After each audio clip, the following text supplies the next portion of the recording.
Chapter 604. The Battle of Frost Island was destined to make the two famous in the North Sea cultivation world. One was naturally Jinling's third-generation disciple, number 1 on the North Sea rookie ranking, and the proud disciple of Jinling's first sect master, Lu Tianling Laozu, Pill Master Spiritual Master Lu Xianping. During the Great Battle of Frost Island, this spiritual master had used his sealed cultivation at the 6th level of the core forging realm to defeat Xianling sect's genius sword cultivator, Ouyang Weijian, who was ranked second on the rookie ranking with the Great River Flow's East Sword Art. This had cemented his position as the strongest third-generation disciple of the North Sea cultivation world. After that, he killed a 7th-stage core forging cultivator from the Azure Sea sect. However, what was even more shocking was that during the battle against Jinling sect, Enlightened Master Lu Xianping, who had just broken through to the 7th-stage core forging realm, fought against Enlightened Master Zhangxi from the Azure Sea sect, who truly represented the peak of the North Sea's core forging realm. Although perfected Lu Xianping was at a disadvantage in this battle, perfected Zhangxi could not do anything to perfected Lu Xianping. After this battle, the title of Water Sword Immortal was well-deserved, and was no longer limited to the younger generation of cultivators in the North Sea cultivation world. The second famous person was Jinling's formation master, Spiritual Master Xian Chan.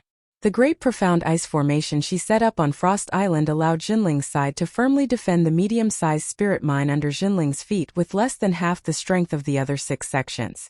This prevented the other 6 sects from successfully suppressing Jinling by seizing the spirit mine. The most special thing about the Great Profound Ice Formation was that in a battle of great disparity in strength in the cultivation world, the weaker side could only rely on the power of the formation to passively defend. In the past, when two sides fought, if there was a great disparity in strength, the weaker side could only passively defend inside the formation. Once they attacked, it was very likely that they would be surrounded and attacked. Therefore, the weaker side rarely had the chance to turn defeat into victory. However, the mystical ice formation that Spiritual Master Xian Chan had designed greatly alleviated the predicament of the defending side. Although a cultivator could not leave the mystical ice formation to fight from a distance, they could freely enter and exit the mystical ice formation and fight with the enemy under the protection of the mystical ice formation. This greatly weakened the advantage of the attacking side, giving the weaker side another trump card to turn defeat into victory. Unfortunately, this magic array was the creation of the current cultivation world's sage Xianchen. Even if the other sects wanted to learn it, they would not be able to. In fact, the moment the mystical ice shield appeared, the cultivators from Xianling sect and Songhai sect quickly discovered that the only flaw of the mystical ice shield was the spiritual energy threads that maintained it. As long as the spiritual energy threads were cut, the mystical ice shield would not be able to sustain itself without the spiritual energy supply from the mystical ice formation. Of course, the defending side naturally wouldn't let the opponent succeed so easily. Moreover, the threads of spiritual power weren't that easy to cut. At the very least, the threads of spiritual power behind a transcendent stage cultivator couldn't be cut by a mid-core forging stage cultivator. Because of the protection of the mystical ice shield, Lu Ping had an additional protective talisman that was no less powerful than a spirit summoning treasure. This allowed Lu Ping to face Zhangxi's storm-like attacks, reducing the pressure on his defense by a lot. This allowed Lu Ping to find the right time to counterattack. Relying on his exquisite swordsmanship, the golden scale sword, and the aqua sword, he was able to temporarily restrain Zhangxi's attacks. The water-controlling flag fluttered in the wind above Lu Ping's head. White lotus flowers floated down from the water curtain hanging down from the flag. Combined with the mystical ice shield, each lotus flower was able to withstand a sudden attack from Zhangxi's sharp blade. Lu Ping, who no longer had to worry about his defense, unleashed his swordsmanship with the water nether sword and the golden scale sword to the extreme, launching a battle with Zhangxi that could be said to be at the peak of the core forging realm.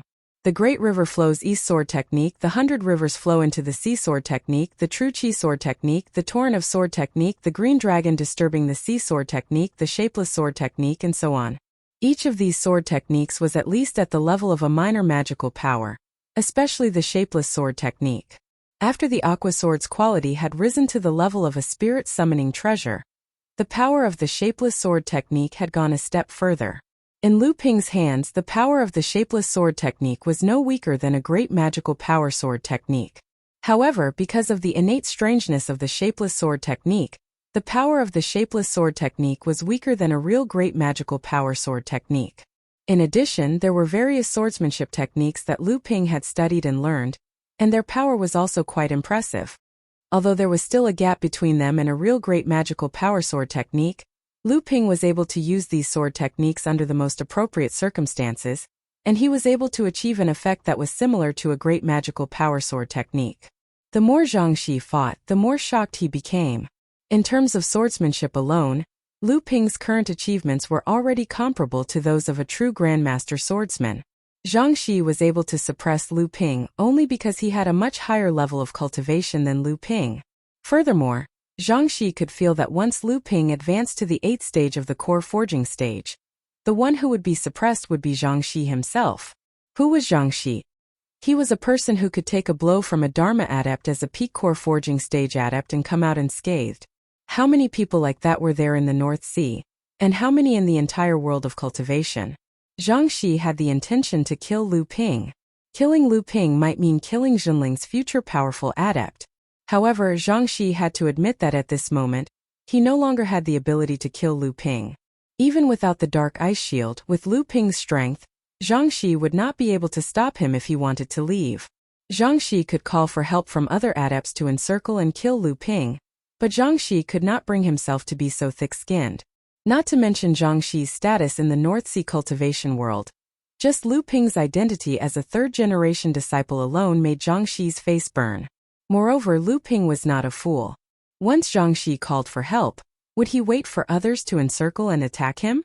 Just as Zhang Xi was racking his brains on how to make Lu Ping stay, he suddenly noticed from the corner of his eye that Shui Wuhuan, the spiritual master of Shui Yan Pavilion, was fighting with Jinling, a late core forging stage adept. Intentionally or unintentionally, he was constantly moving closer to the area where the two were fighting. Ever since the battle between Lu Ping and Zhang Xi, although the spiritual energy storm caused by their battle couldn't affect the other cultivators like Transcendence cultivators, the power of their sword techniques still caused some weaker cultivators to hide far away, leaving the battlefield between Zhang Xi and Lu Ping completely empty. Zhang Xi's heart moved and he suddenly remembered a rumor from decades ago in the cultivation world. It was said that when Lu Tianling had just become a Transcendence cultivator, he once took revenge for his disciple Lu Xianping, and destroyed a great ability that Shui Wuhuan had painstakingly cultivated. Finding Lu Tianling for revenge, Shui Wuhuan naturally didn't even think about it. At this moment, Shui Wuhuan was taking advantage of the chaotic battle to get closer and closer to the battlefield. Her goal was naturally self-evident. Zhang Xi was just worrying about how to use others to surround and kill Lu Ping, so seeing Shui Wuhuan like this was exactly what he wanted. Looking at Lu Ping who was focused on attacking him, Zhang Xi pulled himself together and threw himself into the battle with Lu Ping with all his strength. He had to attract all of his attention. Only then would Shui Wuhuan have the chance to succeed in her sneak attack. Ever since Shui Wuhuan's great ability was destroyed by Lu Tianling, her cultivation foundation had been greatly damaged. In these past few years, Shui Wuhuan's cultivation could be said to have stagnated. She had been working hard to repair her foundation, hoping that there would be a chance for her to enter the Transcendence stage in the future. Shui Wuhuan's hatred towards Jinling could be said to be unforgettable. This time, when all the sects of Frost Island joined forces to encircle and kill Jinling, Shui Wuhuan didn't care that her cultivation hadn't fully recovered and insisted on following her sect's Misty Laozu to Frost Island. She wanted to take the opportunity to kill a few cultivators of Jinling, and also vent the resentment in her heart. However, she didn't expect that the person who had almost destroyed her cultivation all those years ago had also come to Frost Island. Ever since she discovered Lu Ping, Shui Wuhuan deliberately hid her figure to prevent Lu Ping from noticing her. However, what shocked Shui Wuhuan was that in just a few decades, Lu Ping's cultivation had already reached a level that left Shui Wuhuan dumbfounded.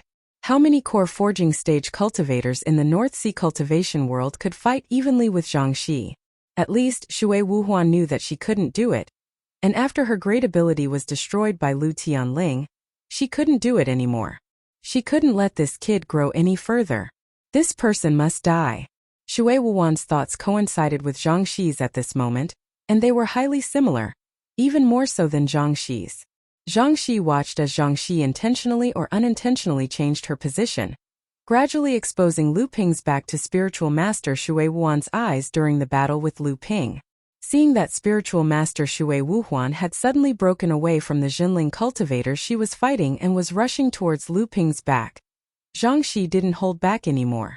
Her figure suddenly exploded, and the two sharp blades formed a whirlwind of blades in the air, just like how she had blocked Guo Tianshan and Lao Zu's divine arts before, and pierced towards Lu Ping's profound ice barrier.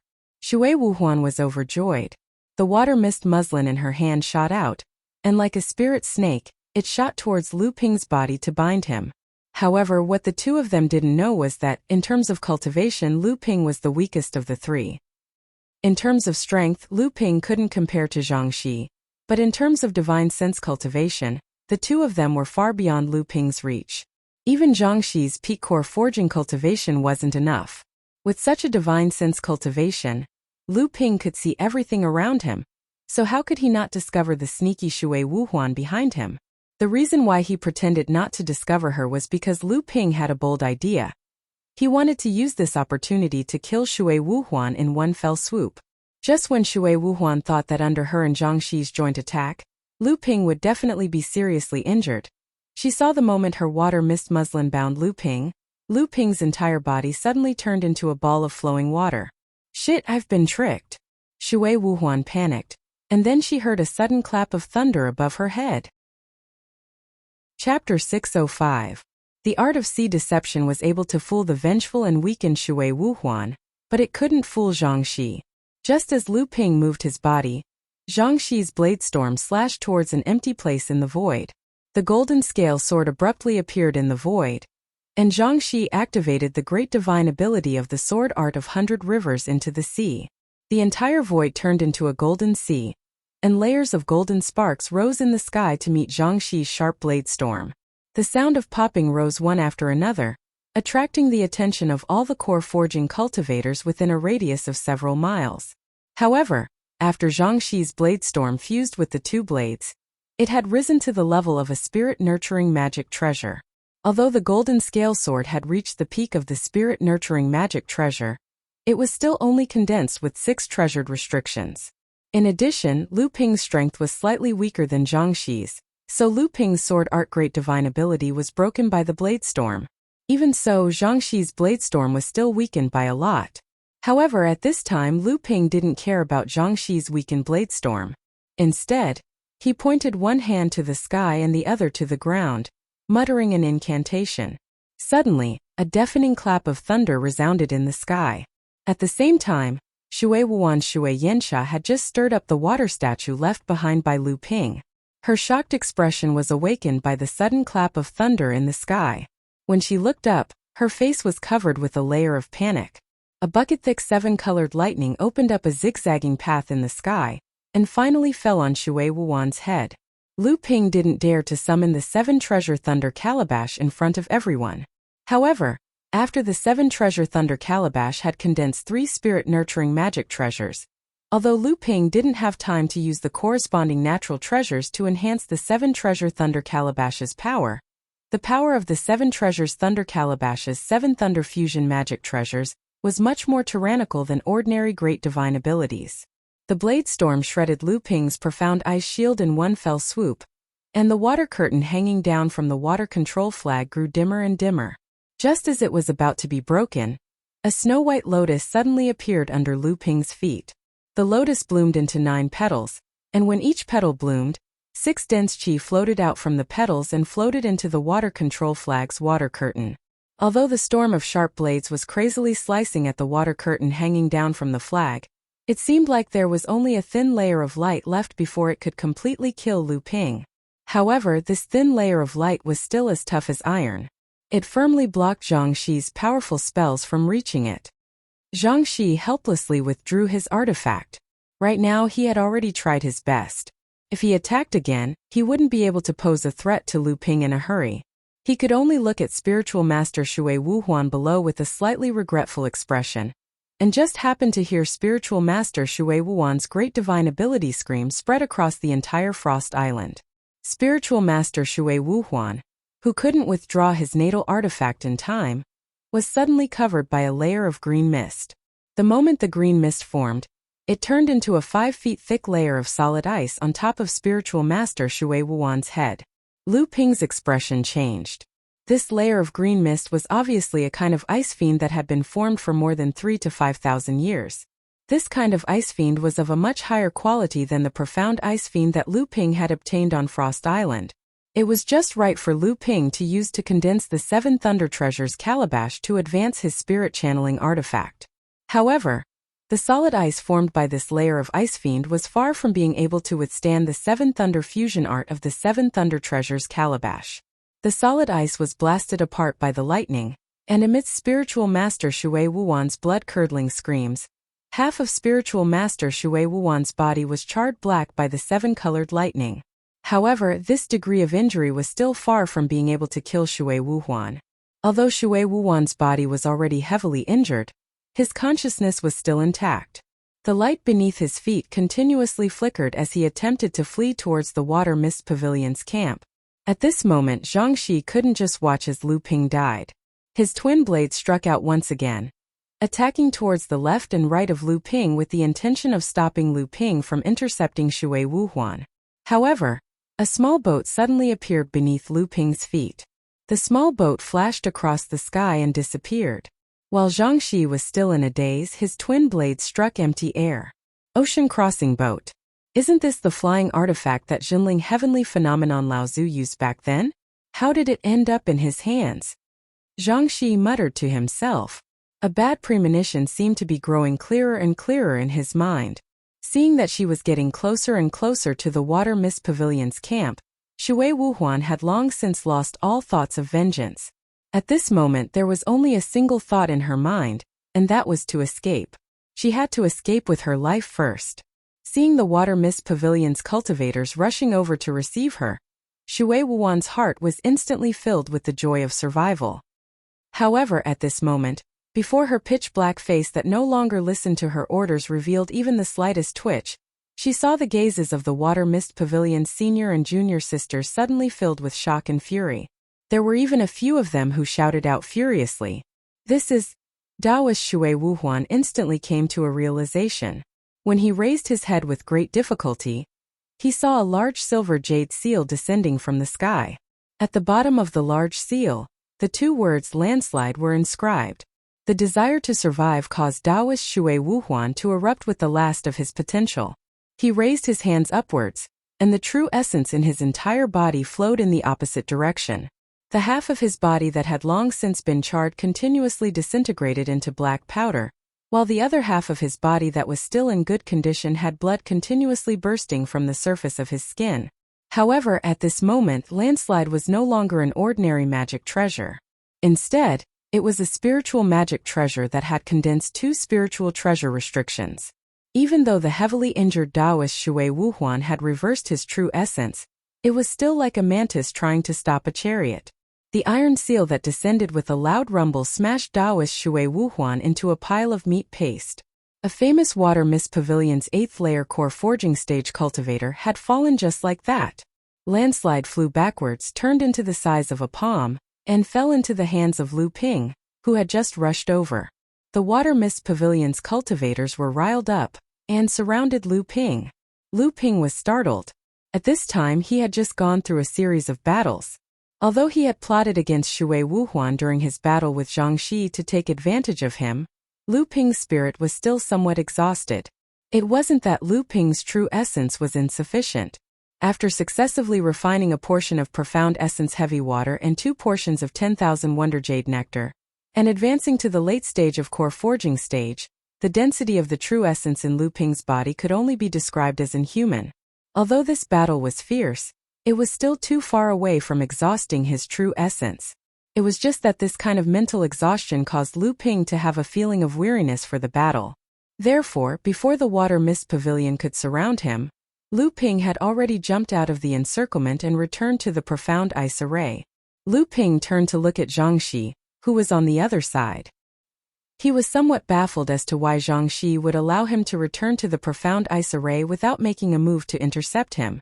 However, Lu Ping's attention was immediately attracted by Jinling's situation behind the Profound Ice Array. the battle between Lu Ping and Zhang Shi, and the killing of the Water Mist Pavilion's veteran late-core forging cultivator, Shui Wuhuan, had greatly boosted the morale of Jinling's side. When Lu Ping returned to the Profound Ice Array, Xianzhu, Xianhui, Zhang Xianbei, Xianyu, and Li Xuanru, the 5 third-generation disciples who had just advanced to the late-core forging realm, rushed out of the Profound Ice Array under the leadership of Daoist Xianzhu. They blocked all the Water Mist Pavilion cultivators who had chased after Lu Ping outside the Profound Ice Array. In fact, this time Jinling's third-generation disciples and Lu Ping had advanced to the late-core forging realm. This was an achievement that all the sects in the North Sea were envious of. Other than Jinling, although Xianling's sect and the other sects had also participated in the Fantasy Spirit Cities auction, their harvest was far inferior to Jinling's. According to Jinling's understanding, even with the help of Xianling's sect and the Crystal Palace, only 3 third-generation disciples had advanced to the late-core forging realm this time. This was far from being comparable to Jinling's. Other than Lu Ping, these 5 people had also performed quite well in this battle on Frost Island. They were able to contend against some of the second-generation disciples who were at the late-core forging realm from other sections. However, the attention that these 5 people had originally attracted was completely stolen by Lu Ping. However, Lu Ping's brilliance was unable to cover up the fact that Jinling was at a complete disadvantage and could only defend passively. Although Jinling had used the Profound Ice Barrier's defensive ability to unexpectedly injure several late-core forging cultivators from other sects, and Lu Ping had even killed a late-core forging cultivator from Blue Sea sect, Shui Wuhuan from Shui Yen Pavilion, and 2 middle-core forging cultivators, the number of cultivators from other sects far exceeded Jinling's side. After the initial panic, all the sects had finally regrouped. The cultivators that Jinling had used to go out to fight with the Profound Ice Barrier had no choice but to retreat back into the Profound Ice Formation under the encirclement of the other sects and start to defend passively. However, what worried Jinling was not just how long the Profound Ice Formation could last under the attacks of the other sects, but also the 11 Dharma adepts who were fighting in the sky Laozu. Although Jinling had Guotianshan Laozu on his side, Xianling's sect had also hidden Lin Xuqing. Xianling's sect and Blue Sea sect had always maintained the advantage of 1 Dharma adept, and it was this Laozu's advantage. At this time, the spirit energy cloud map occupied by Jinling's side had shrunk from 1/3 of the sky to 1/4 of the sky. Haha, Jinling, fellow Taoists of Jadesword sect, and Chongming sect, are you still planning to resist stubbornly at this point? I think it's best for you to retreat from Frost Island and preserve your strength. Otherwise, once we completely fall out, don't blame us for being ruthless. A middle-aged cultivator's voice carried a trace of pride in the sky as his voice spread throughout the entire Frost Island. Oh! A calm voice suddenly came from the direction of the transportation formation behind Jinling. You're Donghua, aren't you? If you want to be ruthless to me, Jinling, why don't you try it on the old man first? Lu Ping was overjoyed. When everyone looked behind him, they saw a familiar figure. He looked like an ordinary old man, and there was not a trace of spirit energy on his body as he slowly walked through the air towards them. Chapter 606. Donghua, if you want to be cruel to me, Jinling, why don't you try it on the old man now? The old man floated down from the sky.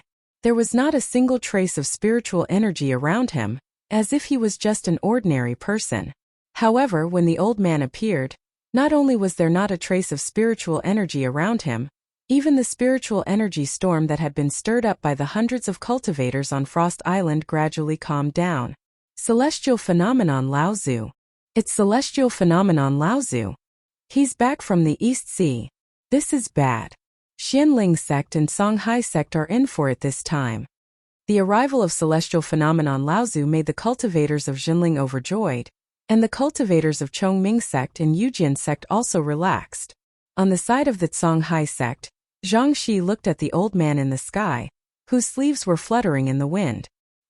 His expression was unusually ugly. A late Dharma adept. Celestial Phenomenon has actually successfully passed the tribulation of the mid-Dharma stage and become a great adept. He's the second great adept in the North Sea. With the 10 Dharma adepts of Jinling, which sect in the North Sea can still take him down? Celestial Phenomenon Laozu waved his sleeves, and the sky was instantly filled with the sound of wind and thunder. The 2 clouds of spiritual energy that had covered the sky instantly dissipated, and the 11 Dharma adepts in the sky slowly descended from the sky in two camps. Tianjiang Laozu, Tianlu Laozu, and Guotianshan Laozu saw that it was celestial phenomenon Laozu. But their expressions did not change. It was obvious that they already knew that celestial phenomenon Laozu would appear. Saming Laozu and Tongjian Laozu, on the other hand, were full of surprise. They looked at each other and saw a trace of joy in each other's eyes. Jinling was now like the sun in the sky in the North Sea. Now that celestial phenomenon Laozu had advanced to the late Dharma stage, Jinling was undoubtedly the #1 sect in the North Sea. This time, Chongming sect and Yujian sect stood on Jinling's side without hesitation. The two hurriedly went forward with Tianjiang and Tianlu Laozu. First brother, uncle, Tianjiang Laozu, Tianlu Laozu, and Guotianshan Laozu stepped forward and greeted him. Tongjian of Yujian sect and Saming of Chongming sect pay their respects to Celestial Phenomenon Adept. Congratulations to senior brother Celestial Phenomenon for overcoming the tribulation and advancing to the next level.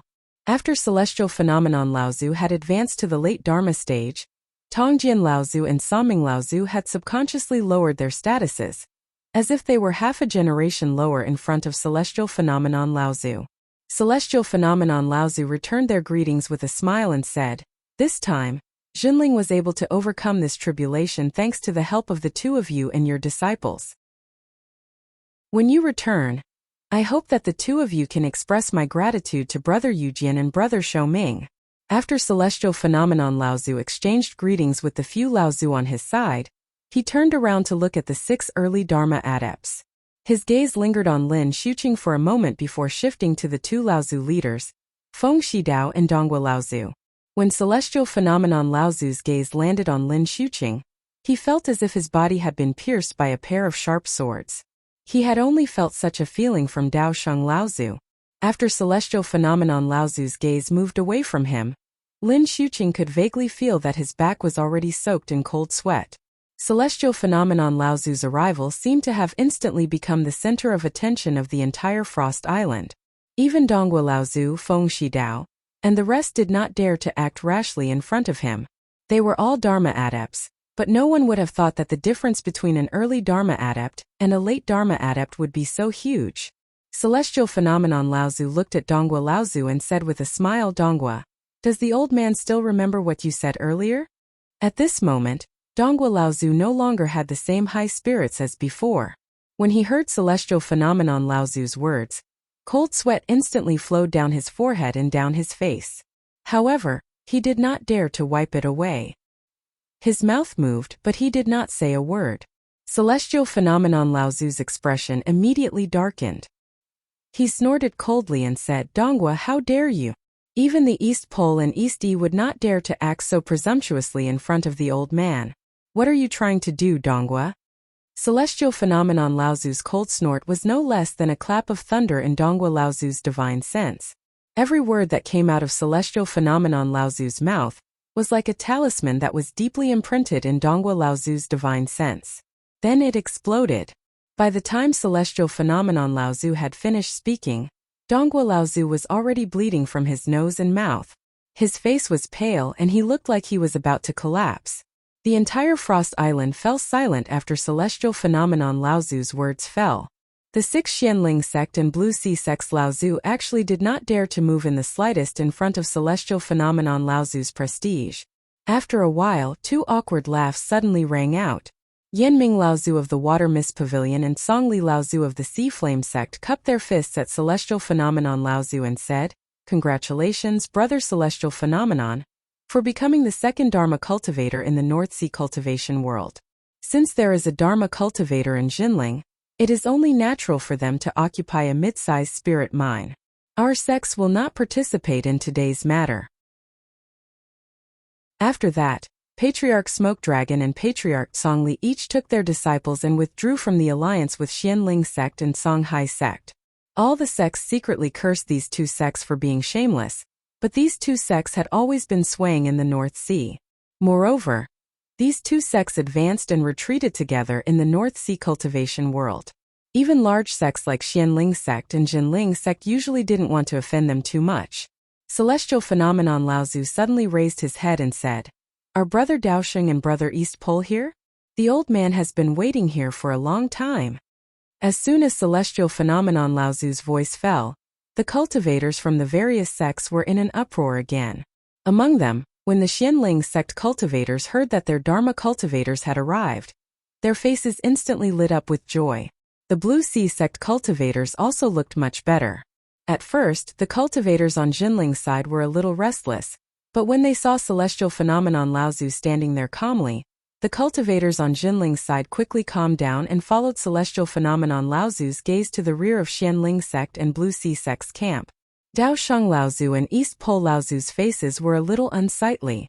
This time, the two sects had meticulously laid out a plan to contain more than half of Jinling's forces in the North Sea, but they never expected that celestial phenomenon would overcome the lightning tribulation in the East Sea, suddenly appearing at the critical moment when Jinling was about to be forced to submit.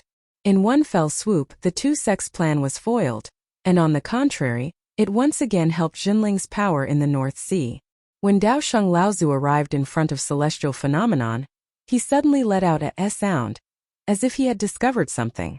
After which, he looked at celestial phenomenon in front of him strangely and said coldly, "At this time, I'm afraid that Tianfan and Tianshui are about to arrive. This time, since your sect has the upper hand, we will admit defeat." East Pole Laozu saw that Daosheng Laozu had a strange look on his face, and he was stunned for a moment. After which, he seemed to have discovered something, and looked at Donghua Laozu, who had been injured by celestial phenomenon Laozu. He thought to himself that this time, junior brother Donghua's advancement to the mid-Dharma stage might have to be delayed once again.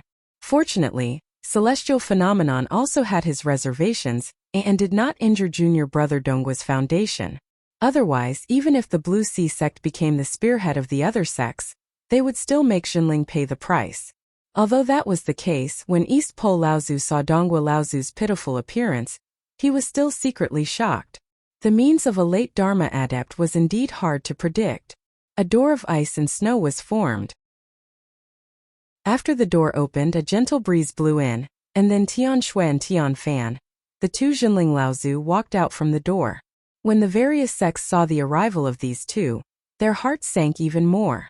In the eyes of the other North Sea cultivators, these two joining forces actually represented the strength of a great cultivator. "Since everyone is here, then let's talk." Tianxiang Laozu's voice was still calm. After Tianfan and Tianshui Laozu arrived, the two of them first closed their eyes and hovered in the air, as if they were performing some kind of secret technique. After a while, Tianshui Laozu said with some surprise, "I was wondering why senior brother called the two of us over. So there's actually such a relic hidden under this frost island." When Tianshui Laozu's words reached the ears of the many cultivators on the island, it caused another commotion. Even Tianlu Laozu, Donghua Laozu, and the others revealed surprised expressions. Lu Ping stood among the Jinling cultivators. When he heard Tianshui Laozu's words, he used his divine sense to permeate the ice and snow beneath his feet. However, even when he reached the limit of his divine sense, he still did not find anything. It should be known that the current Lu Ping's divine sense was no longer below that of an ordinary early Dharma adept. When Lu Ping raised his head to look, he realized that it was not only him. Even Gua Tianshan Laozu, Tianjiang Laozu, Sanming Tongjian Laozu, and the others had confused expressions on their faces. Clearly, they did not find any clues about the relic that Tianshui Laozu mentioned. However, immediately after that, Lu Ping's heart skipped a beat. He recalled that when they first discovered the large spirit mine on Frost Island, the various sects cultivators were attacked by the Ice Shura. After that, they followed the Ice Shura's tracks and found a long-distance teleportation formation that had been destroyed. At that time, some cultivators who were proficient in teleportation formations discovered that this teleportation formation should be connected to the central plains. Unfortunately, the teleportation formation that connected to the central plains had also been destroyed. Even if they repaired the abandoned teleportation formation, they would not be able to reach the central plains. After that, the various sects regretfully gave up on this matter. Naturally, the various sects cultivators also thought that this teleportation formation would not have been built here for no reason. They suspected that there should be some relic left here. Unfortunately, the Dharma adepts of the various sects, including Lu Tianling and Laozu, were unable to find any traces of the relic left on Frost Island. After that, they continued to mine the spirit mine. Even after a few decades, they still did not find anything. In the end, they could only leave it at that.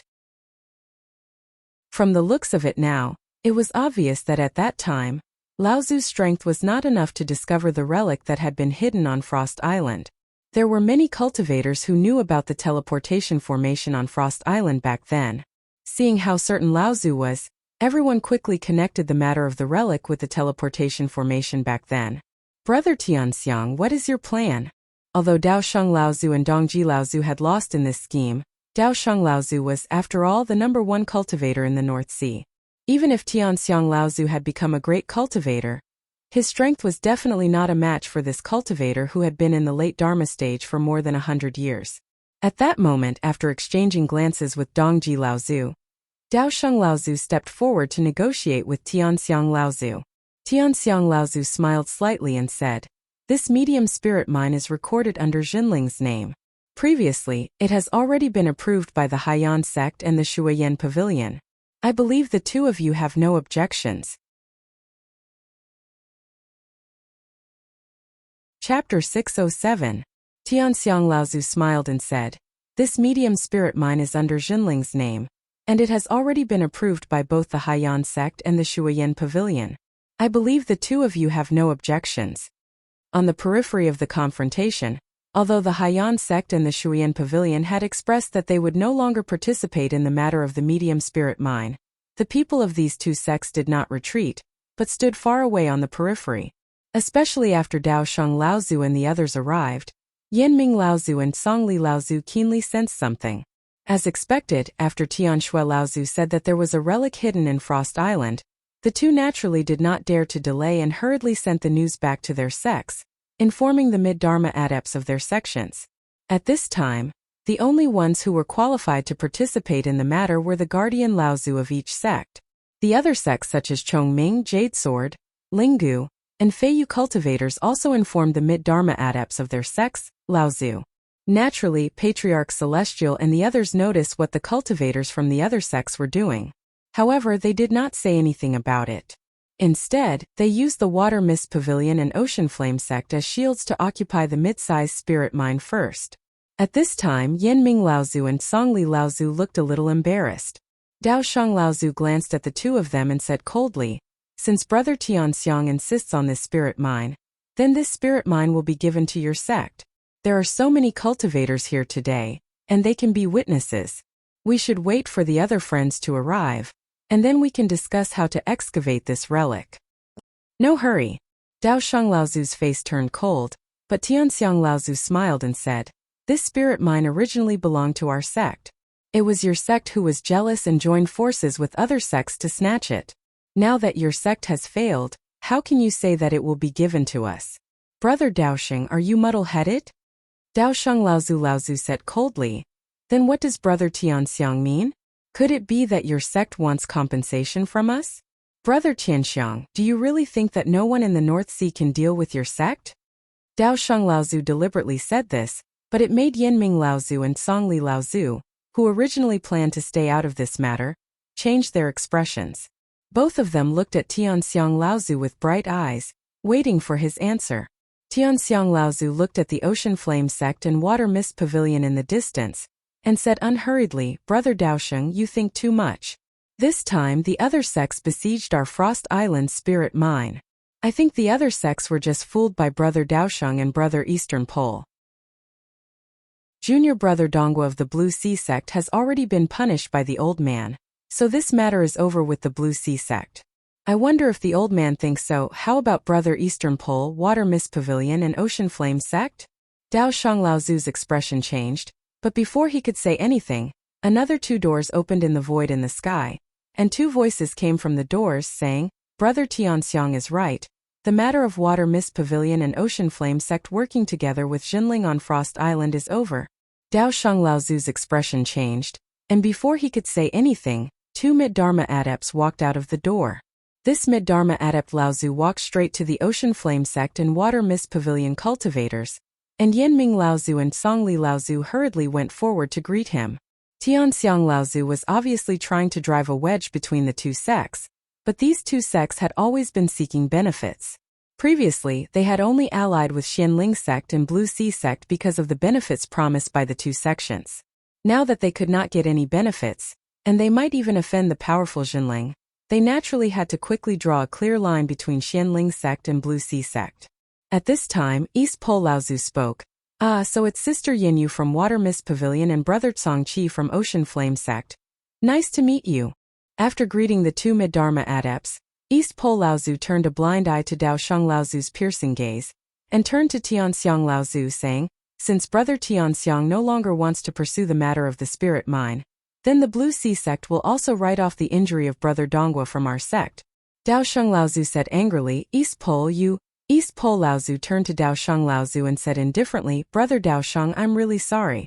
After all, our Blue Sea sect has just merged, and it's really not good to make too many enemies. I, East Pole, have to be responsible for the thousands of cultivators in Blue Sea sect." Good. Dao Sheng Laozu was so angry that he laughed, and turned to Tianxiang Laozu saying, "Brother Tianxiang is really good. With just a simple gesture, you dissolved the alliance between our sections. Dao Sheng really admires you." Tianxiang Laozu said indifferently, "Brother Dao Sheng, you flatter me. The old man is just stating the facts. But speaking of your sect, this time I, Zhenling, would like to talk about the loss that Brother Dao Sheng has suffered." Dao Sheng Laozu calmed down at this time and said, "Brother Tianxiang, if you have any ideas, please say it. I, Dao Sheng, will accept it." Tianxiang Laozu smiled and said, "In that case, old man will not be unreasonable. This time the loss that your sect has caused to our sect is really huge.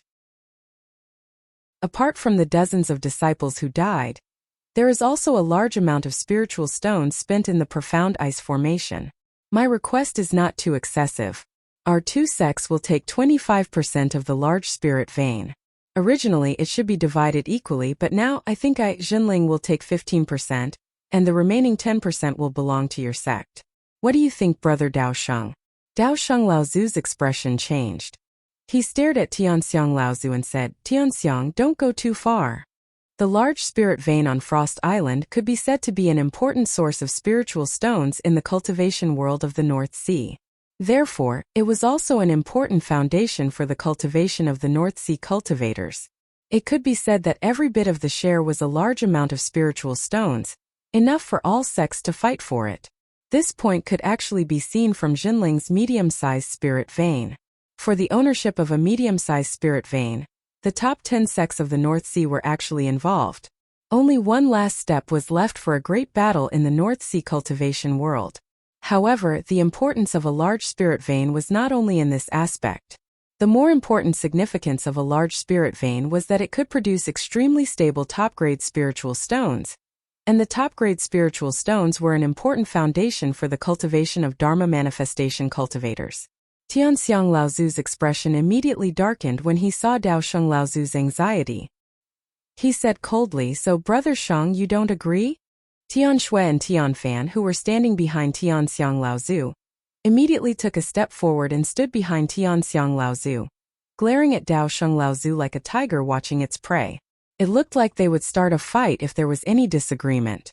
Dao Sheng Laozu looked at the three people in front of him with cold eyes. Tianxiang and the others were also calm and unruffled.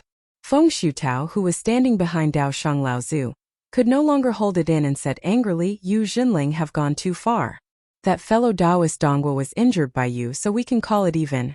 The other sects besieged you, Jinling, and we can also let bygones be bygones. But you want to target my Xianling sect? When you returned from the East Sea, my uncle Master Daoyan was also injured by you." Lin Xuqing, who was standing beside Feng Shutao, hurriedly pulled on his clothes, telling him to stop talking. However, in his rage, Feng Shutao did not think that there was anything wrong with his words. Dao Sheng Laozu suddenly turned his head and said angrily, "Shut up, idiot." Feng Shutao stared blankly at the enraged Dao Sheng Laozu. After a while he finally reacted. When he looked around, he saw that Laozu from the other sects were looking at Feng Shutao with hostility. Instantly, he knew that he had fallen into Tianxiang's trap. Lu Ping looked at Feng Shutao, this Laozu, with amusement. Jinling had used his own strength to force the North Sea sects to clean up their own mess. His goal was to isolate Xianling sect from the other sects in the North Sea. It could be said that this had caused some of the cultivators from the other sects to sympathize with Xianling sect, making it difficult for Jinling to control the situation. Going too far was as bad as not going far enough, and it was very likely that the sects in the North Sea would unite again. At that time, the one who would be forced to give in might be Jinling. However, to everyone's surprise, Feng Shutao had no filter on his mouth. Not only did he put Xianling sect in the position of the victim, he also treated the other sects as if they were betraying their allies and adding insult to injury. How could the other sects not be angry? Before Feng Shutao could feel regret in his heart, East Pole Laozu said indifferently, "Brother Dao Sheng, does this martial nephew Feng Shutao mean the same thing as your sect?" Shui Yin Pavilion's Yinyu Laozu and Ocean Flame sect's Congqi Laozu didn't look too good either. The cultivators from the other sects looked at Xianling sect in a different light. How could the situation in the surroundings escape Dao Sheng Laozu's eyes? Laozu sighed inwardly. Suddenly, he felt unusually tired both physically and mentally. He turned around and looked at the smiling Tianxiang Laozu and said, "Very well, we will do as Brother Tianxiang says. From now on, Xianling sect will only take 10% of the Spirit Stone mine on Frost Island. The remaining 15% will go to your sect." Feng Shutao looked very anxious. He wanted to say something but was stopped by Lin Xuqing, who was next to him. Although the other sects were envious of Jinling, they felt much better when they thought about Xianling sect's share being reduced. Especially Songhai sect's East Pole Laozu. After Songhai sect and Songlang sect merged, Songhai sect's share of the large Spirit Stone mine had increased to 10%. East Pole Laozu had long been ambitious. Although he didn't manage to drag Jinling down, at least Xianling sect was weakened this time. As for Jinling, from East Pole Laozu's point of view, the moment Tianxiang Laozu appeared, Songhai sect would have no hope of catching up to Jinling for at least 100 or 200 years. Then, with Jinling's strength, it was only natural that he would occupy such a large share of the Spirit Stone mine. Lu Ping saw all this and couldn't help but sigh in his heart. Everything in the cultivation world was based on strength. When you were weak, others bullied you. When you were strong, they joined forces with others to suppress you. When you were strong, they abandoned their allies to please you. When Jinling suppressed Xianling sect at this moment, the other sects obviously felt that it was reasonable. This was the logic of the strong accepted by the weak. Those who fell behind would be beaten. This was the truth of the weak. It was because the strong always had the right to bully the weak, and this right was perfectly normal in the eyes of the weak. Chapter 608.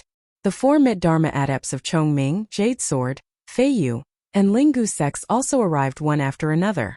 After the leaders discussed for a while with Laozu, the order was quickly passed down.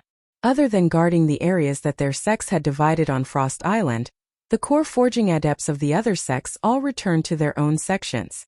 Lu Ping was curious about the Frost Island relic, so he informed Xianju's spiritual master and stayed on Frost Island. Xianhui, Xianju, and the others were also curious about what the Frost Island relic was, but they did not have the status that Lu Ping had in Jinling.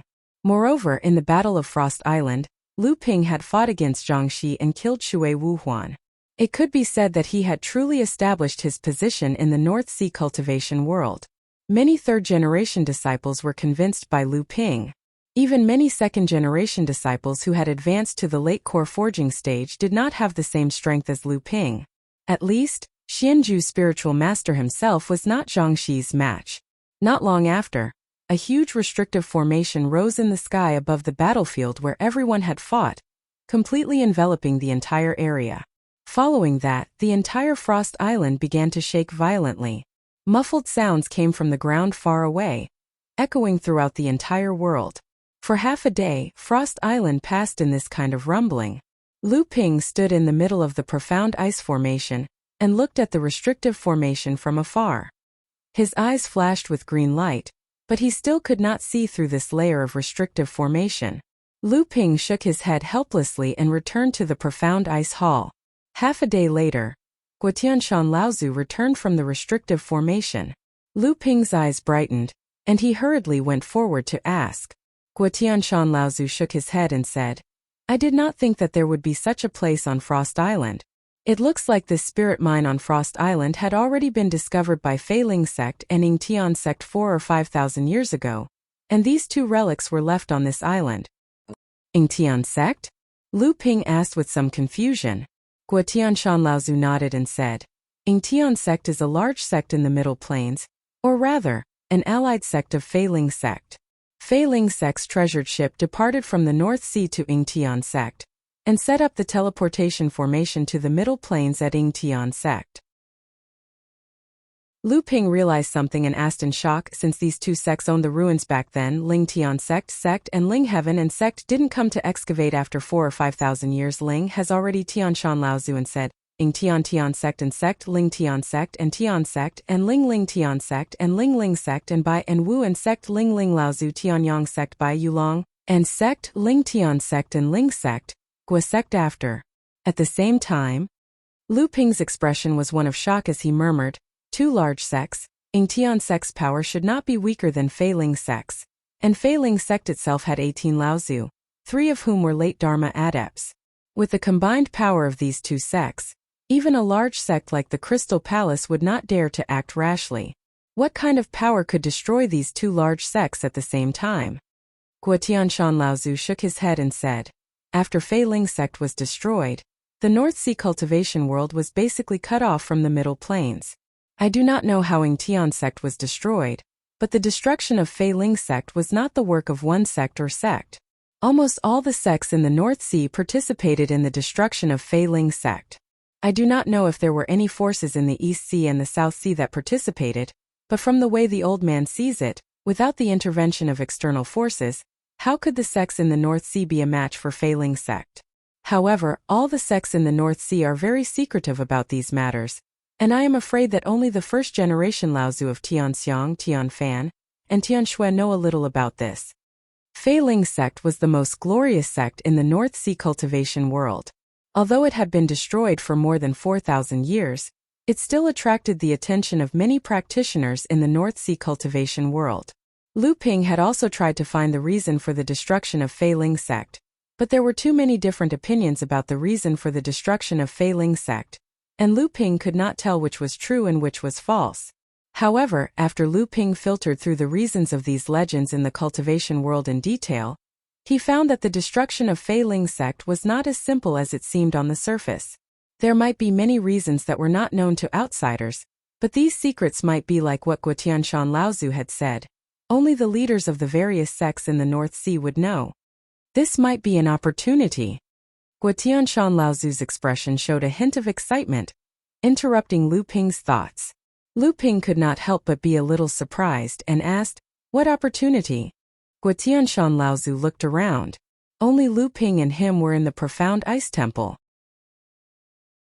Although spiritual master Xianju also stayed on Frost Island, after the battle, a lot of the spirit stones in the medium-sized spirit mine under the profound ice temple had been excavated by Jinling because of the profound ice formation. Spiritual master Xianju and a few core forging cultivators were now in the underground spirit mine, supervising the repair of the spirit mine by Jinling's disciples. Before Fei Ling sect was annihilated, they activated their sect's mountain ceiling formation and sank Fei Ling Mountain to the bottom of the sea for thousands of years. Although the sects in the North Sea know where Fei Ling Mountain sank, many cultivators have tried to reopen it for thousands of years, but to no avail. They could only send some early blood condensation disciples there every 500 years to collect some spirit herbs and excavate the cave abodes of Fei Ling sect's core forging cultivators. Lu Ping's heart skipped a beat, and he could not help but ask, Martial Uncle, are you saying that Ying Tian sect did the same? Guo Tianshan Laozu nodded his head confidently. That must be the case. It is rumored that Fei Ling sect and Ying Tian sect are equally strong. Although Ying Tian sect is located in the North Ice Plains, it is still connected to the Middle Earth's cultivation world. Their strength is actually stronger than Fei Ling sect. Since Fei Ling sect was able to activate the mountain ceiling formation at the last moment, then Ying Tian sect must have a way to conceal their sect's location, causing the cultivators from the other sects to be in vain. Lu Ping nodded his head thoughtfully. He had to admit that Guo Tianshan Laozu's guess was reasonable. Thus he asked, does that mean that this time, The sects in the North Sea will have a chance to find the true location of the two sects' training grounds through the ruins left behind by these two sects? How can it be that easy? Tian Shui Laozu's figure flashed as she entered the profound ice palace. As she walked, she said, earlier, Laozu had done a rough search of the various sections. Although I found some clues in the outer perimeter of the ruins, it is still extremely difficult to enter the sealed training grounds of Yingtian sect. We can only use the already destroyed Yingtian sect's teleportation array to determine the approximate location of the sealed training grounds. Guotianshan Laozu's face lit up. Then what about Fei Ling sect? Don't even think about Fei Ling sect. Tian Shui Laozu shook her head. At this moment Tian Xiang, Tian Fan, and the rest of Laozus broke through the void and descended into the profound ice palace. Tian Shui Laozu glanced at everyone before looking at Lu Ping, who was standing below. She said, Fei Ling sect's forbidden grand array isolates everything. Maybe after 400 years, when Fei Ling Island's forbidden grand array weakens again, there might be a chance. But now there's no chance to enter. Guotianshan Laozu shook his head regretfully and asked, since we can't even enter Fei Ling Island, how are we going to enter Yingtian sect's training grounds? Yingtian sect's sect-protecting grand array is different from Fei Ling sect. At this moment Tian Xiang Laozu spoke.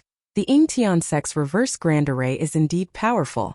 However, after activating the final defensive method, which is mainly used to conceal oneself in space, its defensive capabilities are far inferior to the forbidden grand array.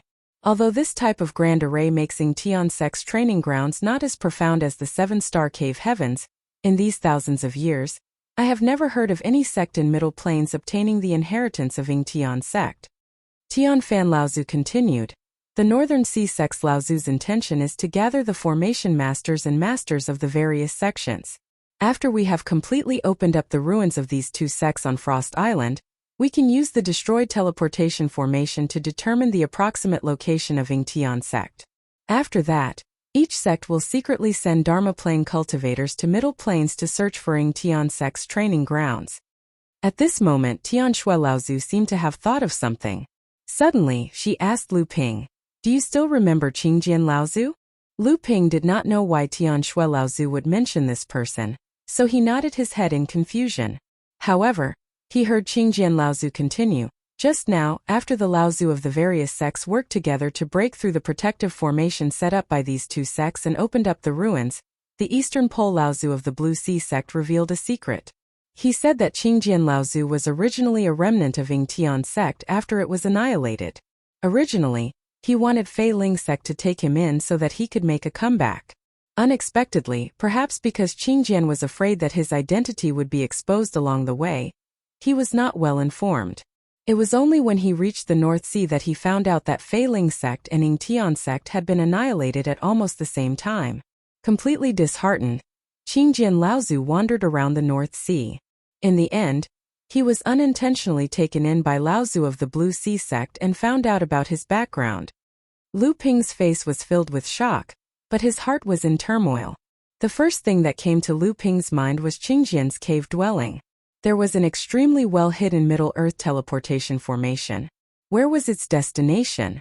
Could it be Yingtian sect's hidden training grounds? Tian Shui Laozu didn't know what Lu Ping was thinking. Seeing his shocked expression, she thought that he was surprised by the strangeness of the matter. Thus, she continued, after that, Qingjian was wary of Songhai sect and took the opportunity to leave.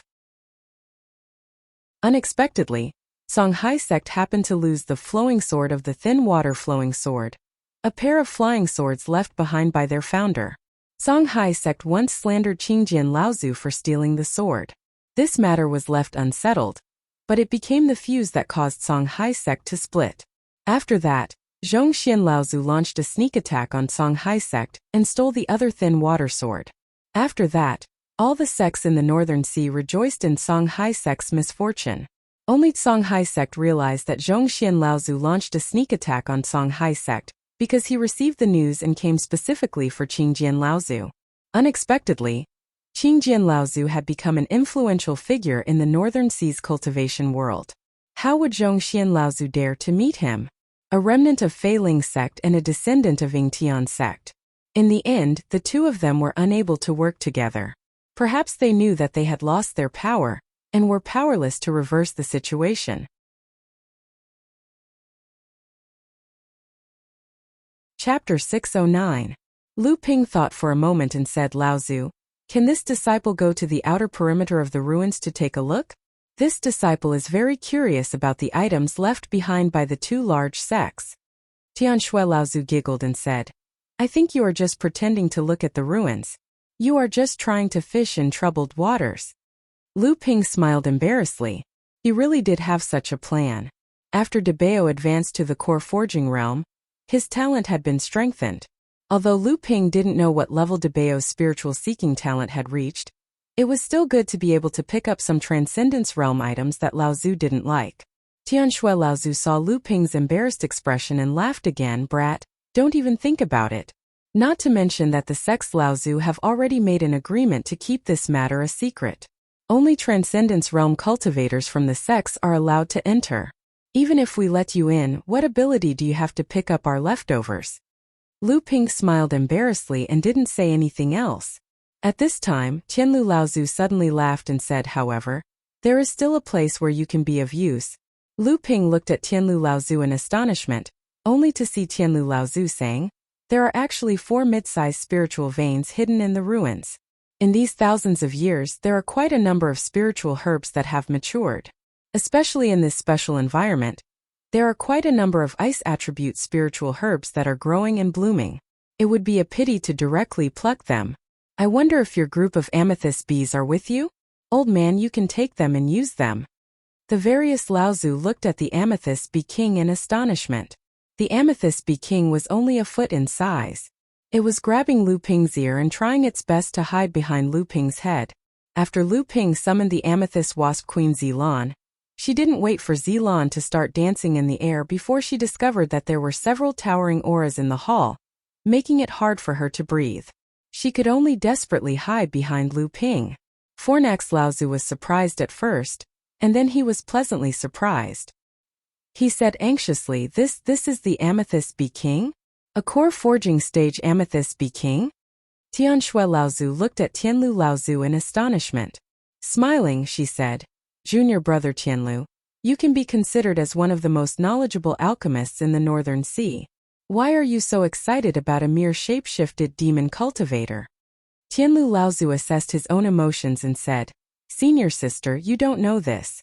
Since ancient times, there have been many cultivators who have tamed the amethyst bee king.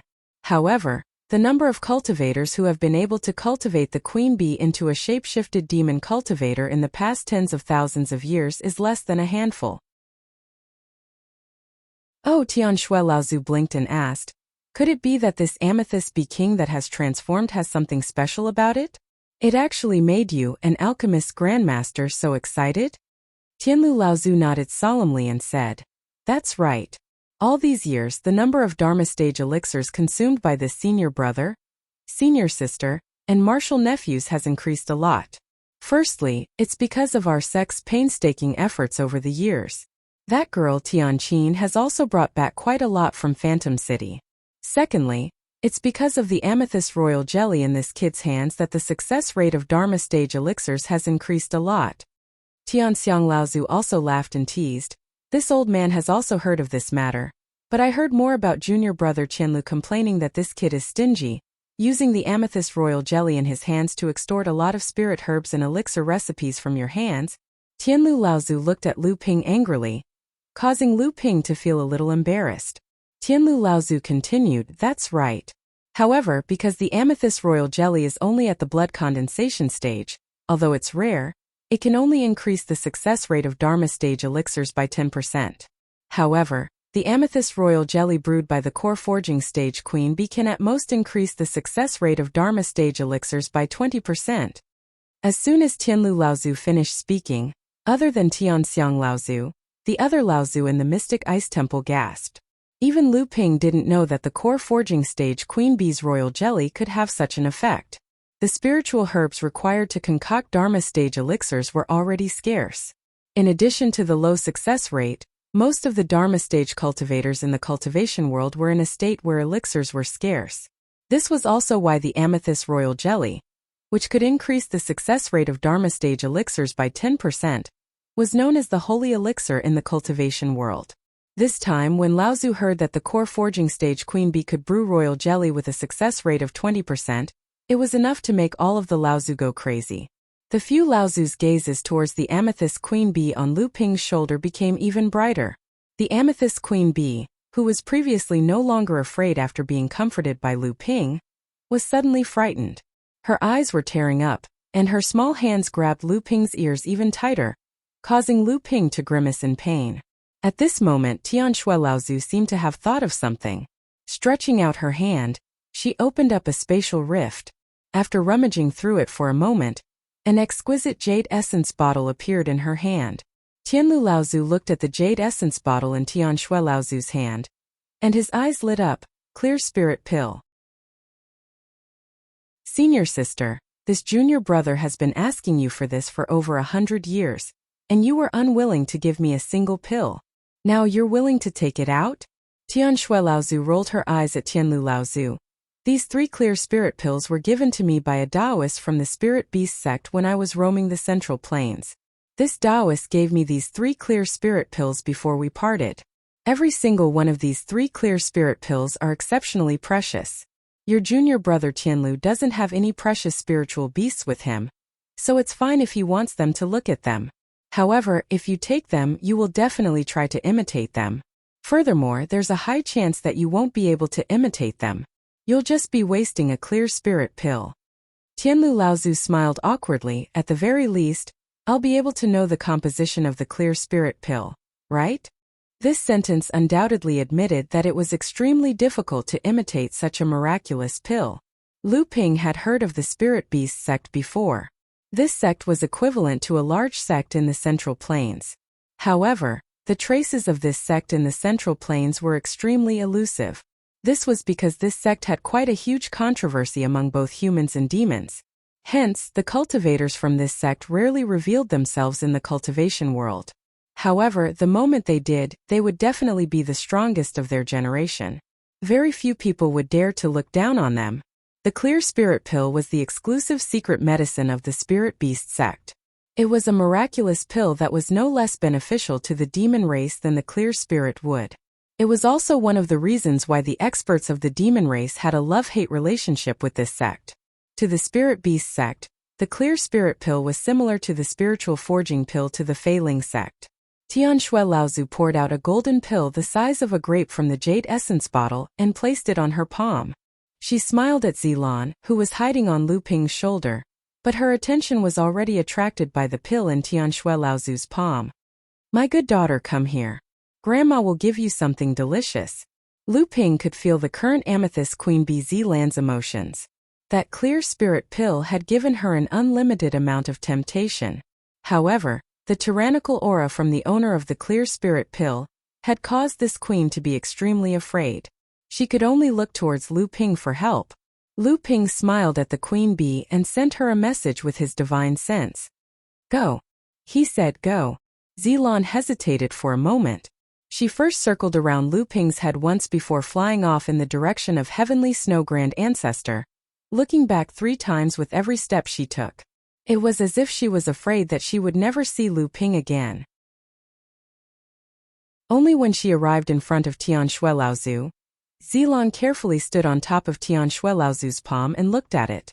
Only then did she pick up the clear spirit pill with both her hands. She placed it under her nose and sniffed it.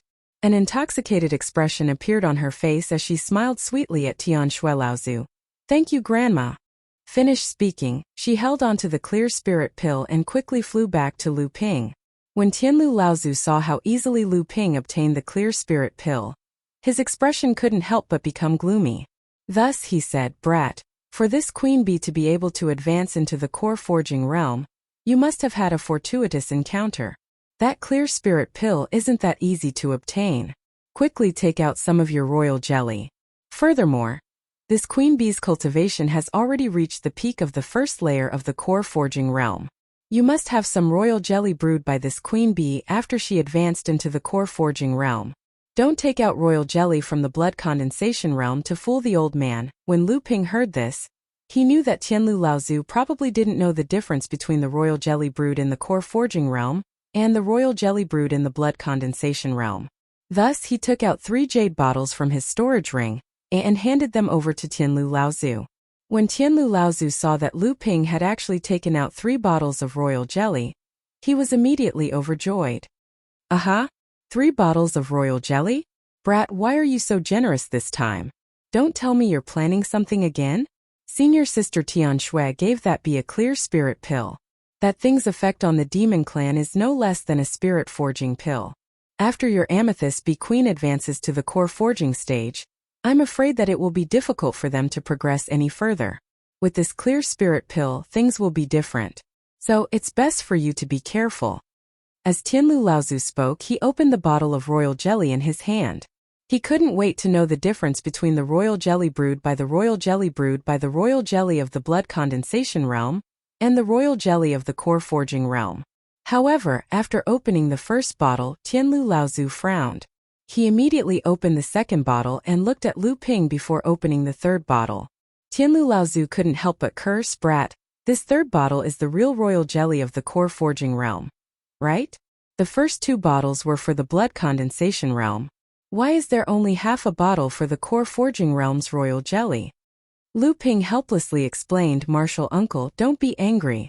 The amethyst royal jelly of the core forging realm is different from that of the blood condensation realm. Although it's more effective, the difficulty of brewing it is also much higher." Ever since Zilan advanced to the core forging realm, she has been busy consolidating her cultivation and didn't brew this royal jelly again. This royal jelly was brewed using the reserves of the amethyst bee colony. Tianlu Laozu looked at Lu Ping suspiciously and said, "That can't be right. The amethyst queen bee should be brewed by brewing royal jelly to increase its cultivation. Your queen bee is currently at the peak of the first layer of the core forging realm. It shouldn't have just advanced."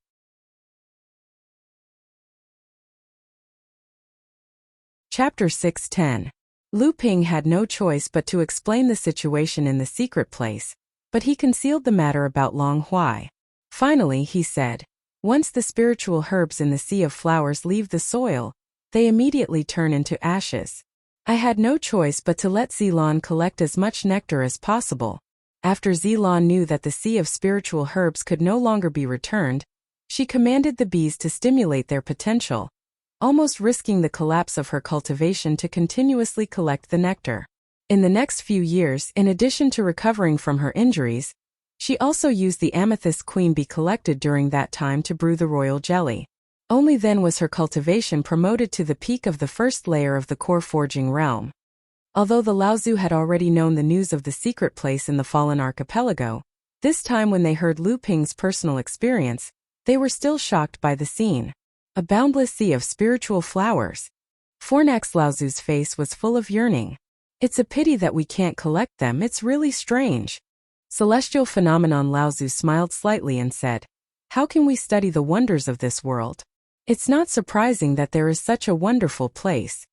Even so, the Jinling Laozu still sighed endlessly. Lu Ping saw that the matter of the royal jelly was over, so he smiled at Fornax Laozu and said, "Martial uncle, I can give you the bee swarm disciples, but it's best not to expose the matter of Zilan to the Laozu of the various sections."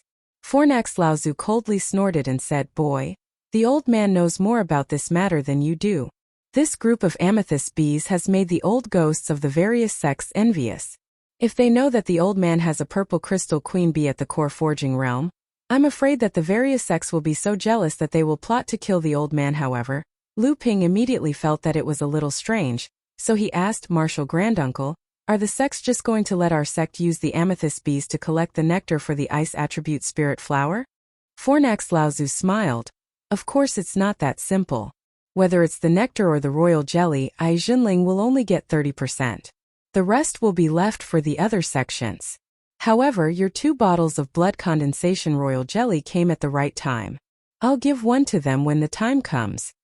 Lu Ping suddenly smiled slyly and said, "Martial Granduncle, since this swarm of bees belongs to this disciple, shouldn't this disciple also have a share of the ice spirit nectar?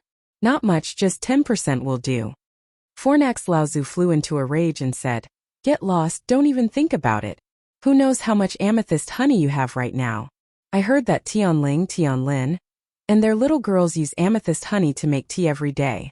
You still want to come here and share a cup with the old man?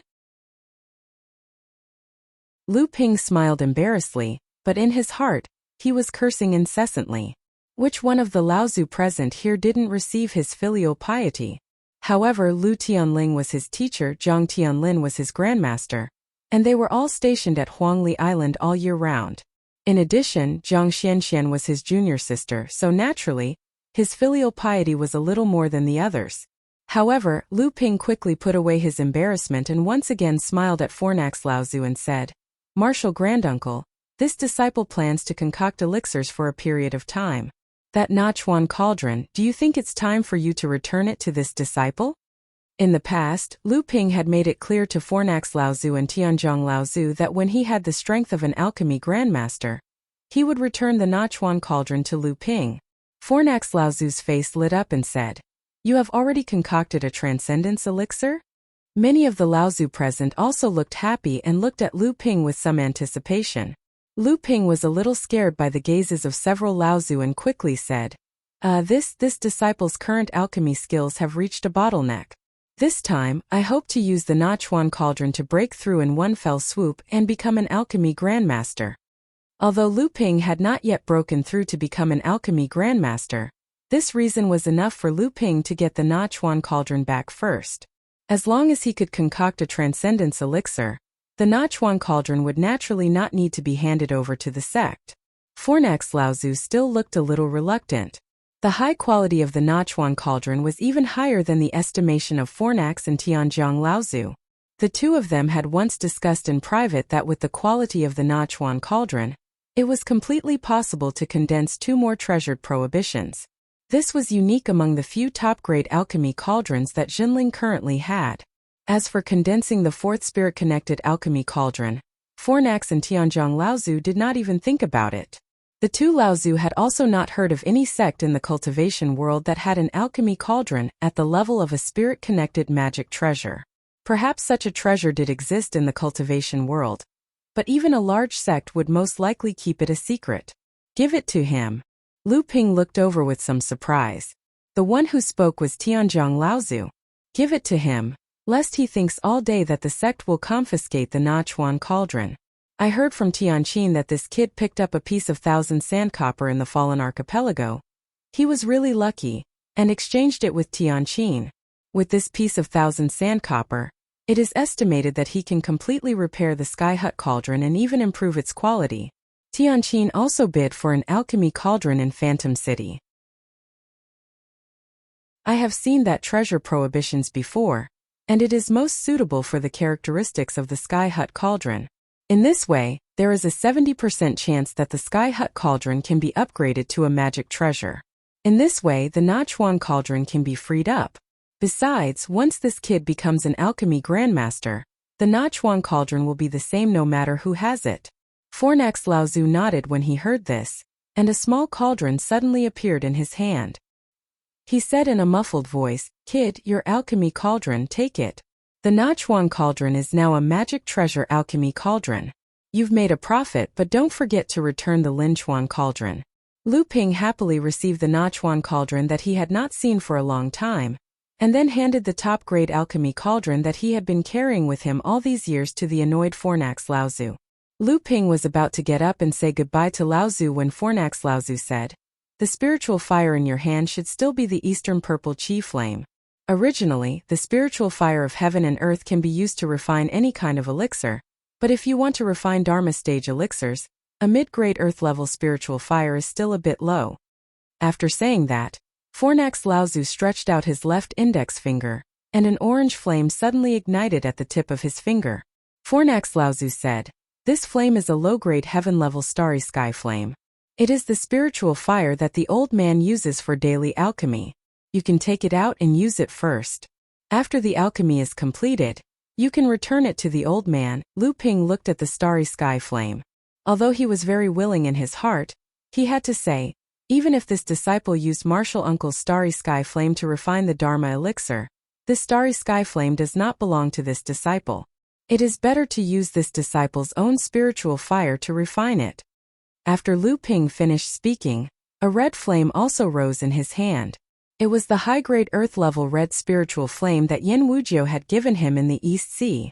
Fornax Laozu snorted and said, "When did another high-grade earth-level red spiritual flame appear?" Tianxiang Laozu's expression changed and said, "Red spiritual flame? Where did you get this flame from? Did you get the consent of the East Sea Fire Phoenix race?" Lu Ping sighed inwardly at Tianxiang Laozu's experience and knowledge. So he replied, "This disciple was acquainted with Yin Wujiu, an alchemy grandmaster of the Fire Phoenix race in the East Sea. This red spiritual flame was given to this disciple by him. However, at that time he had a junior by his side, who was also an alchemy grandmaster. This disciple gave the Eastern Purple Qi flame to this junior in exchange." Tianxiang Laozu nodded and said, "Oh, that's all right. Yin Wujiu is considered a genius among the demon cultivators of his generation. He has good relations with many cultivators of the human race. You being able to get to know him can be considered as an opportunity. However, if it is not necessary, it is best not to reveal the red spiritual flame in front of others. Otherwise, it will easily attract the attention of the experts of the Fire Phoenix race." Lu Ping nodded in agreement.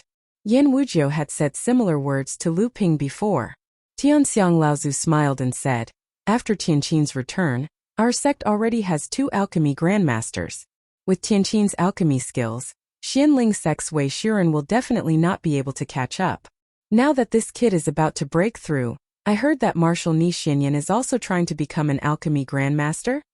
Tianxiang Laozu nodded in confirmation. Tianxiang Laozu smiled and said, 3 alchemy grandmasters is the foundation of a large sect. If our sect has 4 alchemy grandmasters, our sect originally had 3 top-grade alchemy furnaces. Among them, the Sky Hut Cauldron was damaged. Now the Sky Hut Cauldron is about to be repaired, and it also has the potential to become a magical treasure. In addition to this Nachuan Cauldron and the top-grade alchemy furnace that Marshal Nice Tianqin obtained in the East Sea, Xianling sect will never be able to catch up with us. When the various Tianxiang Laozu heard Tianxiang Laozu talking about the family's wealth, even though it was only a part of Xianling's family wealth, it still made the various Tianxiang Laozu smile and nod. After a few years, Lu Ping once again put the Nachuan Cauldron back into the space in his heart core. Like a king returning, the golden scale sword, the landslide, and the nether water sword were directly pushed to the outermost layer by the Nachuan Cauldron. Originally, the Nachuan Cauldron was about to approach Lu Ping's golden elixir again. Unexpectedly, the 7 treasures Thunder Gourd exploded and directly blocked the Nachuan Cauldron to the 3rd layer. After bidding farewell to the various Laozu Tianxiang, Lu Ping found a secluded place in the back hall of the Dark Ice Temple and began to prepare to refine the elixir for the Dharma stage. On the Frost Island, under the combined efforts of the 2 great practitioners and 10 mid-Dharma Laozu Tianxiang, the relic that the failing sect and the Yingtian sect worked together to build was surrounded by layers of prohibitions. Perhaps it was because it was too big, or because the prohibitions and formations inside were extremely difficult to break, or maybe it was because the Laozu Tianxiang were afraid of damaging the treasures in the relic. In short, after 3 to 5 days, the relic had not been completely explored by the various sects Laozu Tianxiang. From time to time, there would be loud noises that shook the entire island. At this time, Lu Ping had already opened the cauldron to refine the elixir for the Dharma stage. Above the raging red spirit flame, a huge copper cauldron floated in midair and slowly rotated. Inside the cauldron were 3 elixirs that had already begun to condense. In these few days, whenever the few Laozu Tianxiang returned from the relic, they looked very excited. It was obvious that the Laozu Tianxiang of their sect had gained a lot from the relic. However, it could be assumed that the Laozu Tianxiang of the other sects would not be any worse off. However, thinking of the 6 Laozu Tianxiang Jinling at this time, one of them was a great practitioner, 2 were mid-Dharma practitioners, but their combined strength was not inferior to a great practitioner. In addition, there were 3 early Dharma practitioners. With such a strong lineup, Lu Ping was very sure that Jinling Tianxiang had gained the most in the relic.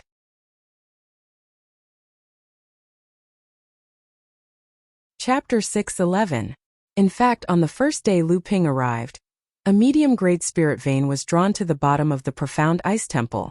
Lu Ping had heard from Tianlu Laozu that there were only 4 medium-grade spirit veins in the ruins. It was impossible for each sect to divide the 4 spirit veins evenly. However, the fact that Jinling was able to get his own medium-grade spirit vein still surprised Lu Ping. On the second day, he heard from Guotianshan Laozu that Tianxiang Laozu, Tianfan and Tianxue Laozu had worked together to obtain a few treasures in the ruins before Daoshang Laozu. However, Guotianshan Laozu only smiled and didn't say what the treasures were. On the third day, when Lu Ping asked Tianlu Laozu about alchemy, he heard from Tianlu Laozu that Tianzhong Laozu had found a batch of high-grade spirit materials in the ruins. It was said that some of them were quite effective in refining cauldrons. Tianzhong Laozu also swore that with this batch of spirit materials, he had a 90% chance of upgrading the Sky Hut cauldron to the level of an artifact. While Tianlu Laozu was commanding the purple crystal bees to collect the spirit flowers in the ruins, a group of purple crystal bees found a spirit herb garden, hidden in an extremely secret space. Tianlu Laozu didn't make it public. He called Guotianshan Laozu over when no one was paying attention and commanded a small group of bees to collect honey from the garden. After harvesting the nectar, he ordered ancestor Guotianshan to harvest all the high-quality spiritual herbs in the space as soon as possible. On the fourth day, Zhang Tianlin Laozu, who was guarding the sect with Master Lu Tianling, arrived at Frost Island. Jinling was called the new formation master of the North Sea cultivation world, spiritual master Xianxian. Guotianshan Laozu returned to Tianling Mountain and guarded Jinling's headquarters with Lu Tianling Laozu. After the Laozu left the ruins, Lu Ping went to visit Zhang Tianlin Laozu.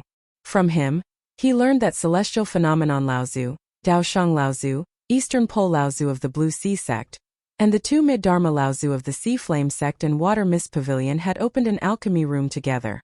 The 5 Laozu each had their own gains, but this time Daoshang Laozu was faster, and took the top-grade alchemy furnace in the alchemy room before Celestial Phenomenon Laozu.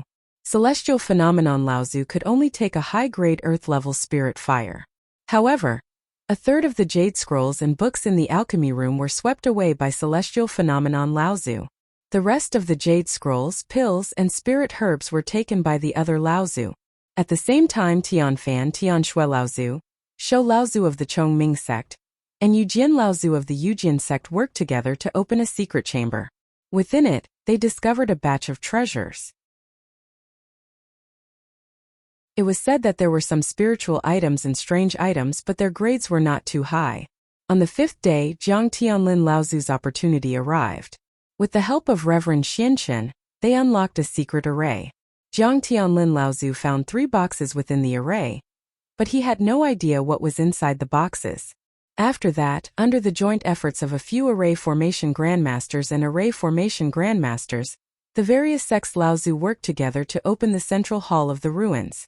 Once again, the Jinling cultivator took the lead. 6 Laozu cultivators worked together to sweep through 1/3 of the inheritance manuals in the central hall.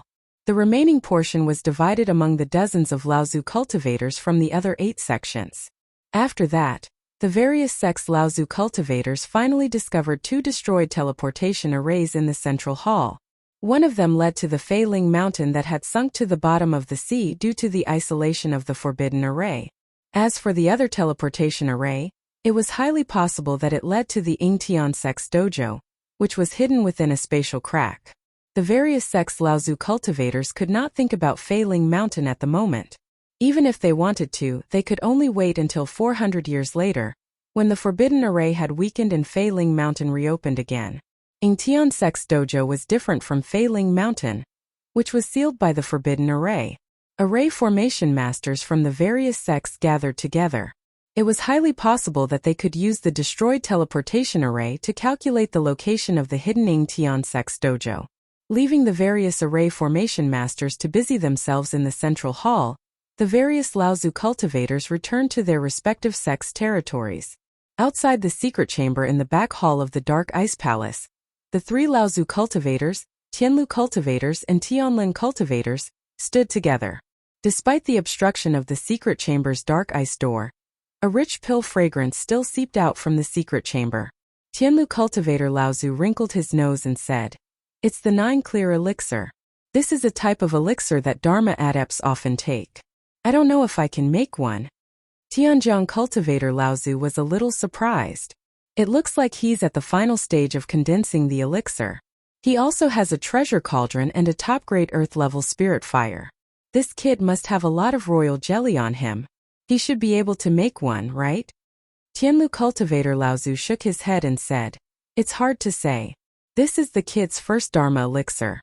Even when Tianqin was refining it, she only managed to make one on her third try. Even if this kid's conditions are better than Tianqin's, I don't think it'll be easy for him to make an elixir on his first try." Zhang Tianlin originally wanted to say something, but after hearing Tianlu cultivator Laozu's words, he just smiled faintly and said, "Uncle Masters, let's wait and see the final result. It looks like the elixir is about to be made." The three of them stood outside the secret chamber and waited. At this time, the temperature in the secret chamber was getting higher and higher. Although the Dark Ice Palace was the core of the Dark Ice Array and was protected by the array, under the roasting of the red spirit fire, there were still signs of melting. Water had already begun to flow out of the ground.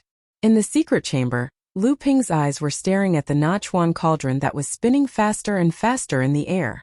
Originally, when Lu Ping used the spirit fire smelting purification technique, he only wanted to keep one elixir to enter the final stage of condensing the elixir.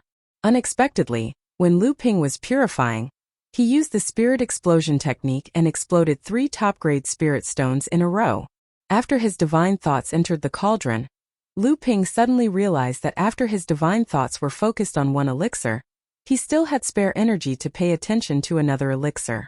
After Lu Ping weighed the pros and cons, he was finally driven by a little greed and vanity in his heart. The rest of his divine thoughts circled in the cauldron and quickly wrapped around another elixir. As for the third elixir, it was directly abandoned by Lu Ping, and it exploded into a ball of spirit chi in the cauldron. At this time, it was already the final stage of condensing the elixir. With Lu Ping's divine thoughts cultivation, which was no less than that of an early Dharma adept, he could barely control the 2 elixirs. However, at this time, the fire in the cauldron seemed to be a little unstable. At this time, Lu Ping did not have a trace of panic in his heart. This kind of loss of control of the fire when refining elixirs for the Dharma stage was already commendable for Lu Ping to be able to persist until now when this situation occurred when he was refining elixirs for the Dharma stage. At this time, Lu Ping could not care about anything else. He flipped his left palm and a jade bottle appeared in his hand. 2 drops of royal jelly brewed by the purple crystal queen bee after she advanced to the core forging stage were popped out of the jade bottle and fell into the cauldron. Under the guidance of Lu Ping's divine thoughts, it quickly merged with the 2 elixirs. Although the unstable fire caused the rotating Nachuan cauldron to tremble from time to time, at this time, with the help of the royal jelly, Lu Ping's divine thoughts were still able to firmly control the 2 elixirs and wait for the last moment of the cauldron's opening. In the secret chamber, the joy on Lu Ping's face became more and more intense. Seeing that the cauldron had opened to the last moment, the 2 9-clear elixirs were formed at this time. To an alchemist like Lu Ping was naturally very clear what it meant. Lu Ping stretched out his hand and shook it. The lid of the Nachuan cauldron flew up, and a thick wave of spirit chi, along with a wave of fire, spewed out from the Nachuan cauldron. In this wave of air, the 2 silver-white elixirs each let out a clear whistle and crashed into the walls on both sides of the secret chamber. Lu Ping laughed, and the water vapor in the black ice secret chamber was pointed by Lu Ping's spell. Clouds of mist weaved into a net in the secret chamber, covering the 2 elixirs layer by layer. Lu Ping took out the jade essence bottle that he had already prepared, and was about to put away the 2 9-clear elixirs. Unexpectedly, there was a loud explosion, and a red flame suddenly spread out from the bottom of the Nachuan cauldron. Oh no, I actually forgot this step. When the elixirs were out of the cauldron, the alchemist often had to first extinguish or reduce the power of the fire seed, and then began to take back the elixirs. This was to prevent the furnace from exploding after the fire seed was out of control. Not only would the fire seed be destroyed, but the cauldron might also be lost. Even the alchemist who was not strong enough would die. This was also the reason why alchemists above the master level had to first set up restrictions in the alchemy room before refining elixirs. because when the elixirs were out of the cauldron, they had to first control the fire seed. And then they could capture the elixirs. Therefore, the restrictions in the alchemy room could always restrict the elixirs that were running everywhere in the alchemy room. However, after Lu Ping concocted 2 Avatar Realm medicinal pellets in one go, he forgot to stop the ignition of the Crimson Spirit Flame. This time the Crimson Spirit Flame went out of control and was on the verge of exploding. Once the upper-grade Earth-level Red Spirit Flame exploded, even if Lu Ping could avoid it with his current cultivation, and he was not afraid of the quality of the Nachuan Cauldron, but if this Red Spirit Flame was destroyed, it would be enough for Lu Ping to die of heartache. Not to mention that the 2 9 clear elixirs that were about to be put away would probably be burned in the fire forever. At this critical moment, Tianlu Laozu, who was outside the secret room, was experienced. He suddenly shouted, "Not good!" Under the surprised gazes of Tianzhong Laozu and Tianlin Laozu, he kicked the door of the secret room, which was covered with the restriction of the Xian Ice Formation, into pieces of ice. A red flame immediately swept out from the open door. Tianlu Laozu whispered, "Good guy." Both of his hands formed a fire separation spell, and in an instant, he separated the red spirit flame that was rushing towards him. Then, a series of Jinling's secret fire manipulation spell was used to quickly suppress the red spirit flame. At this time in the alchemy room, Lu Ping smiled at the 3 Laozu who came in, and then hurriedly put the 2 9 clear elixirs into the jade bottle under the 3 Laozu's incredulous gazes. 2. Tianlu Laozu stood in a daze, dumbfounded.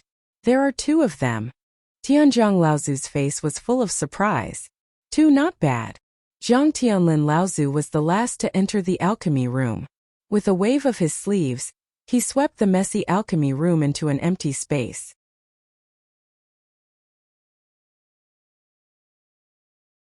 Chapter 6:12. In the Black Ice Hall, the 6 Laozu were seated. Lu Ping sat at the end of the table.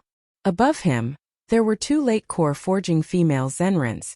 They were 2 of the 4 most outstanding female cultivators in the 2nd generation of Jinling's disciples. Master Xianju of the Talisman Pavilion and Master Xian Chan of the Array Formation Grandmaster. Tianxiang Laozu handed the jade bottle in his hand to Tian Fan Laozu. Inside the bottle were the 2 9 clear pills that Lu Ping had just refined. Lu Ping had caused such a huge commotion in the secret chamber. Moreover, whether he could advance to become an alchemy grandmaster was a huge matter in Jinling. Tianxiang, Tian Fan and Tian Shui, the 3 Laozu, were not there at the time, but they had been paying attention to the secret chamber that Lu Ping was in. Naturally, they rushed over quickly. Although the few Laozus looked calm, their hearts were already in turmoil. 20% success rate? Was this a joke? Was this really the kid's first time refining a Dharma elixir? Although the few Laozus had their own doubts, the fact that Lu Ping had refined 2 9 clear pills was in their hands. The celestial phenomenon ancestor pondered for a moment and said to the Fornax ancestor beside him, "Brother Fornax, what is the success rate of refining a Dharma form elixir?" Tianlu Laozu laughed bitterly and said, "The success rate of refining a Dharma elixir is extremely low. Therefore, those who can refine a Dharma elixir can be called an alchemy grandmaster. Normally, if you don't create or modify a special Dharma elixir, you can be considered an alchemy grandmaster if you can achieve a success rate of 30%. Looking at Lu Ping's shocked expression, Tianlu Laozu continued, "If I were to use my sect's top-grade cauldron to refine, the success rate of Dharma stage pills would hover around 30% to 40%. If I were to use a magic cauldron, the success rate could be stabilized at more than 40%. If I were to add in the royal jelly of the core forging stage, the success rate would increase to more than 50%. The few Laozus all sucked in a breath of cold air. Only Lu Ping could not believe it. How could the success rate of a Dharma stage core pill be so low? With Tianlu Laozu's alchemy skills, with the help of various external factors, he could achieve a success rate of 50%. How could the Laozus here be so shocked? Lu Ping clearly remembered the time when he was watching Yen Wuzhou refine pills on the East Sea's Soundwave Island. Although he did not know if Yen Wuzhou had used external factors in the process, the 5 Dharma stage core pills were real. At that time, when he saw Yen Wuzhou's performance, he did not feel that it was as difficult as Tianlu Laozu had said. If Dharma stage core pills were really as difficult as Tianlu Laozu had said, then Yan Wuzhou's alchemy skills were clearly far above Tianlu Laozu's. This was why Yan Wuzhou had been able to enter the Northern Alliance's Qinyuan Palace and chat freely with the Dharma stage alchemist, Hongye Laozu, before Yan Wuzhou had reached the Dharma stage. Perhaps Tianlu Laozu's question had attracted the other Laozu's interest. Tianfan Laozu, who was at the side, smiled and said, Tianqin is Junior Tianlu's proud disciple. What is her success rate? Speaking of Tianqin, Tianlu Laozu's face also revealed a hint of redness. He smiled and said, this girl did not waste her time in the East Sea all these years. If she had refined it normally, her success rate for Dharma stage core pills could barely reach 30%. However, her control of the fire is still lacking. If she had the Nachuan cauldron and the core forging stage royal jelly, she could maintain the success rate between 40% to 50%. However, this girl's alchemy skills will surpass mine sooner or later. So if I upgrade the Sky Hut cauldron to a magical weapon, I will hand it over to her. Tianxue Laozu asked curiously, didn't you say that the core forging stage royal jelly can increase the success rate by 20%? Why did I hear from junior brother that it only increased the success rate by 10%? Tianlu Laozu explained, if only the success rate could be increased by this much. The amethyst royal jelly's benefits for Dharma stage pills would depend on the alchemist's own standards. If junior brother's alchemy skills could reach 80% success rate, naturally I would be able to fully utilize 20% of the royal jelly's benefits. But with junior brother's current standards, I would only be able to utilize 10% of the royal jelly's benefits. Tianxue Laozu suddenly understood and said, so this 20% success rate can be set in such a way. As he finished speaking, he glanced at Lu Ping and said, if that's the case, when this brat concocted 2 9 purities pills this time, the royal jelly's benefits would definitely be lesser? Lu Ping chuckled. What Laozu didn't know was that when other alchemists concocted Dharma stage pills, they would usually concoct a full furnace. The number of pills they could concoct would depend on how many pills they could concoct. However, when Lu Ping started concocting the 9 purities pills, he immediately exploded the remaining 7 pills and concentrated on concocting the remaining 3 pills. In the end, he gave up on another pill and only concentrated on concocting the remaining 2 pills. Furthermore, he even added a drop of royal jelly from each pill. That was how he managed to concoct 2 9 purities pills right from the start. Of course, this was also related to Lu Ping's abnormal spiritual will cultivation. It was also the embodiment of Lu Ping's accumulation and growth in alchemy over a long period of time. Lu Ping concocted Dharma stage pills and became the 3rd alchemy grandmaster in Jinling. He had already obtained the recognition of the various Laozu of the sect. Naturally, it was also justifiable for him to wield the Nachuan cauldron. After concocting the pills, Tianxiang Laozu continued, the matter of the ruins has come to an end. Yesterday, junior brother Tianfan, junior sister Tianxue, and I sorted out the things that were brought out from the ruins in the past 5 days. The rewards were truly bountiful, especially the large amount of repair resources that Dharma stage adepts could use. This was undoubtedly a great boost for our sect. When everyone heard Tianxiang Laozu say this, they were all very excited. Immediately after Tianxiang Laozu said, however, after these few days of calculation, the hidden space of the Yingtian sect's training ground will soon be found by junior nephew Xianchen and the others. After a discussion, the various sects have agreed to each send an early Dharma adept to the Central Plains in secret. After that, they will head north into the Northern Ice Plains to search for the Yingtian sect's training ground. Spiritual Master Xuanju asked somewhat unhappily, Uncle Master, why can our sect only send 1 Dharma adept? Our sect's strength far exceeds that of the other sections. Even if we can't send 2 Dharma adepts, we should at least send 1 mid-Dharma adept. Tianxue Laozu giggled and said, you damned girl, you're spouting nonsense. Rather than agreeing to send 1 mid-Dharma adept, why don't the sects agree to send 2 early Dharma adepts? Do you really think that 2 early Dharma Laozu can defeat 1 mid-Laozu? At this moment, Spiritual Master Xianchun said, a few days ago, the various uncle masters specially invited senior brother Jiang and his disciples to Frost Island. I believe that at that time, the various uncle masters had already decided to send senior brother Jiang. Celestial Phenomenon Laozu and the rest all smiled and nodded. Jiang Tianlin's expression was calm.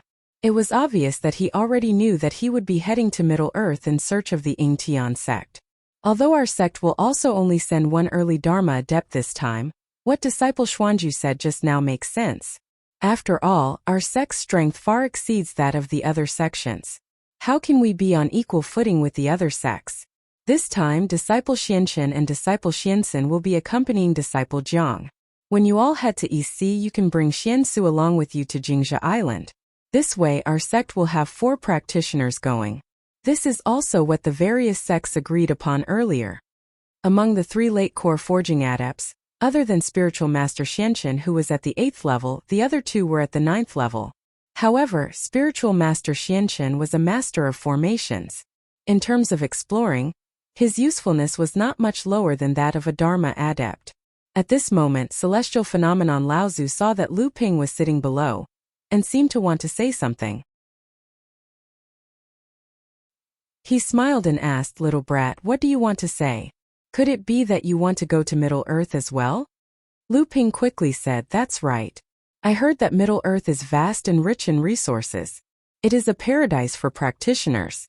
Therefore, I also want to go with Uncle Jiang and experience the prosperity of Middle-earth." Prosperity? Middle-earth may not be that prosperous now. Celestial phenomenon Laozu snorted coldly. He did not give a reason and only said, "You're not allowed." Lu Ping looked at Jiang Tianlin Laozu and saw that Jiang Tianlin was giving him a helpless expression. Lu Ping felt regret in his heart. However, he also knew that the current situation in Middle-earth seemed to be very bad. 2 years ago, news came from the East Sea. After 5 years of sailing, the treasured ship of Xiaoyao Pavilion had successfully returned. The ultra-long-distance teleportation array between Xiaoyao Pavilion and Tianyue sect had been successfully set up. However, for some unknown reason, after Xiaoyao Pavilion returned, they pulled a ship full of Middle-earth cultivators back to the East Sea. However, Xiaoyao Pavilion also took advantage of the opportunity to make a fortune. Afterward, this batch of cultivators from Middle-earth brought a piece of news to the East Sea. Currently, the cultivation world of Middle-earth was in chaos. However, all the big sects were sweeping the snow in front of their door. At the same time, all the sects that had connections with the overseas sects were guarding the ultra-long-distance teleportation array, preventing Middle-earth cultivators from going overseas. These hundreds of people who boarded Xiaoyao Pavilion's treasured ship and came to the East Sea were actually to seek refuge. When Lu Ping saw that his wish to go to Middle-earth couldn't be fulfilled, he did not show any signs of vexation. Instead, he smiled, "Everyone Laozu, this disciple has advanced to become an alchemist master. I wonder if I can ask for some rewards from this sect?" Tianxue Laozu sneered and scolded, "You foolish brat. I think it's only right that you ask for some beating." However, the corners of his eyes betrayed Tianxue Laozu's current mood. Patriarch Skysail smiled as well. "What benefits do you want now, boy of many treasures? Don't tell me you have your eyes on the treasures in the ancient ruins? Although our sect has obtained quite a lot of benefits, there aren't many that are suitable for you." Lu Ping chuckled, "Disciple doesn't want anything else.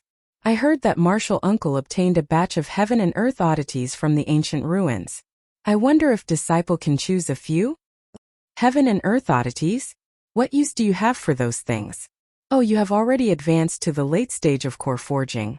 It's normal for you to smelt your dipper chi. However, that only requires water attribute heaven and earth oddities.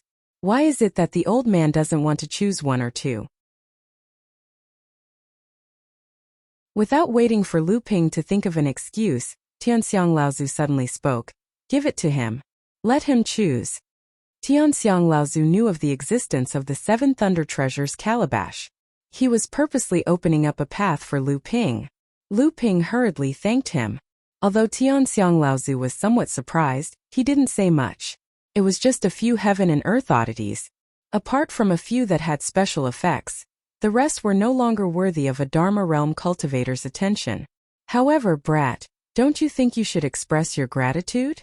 Tianxiang Laozu, who previously made Lu Ping feel grateful, was now like an old fox as he smiled at Lu Ping.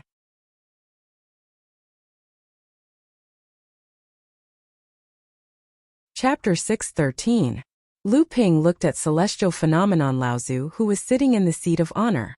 He didn't know why the usually dignified celestial phenomenon Laozu would reveal such a cunning side in front of a junior like him. However, since the person with the highest status in the Jinling sect said such words, Lu Ping naturally couldn't remain silent.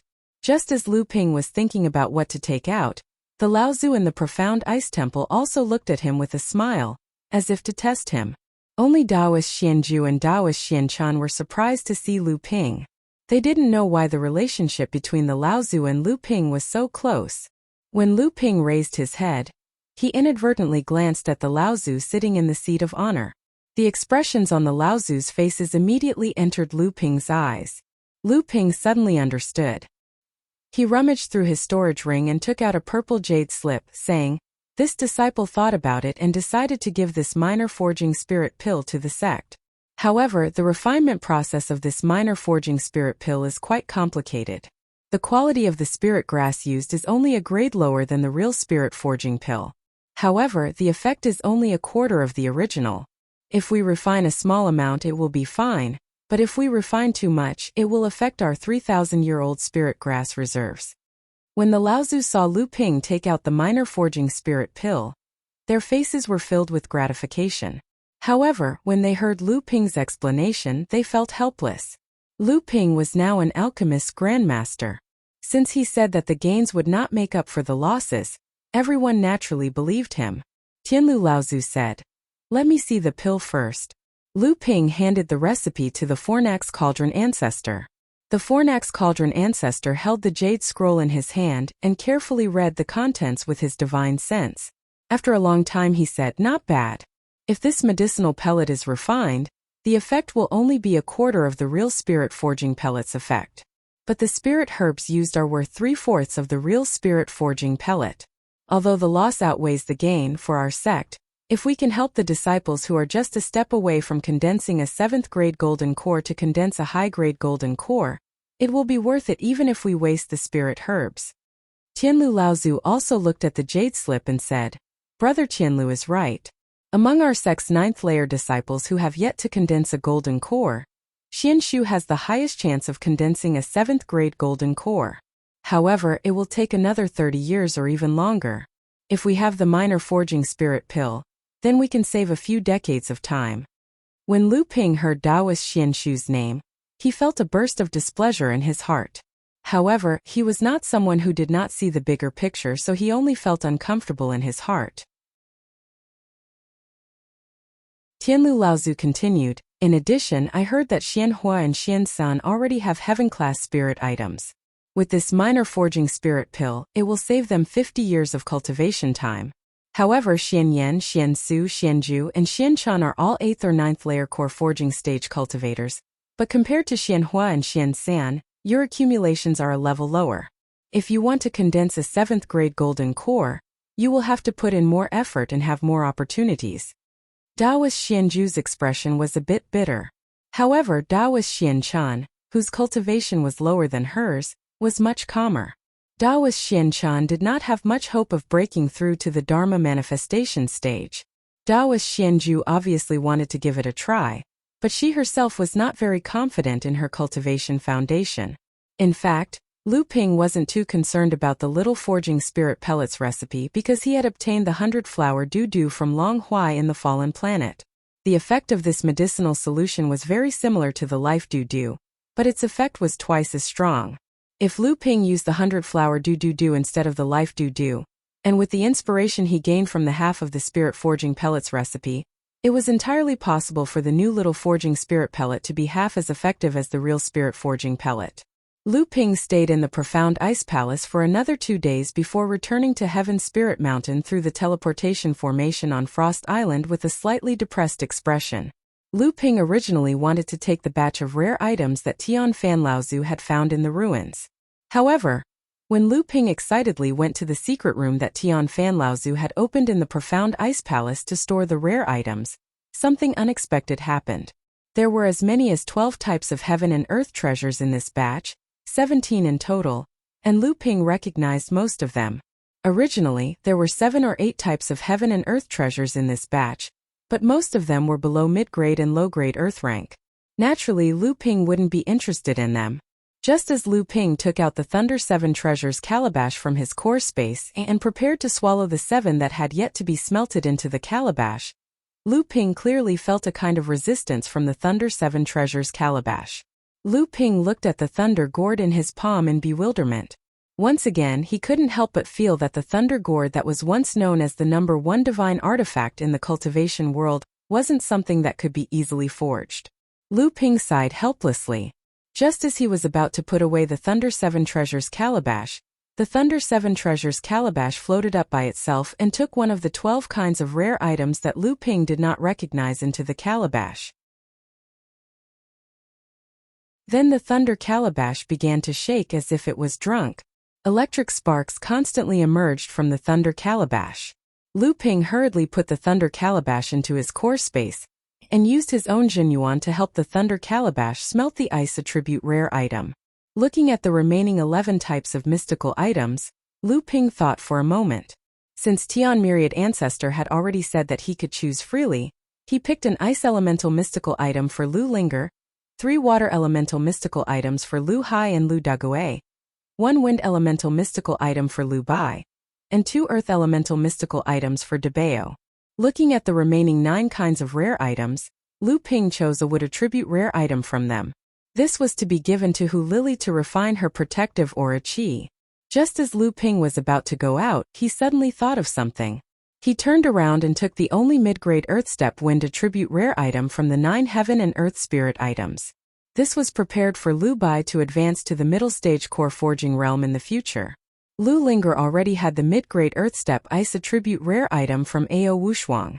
Lu Hai had 3 Azure Billow Water. Although it was only low-grade Earth Step, the 3 were fused well. It was not much worse than fusing a mid-grade Earth Step Spirit Water of Heaven and Earth. Since he had already taken it, it was still the same to take 1 or 2. Why not take all of them?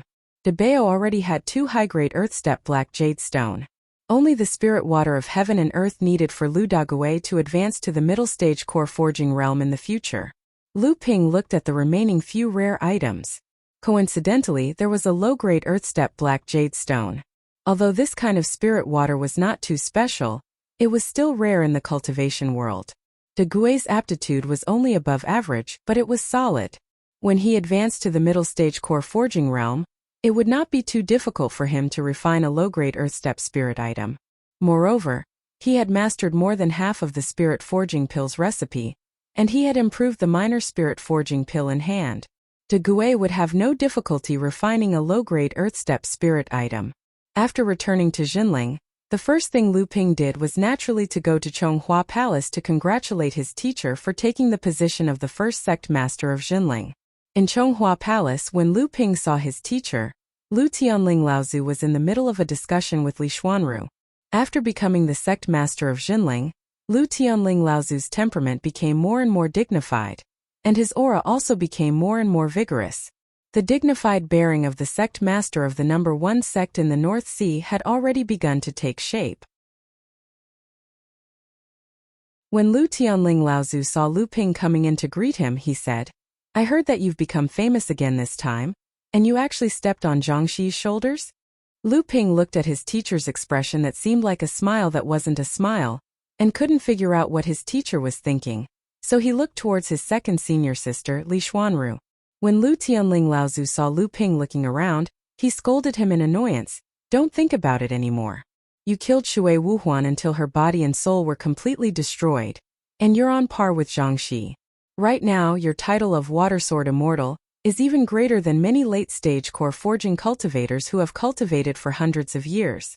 Aren't you afraid that the beam that stands out will be the first to rot? Who knows how many cultivators from the various sects in the North Sea want to kill you?" Lu Ping chuckled, "You're right, teacher. However, if it's a face-to-face competition, as long as it's not Laozus who are bored enough to make a move on me, I'm not afraid of other people. However, if they want to use underhanded methods such as ambushing, besieging, or assassinating me, I can't guarantee it." Lu Tianling Laozu sneered and threw a token to Lu Ping. He said, "At least you have some self-awareness. This token is the token to open the Jade Cave Paradise, the inheritance land of our sect, which is second only to the True Spirit Paradise. Seeing that you've broken through to the late-stage core forging stage, it seems that you haven't had the time to refine the 7th layer of protective aura. Go inside and see if you can find a suitable water attribute item. Also, there is a spirit-nurturing artifact in the Jade Cave Paradise that your grandmaster left behind after he passed away. I wasn't able to inherit it back then. Although your senior sister's cultivation has reached the required level, she doesn't have the strength to retrieve that artifact. Go take a look. Don't let your grandmaster's artifact be covered in dust. Lu Ping solemnly received the token from his teacher. After thanking him, he hesitated for a moment before saying, "Teacher, our sect needs the consent of the 3 Laozus to open the inheritance land. Right now, Martial Uncle Tianqin is guarding Huangli Island, Martial Uncle Tiankong is at Universe Island, and the others are at Frost Island. Only Martial Uncle Gua is on the mountain, so I can't enter the Jade Cave Paradise now." Second senior sister, Reverend Li Xianru, smiled and said, "Junior brother, you've forgotten again. Teacher is now the sect master of our sect. Except for the Jinling Paradise, which is related to the foundation of our sect and requires the consent of all the Laozus to open, teacher can decide all the other inheritance lands or grottos." Lu Ping hurriedly slapped his forehead and said, "I forgot about that." However, he was secretly happy. It seemed that teacher did have a lot of power as the sect master. As a disciple, he was the first to enjoy the benefits. It seemed that he would have to follow teacher's path in the future.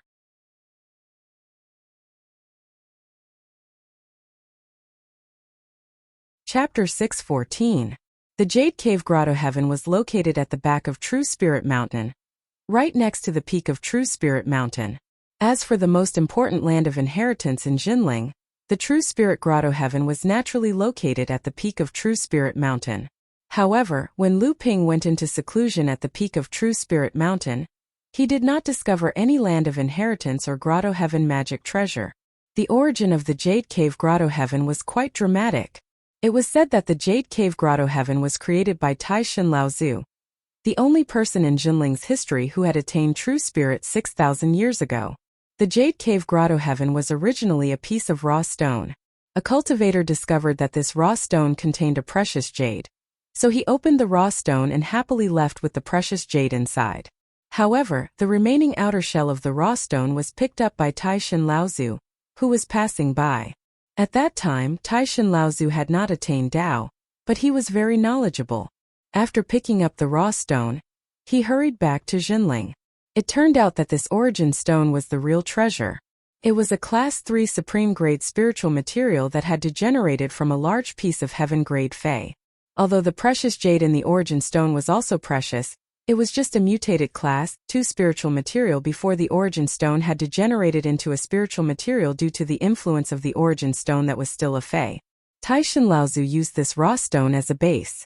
Later on, he added a variety of rare spiritual materials and refined it into a Grotto Heaven magic treasure.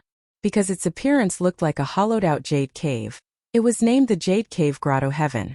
After 6,000 years, the Jade Cave Grotto Heaven had become the second most important land of inheritance in Jinling, second only to the True Spirit Grotto Heaven. The Jade Cave Grotto Heaven had also condensed the 4th psychic treasure restriction and become a Psychic Grotto Heaven magic treasure.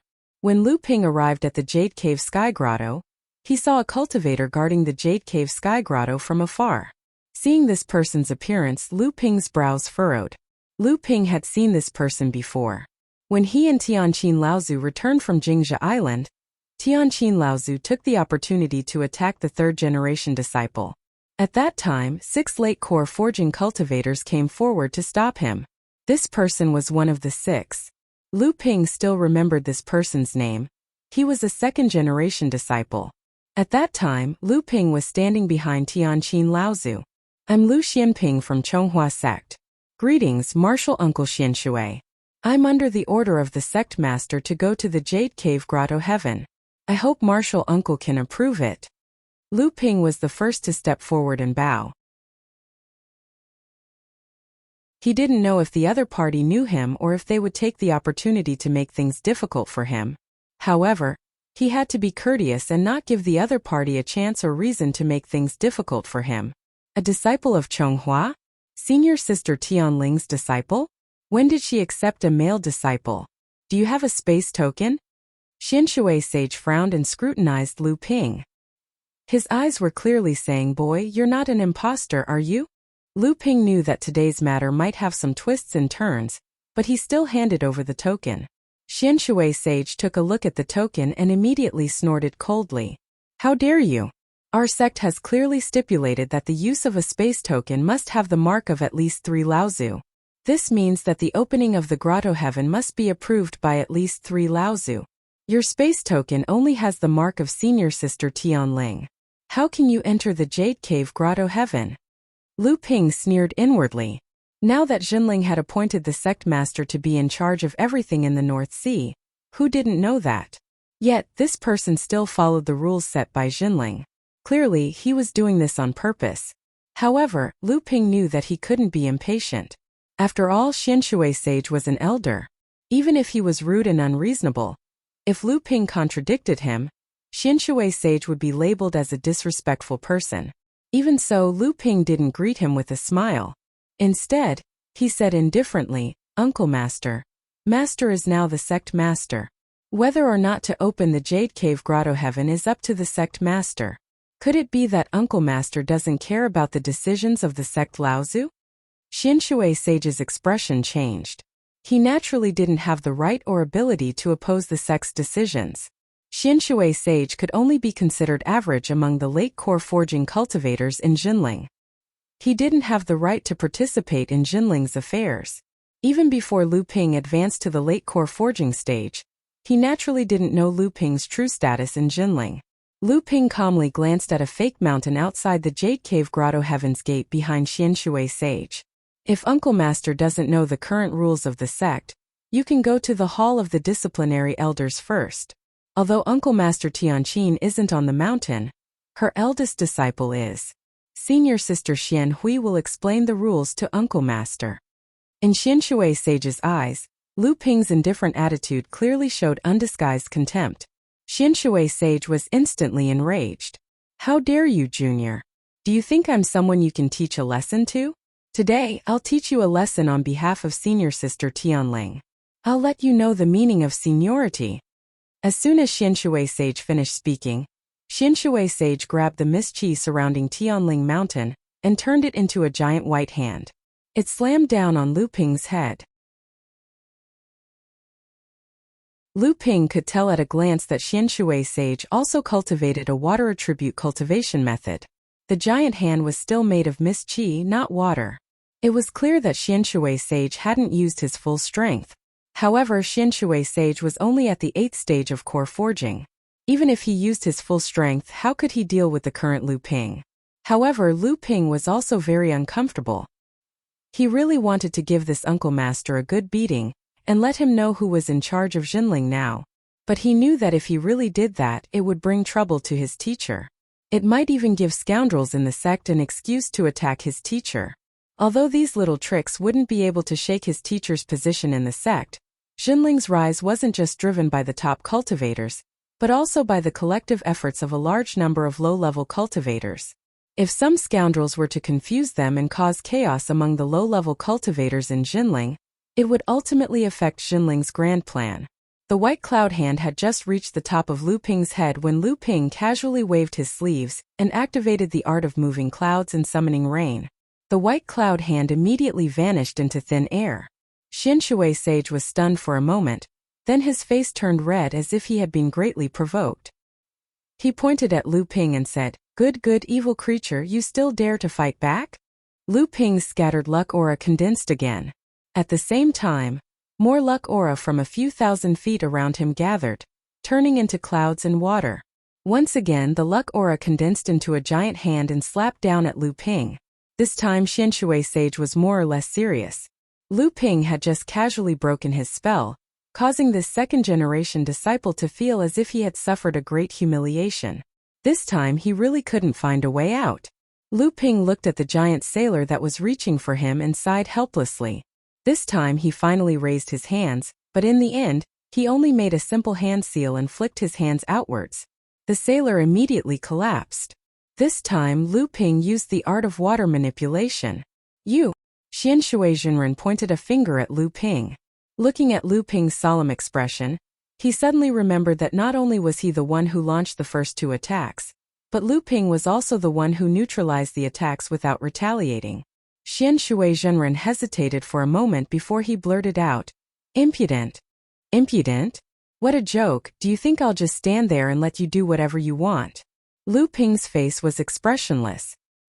He only looked at Xianshui Sage and let him attack again. Xianshui Sage was able to push his cultivation to the 8th layer of the core forging realm. At this time he naturally knew that he was being used as a tool. However, he was now riding a tiger and couldn't back down. In the future, if word got out that he, a second-generation disciple with a cultivation of the 8th layer of the core forging realm, couldn't do anything to a third-generation disciple, how would he have the face-to-face Xinling? The corner of Xianshui Sage's eyes twitched. He opened his mouth and spat out a blue pearl. At the same time, a kettle jumped out from his core space. The kettle tilted downwards, and a clear stream of water flowed down from the spout. When the water reached the ground, it didn't splash. Instead, it seemed to pour into an invisible mold. As the water rose, it gradually formed a pair of large feet, then a pair of hairy thighs, and finally a huge head. Lu Ping's eyes narrowed. This was actually a 3-foot water ape. Xianshui Sage slapped the blue pearl directly into the water ape's heart. The huge water ape roared at the sky, its 2 huge forelimbs beating its sturdy chest. Then, as Xianshui Sage pointed at Lu Ping, the water ape's watery eyes suddenly shot out a sparkling light towards Lu Ping. There seemed to be a hint of fierceness in the light. Mystical ape water manipulation. This Xianshui Sage had actually practiced the first true technique of Jinling, the mystical ape water manipulation. Celestial Elephant Laozu had practiced this technique. When Celestial Elephant Laozu had passed the mid-dharma stage, the power of the mystical ape water manipulation was still vivid in Lu Ping's mind. The water ape leaped towards Lu Ping. Lu Ping suddenly felt as if all the water vapor around him had been controlled, no longer listening to Lu Ping's commands. The mystical ape water manipulation was indeed worthy of its name. Its control over water had indeed reached an extremely high level. However, to control all the water vapor in the area of combat, it also depended on who was using the mystical ape water manipulation. For a moment, Lu Ping's competitive spirit was aroused. Since the mystical ape water manipulation was known as the first true technique of Jinling, how would the mysterious North Sea wave listening technique that he had practiced compare to it? Of the 12 orthodox techniques of the North Sea, Lu Ping merely used the mystical ape water manipulation. Under Xianshui Sage's incredulous gaze, the water vapor that had been confined in the surroundings immediately broke free from the water ape's control and slowly gathered in front of Lu Ping. A small strange dragon with 4 legs, fish whiskers, fish tail, deer antlers, and ox ears was at first only the length of a thin rope, but gradually grew to a length of 3 feet and a width of 3 feet. The strange dragon let out a long provocative cry towards the water ape and flew towards it.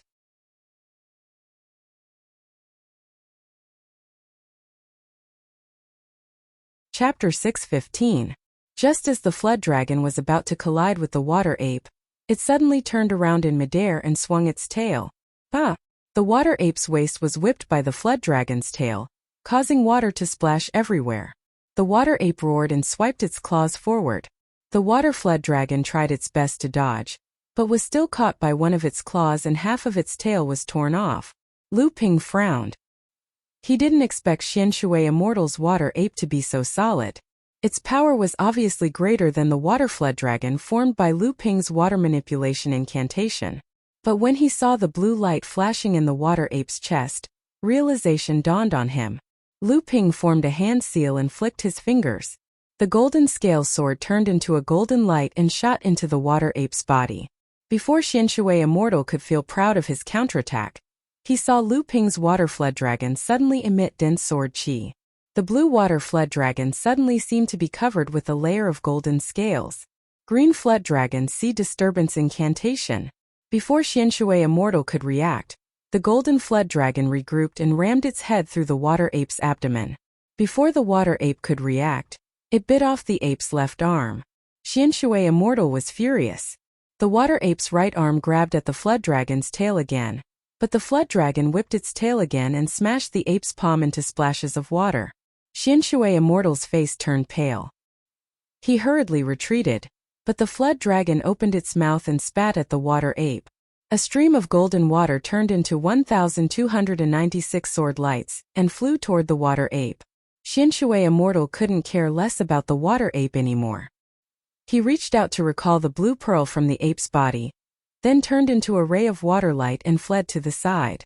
But after Lu Ping's sword lights turned the water ape into a pool of water, he didn't know if it was intentional or not, but a ray of sword light went straight behind the water ape, toward a rockery next to the entrance of the Jade Cave Paradise.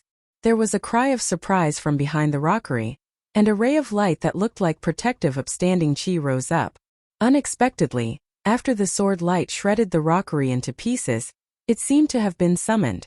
It turned around and was sucked back into the belly of the water dragon, leaving only a cultivator standing there awkwardly with his protective aura. The water flood dragon turned back into a cloud of mist and dissipated. A golden flying sword was summoned back into Lu Ping's hand and disappeared in a flash. Lu Ping looked at the person behind the fake mountain and said, "Senior Marshal Uncle Xian Yun, since you've been here for a long time, why did you hide behind the fake mountain and not come out? Uncle Master Xianshui is ignorant and doesn't respect the sect master's orders." Uncle Master Xianyun is the first-generation disciple of our sect. What do you think of this? After being hit by Lu Ping's flying sword, Daoist Xianyun's face turned green and red. He didn't know whether to be angry, laugh, fear or endure. He didn't know how to answer Lu Ping's question. At this moment, Daoist Xianshui returned to the entrance of the Jade Cave Paradise and kept a distance from Lu Ping. He turned to look at Daoist Xianyun and suddenly smiled coldly.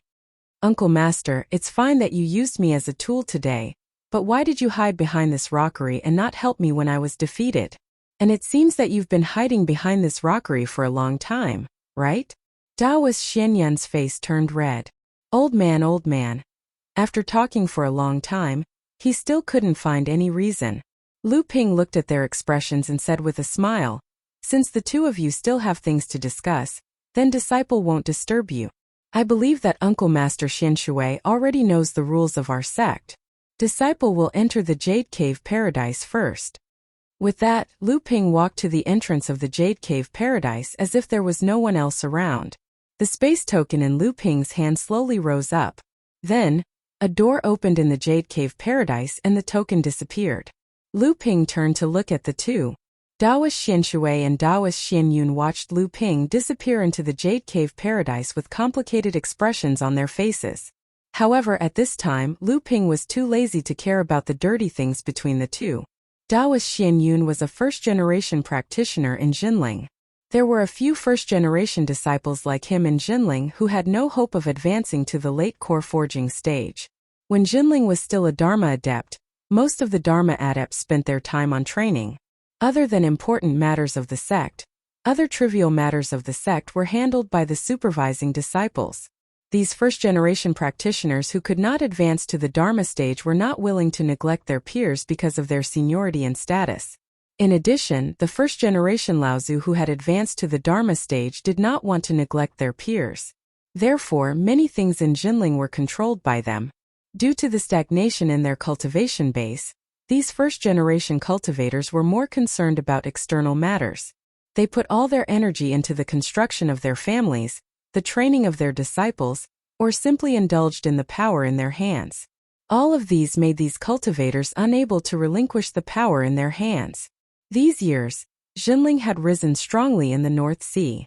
In addition, the Laozu's long-term plan for Jinling had been to centralize the power and set up a leader. This decision was undoubtedly a bolt out of the blue for the first-generation cultivators and some of the second-generation cultivators who weren't able to achieve their ambitions. Originally, their training had been stagnant, but now they could not even keep the slightest bit of power in their hands. After decades or even centuries of indulgence, they had long been unable to relinquish the power in their hands. Some of them even used their power for personal gain, causing a huge deficit in Jinling's training resources. These people could not openly resist the strong decisions of the Laozus, so they could only do some small things in the dark. At the same time, they put on a layer of conservative clothing, using the excuse of opposing the setting up of a leader and breaking the rules of Jinling that had been passed down for tens of thousands of years. In reality, they were against the centralization of power and were unwilling to give up the power in their hands. However, in the eyes of Lu Ping, these people were nothing more than clowns. In the face of absolute power, what these practitioners did was nothing more than a mantis trying to stop a chariot. The reason why Master had not made a move until now was because he was worried about the first-generation Laozu's old friendship. Moreover, these first-generation practitioners were already 600 years old. If they could not break through to the Dharma manifestation stage, how many more years did they have to live? However, this time Xianshui Jinren and Xianyun Jinren openly despised the authority of the leader and blocked Lu Ping outside the Jade Cave Grotto. This could not be justified. The battle between the two certainly could not be hidden from those who had the intention. Lu Tianling and Laozu were probably at the end of their patience now. He believed that after he went out, Jinling would have a new scene. Thinking of this, Lu Ping's heart skipped a beat. He could not help but smile. It seemed that he was still a chess piece. At this time, none of the 6 first-generation Laozu of Jinling were on Tianling Mountain. Only Master and Uncle Gua Tianshan were left to guard the sect. This was also giving Master a chance to reorganize the sect. Otherwise, if these first-generation practitioners caused trouble in front of Tianxiang Laozu and the others, it would not be good for Laozu to say anything, and Master would not look good either. Therefore, they all went to Frost Island, leaving only Tiankong Laozu at Huan Island. This time, when he entered the Jade Cave Grotto, how could Master not know that Xianshui Zhenren was guarding the place of inheritance? However, he did not give any hints or blessings beforehand. Who would dare to say that he was not a bait that Master deliberately threw out to make a fuss? Lu Ping walked quickly through the Jade Cave Grotto. This time, Lu Ping would only be in the Jade Cave Grotto for 7 days. Master had also made it clear that he was only to find 2 things. One was a water attribute worldly treasure that could refine stellar energy, and the other was a spirit-nourishing treasure left behind by Xuanxin's spiritual master, Lu Ping's grandmaster, who had passed away in meditation after his lifespan had come to an end. It was the Cloudlight 5 Elements robe. After Lu Ping had advanced to the late stage of core forging, he could already refine the 7th layer of protective stellar energy. Originally, when Lu Ping was choosing worldly treasures from Tian Fan Laozu on Frost Island, he had the idea of looking for water attribute worldly treasures for himself. However, at this time, if Lu Ping wanted to improve his protective stellar energy, not only would he need a large number of worldly treasures, but the quality of the worldly treasures would also be much higher. The batch of worldly treasures that Tian Fan Laozu had found could not meet Lu Ping's needs, be it in terms of quality or quantity. The space in the Jade Cave Grotto was much vaster than the space in Jinling's place of inheritance that Lu Ping had been to before. Moreover, it looked more like a world. As for the location of the treasures in the Jade Cave Grotto, not even Tian's spirit Laozu knew, could only give him a few rough locations. However, Tian's spirit Laozu knew the location of the Cloudlight 5 Elemental robe. Lu Ping thought about it. Finding a worldly treasure depended on luck. Moreover, even if he found it, it might not be useful. So, he went to see if the Cloudlight 5 Elemental robe was still there. In a hidden corner of the Jade Cave Grotto, Lu Ping's eyes flashed with blue light.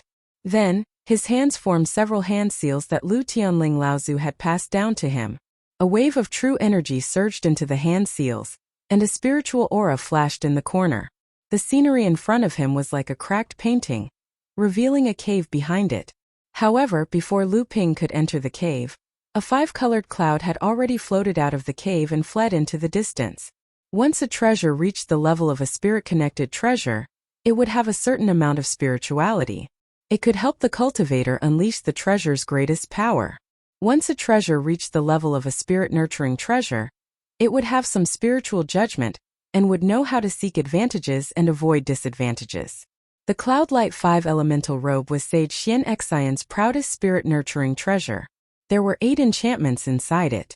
In order to refine this treasure, Sage Xian Xian had wasted a lot of time cultivating. In the end, he was only able to condense a 5th-grade golden core. He was unable to advance to the Dharma phase and could only die with regret. How could Lu Ping let go of a treasure that was already in his possession? Just as the five-colored cloud flew out of the cave, a ninth-grade white jade flower suddenly bloomed in Lu Ping's hand.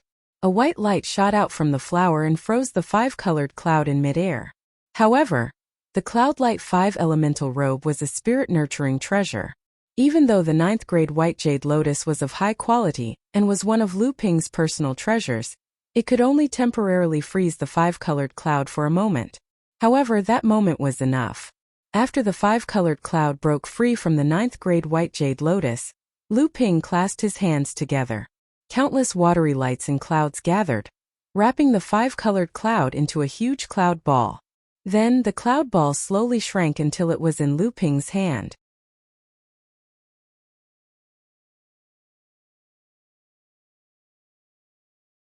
Chapter 6:16. Lu Ping frowned as he looked at the cloud-light five elements robe, which was wrapped in countless clouds. The reason why a spirit-nurturing treasure was called a spirit-nurturing treasure was because it recognized its master. If a cultivator couldn't obtain the recognition of a spirit-nurturing treasure, then no matter how high their cultivation base was, they wouldn't be able to display the treasure's full power. Of course, this was under the condition that the spirit-nurturing treasure was ownerless. If it was like the celestial phenomenon Lao Tzu had given Lu Ping the boat, then there was no need to go through the process of recognizing a master. Although the cloud-light five elements robe was known as the five elements, when Taoist master Xian Xian crafted it, he had used water-attributed true essence as the foundation of the treasure. Otherwise, Lu Ping wouldn't have had the qualifications to make the treasure recognize him as its master. A treasure with 8 restrictions was in his hand. If it couldn't recognize him as its master at the last step, then Lu Ping would have suffered a great loss. Lu Ping looked at the treasure in his hand and couldn't help but hesitate. However, when he thought about how even his teacher couldn't obtain the cloud-light five elements robe's recognition, he felt relieved. If I don't, then I'm doomed.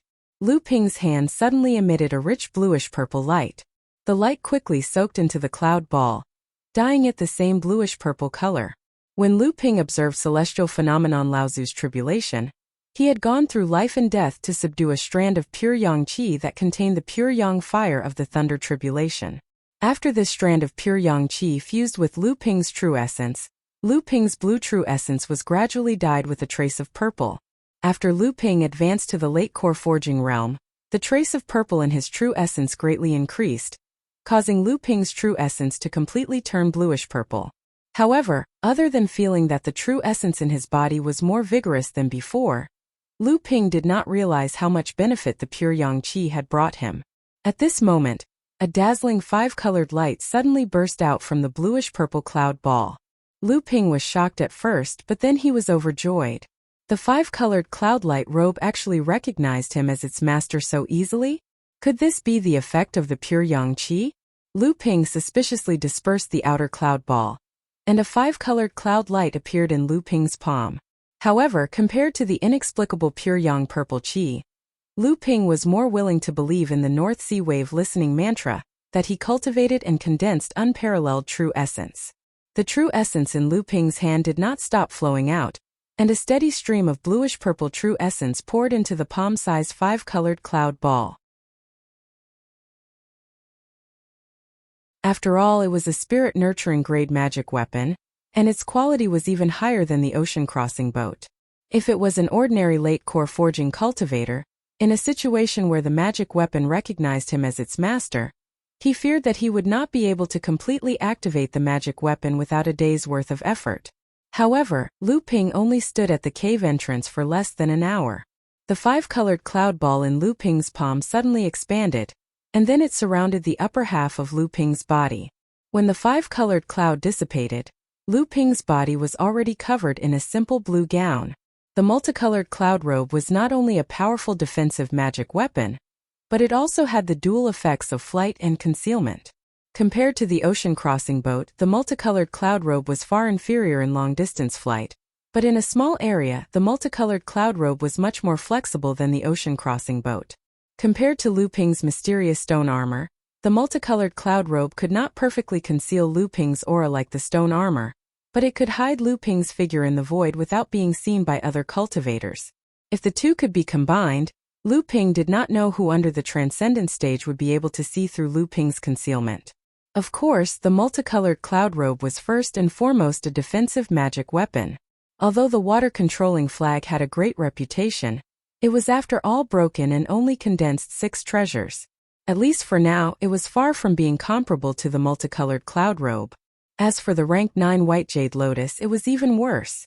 As Lu Ping's magic weapon, the rank 9 white jade lotus had condensed 5 treasures, and it was only a spirit-level magic weapon. At the same time, it was also the life gentian formation. However, the rank 9 white jade lotus's quality was still there, and there was still room for improvement in the future. The multicolored cloud robe could condense 8 treasures, and it had already reached the limit of its growth. Although Lu Ping, who had obtained the multicolored cloud robe, had activated this spirit-nurturing magic weapon, but to really be proficient in using it, Lu Ping still needed to spend a long time to cultivate it. Lu Ping's mind moved, and the multicolored cloud robe was kept into the core space by Lu Ping. The multicolored cloud robe turned into a group of multicolored clouds in the core space, and went straight past the Na Chuan cauldron, and occupied the orbit of the 7 treasures thunder calabash, revolving around the golden elixir. The 7 treasures thunder calabash and the 7 treasures thunder calabash revolved around the golden elixir. When the multicolored cloud robe descended, the mouth of the 7 treasures thunder calabash suddenly spat out a group of thunder light. Perhaps it felt that the power of the multicolored cloud robe was great. The 7 treasures thunder calabash hesitated for a moment, and then the thunder light disappeared into the mouth of the calabash. At this time, Lu Ping had already strode towards the nearest of the few places that the teacher had provided to store the water attribute strange objects. Looking at the water ball floating in the air, Lu Ping shook his head with some regret. This strange object had obviously been smelted by someone, and the smelter had extracted the most essence of this water ball.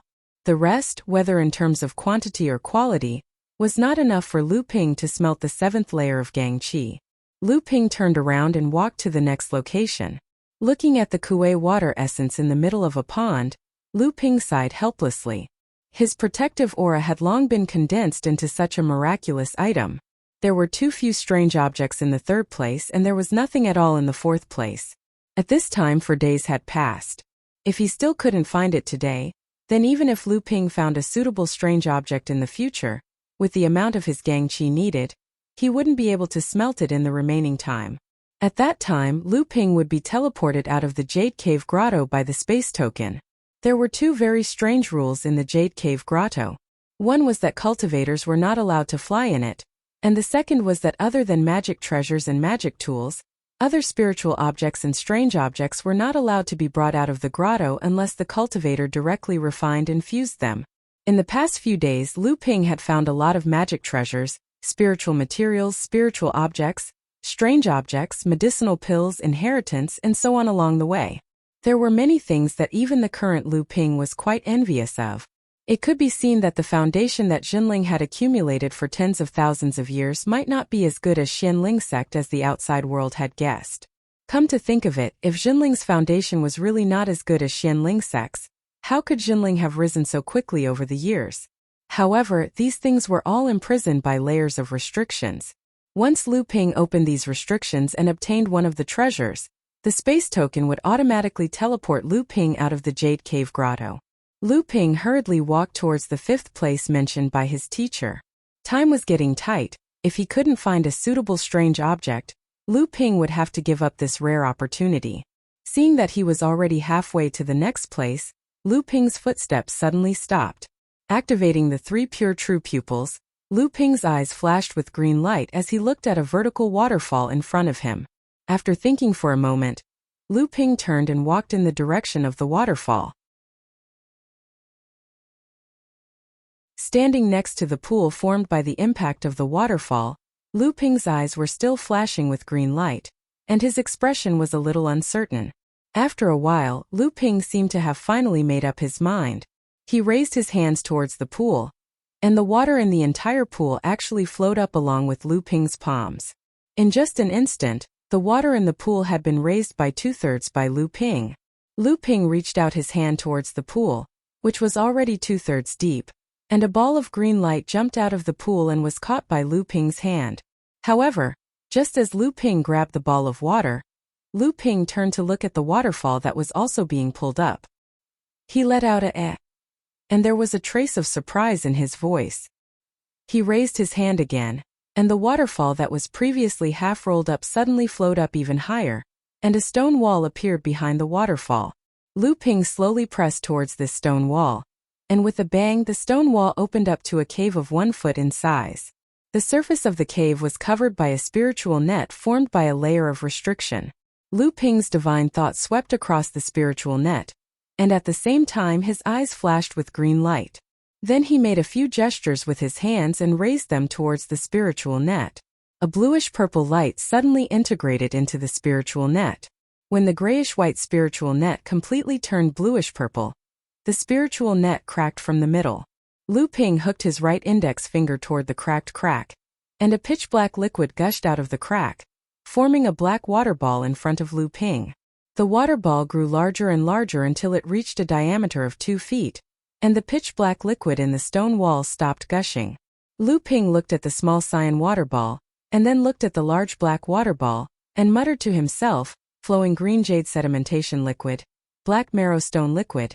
Two strange things appeared at once. Which one is necessary now? Which one should I choose? Flowing green jade sedimentation liquid could be used as the 5th water attribute strange thing to smelt the magical power of 3 pure true pupils. The black marrow stone liquid was the ideal strange thing for Lu Ping to smelt the 7th layer of protective aura chi. Lu Ping originally found the trace of flowing green jade sedimentation liquid, thinking that even if he went to the next place, he might not be able to find a suitable strange thing to smelt the protective aura chi, so it was better to choose the flowing green jade sedimentation liquid. At least it could improve the 3 pure true pupils. Unexpectedly, good things always come in pairs. When Lu Ping got the flowing green jade sedimentation liquid, he accidentally found that there was a restriction in the stone wall behind the waterfall. He did not expect that after opening the restriction, he would get the flowing green jade sedimentation liquid, which was known as stone water, and it was a water attribute strange thing that could be used to smelt the 7th layer of protective aura chi. This made Lu Ping a little difficult to choose. Should he choose the black marrow stone liquid or the flowing green jade sedimentation liquid? Or both?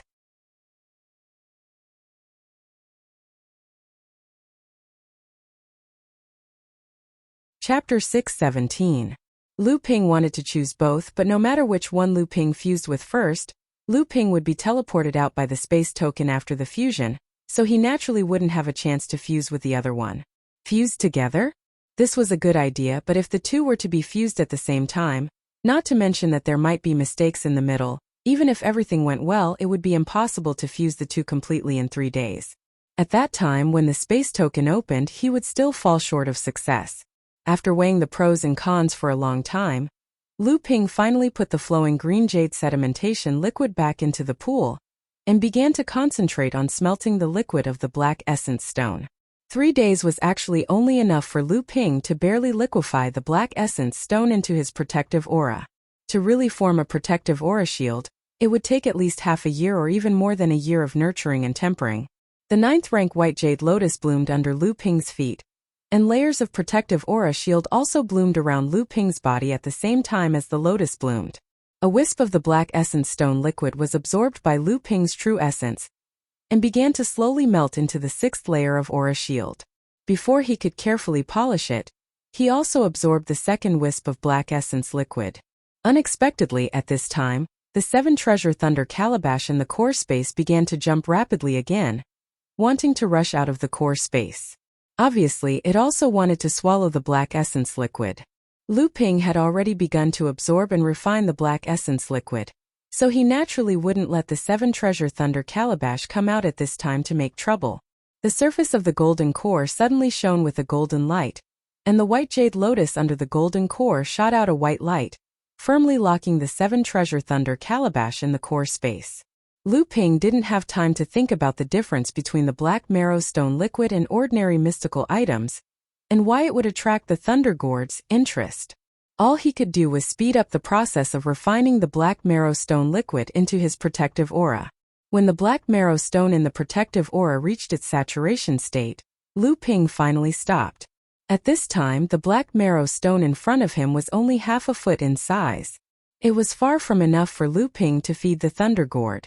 Lu Ping took out a jade bottle from his storage ring and put the rest of the black marrow fluid into it.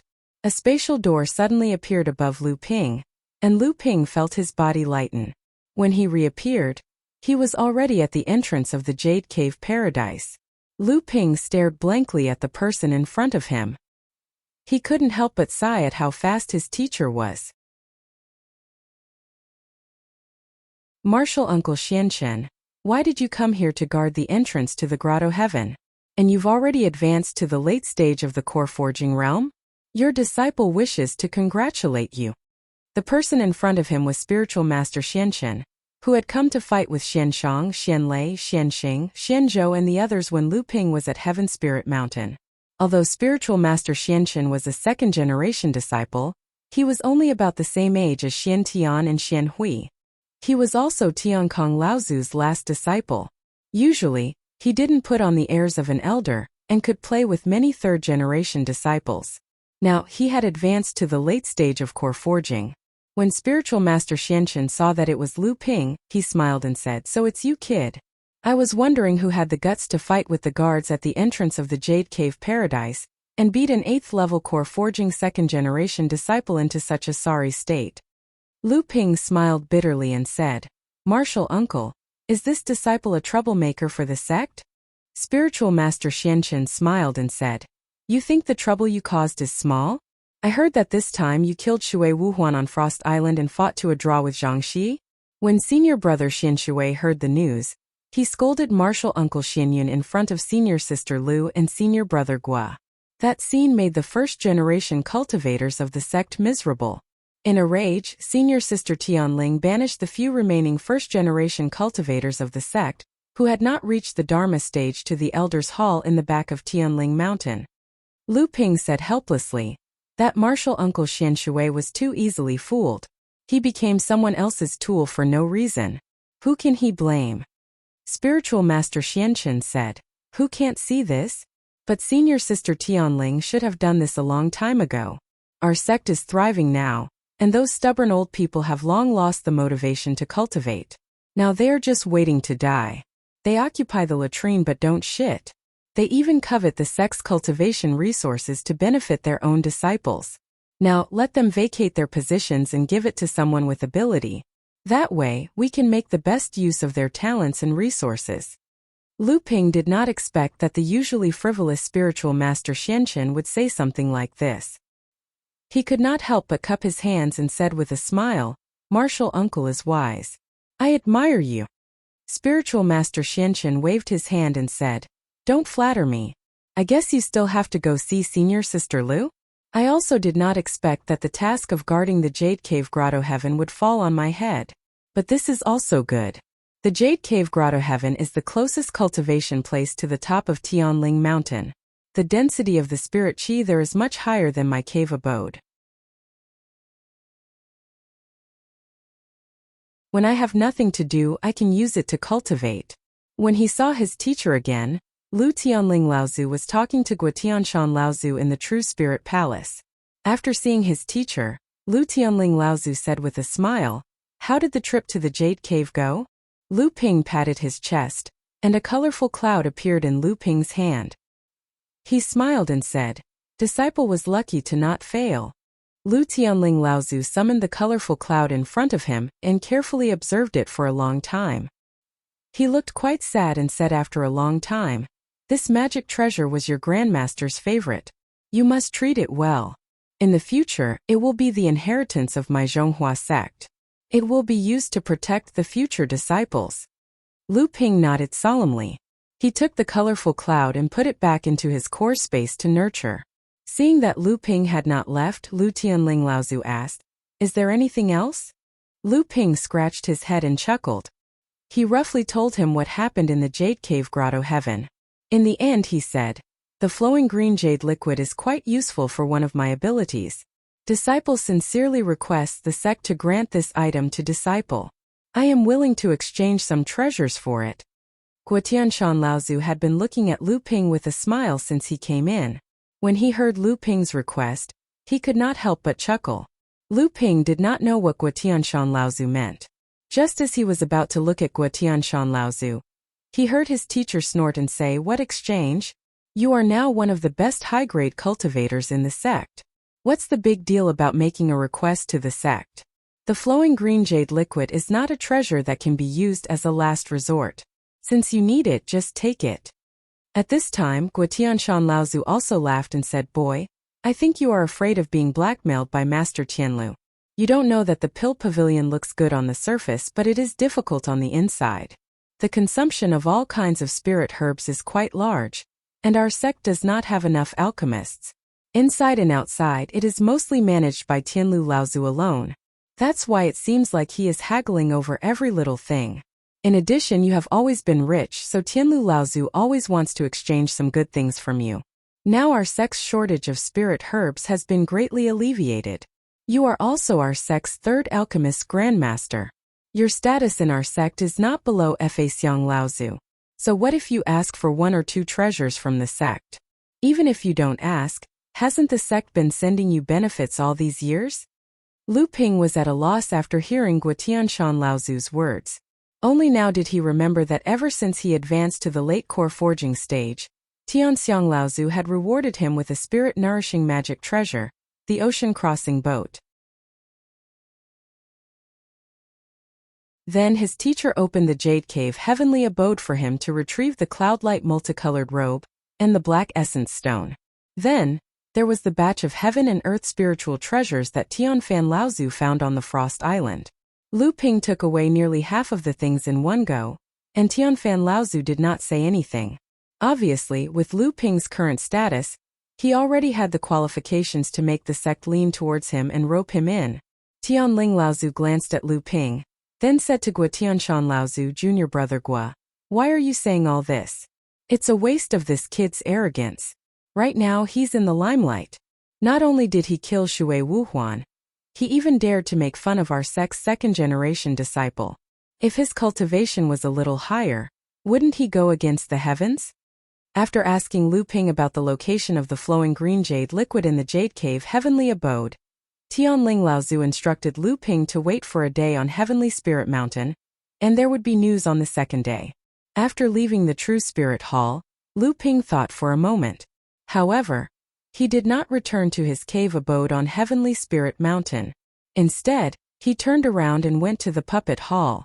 Ever since he was easily defeated by Ouying Weijian last time, Ji Xianxian had become a little obsessed. He locked himself in the cultivation room all day and did not cultivate. No one knew what he was vexed about. When Lu Ping saw him again, he was simply shocked. One of the 2 heroes of Jinling, who had always been graceful, optimistic, and humorous, was now slovenly and unshaven. Lu Ping carefully asked, "Junior brother Ji, have you gone berserk?" When Ji Xianxian raised his head and saw that it was Lu Ping, he immediately rolled his eyes and said, "I've already become like this, and as a good friend, you still have the mood to take pleasure in my misfortune. You're really careless in making friends." Seeing that he was fine, Lu Ping smiled and said, "Come on, do you think I don't know you? What exactly is going on? Tell me." Ji Xianxian sighed and told Lu Ping about what Master Daoist Xuanhuai and Ouying Weijian had said during the battle. In the end he said, "Do you think I've really gone down the wrong path? Do I really have to give up making puppets and focus on the cultivation of various magical powers and spells like you? But making puppets is really my greatest pleasure and advantage. If I focus on the cultivation of magical powers and spells, my final achievements will probably be inferior to the ordinary disciples of the sect. Sigh, once junior brother Xianchu leaves, if I fade into the crowd, the title of the 2 heroes of the 3rd generation disciples will really be a joke." Lu Ping thought for a moment and said, "Do you know about avatars?" Ji Xianxian looked strangely at Lu Ping and said, "Which person who cultivates in the art of puppetry doesn't know about avatars?" But avatars can only be made after a cultivator has advanced to the Dharma phase. Furthermore, our sect does not have the complete inheritance of avatars. Even if I advance to the Dharma phase in the future, I may not be able to make avatars. "Oh," Lu Ping asked in surprise, So our sect actually has a partial inheritance of avatars.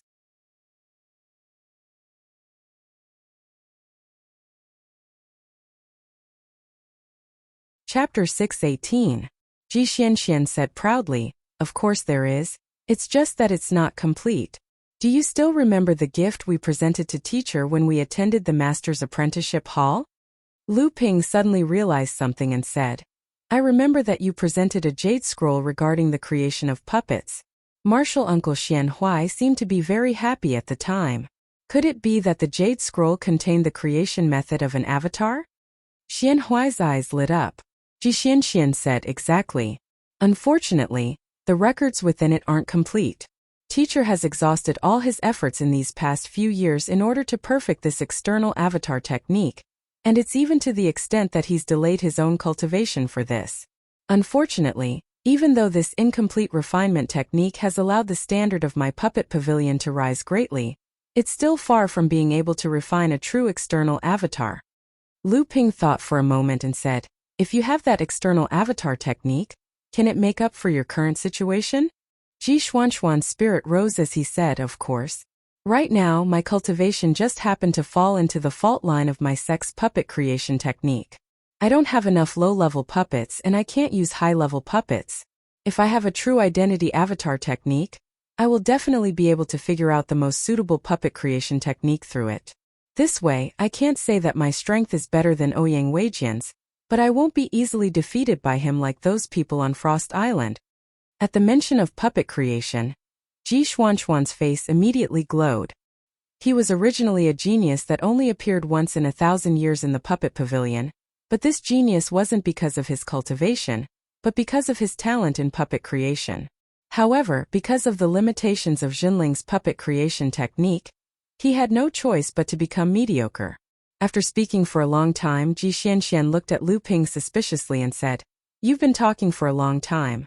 Could it be that you have an identity avatar technique?" Ji Xianxian knew that this old friend in front of him was extremely powerful.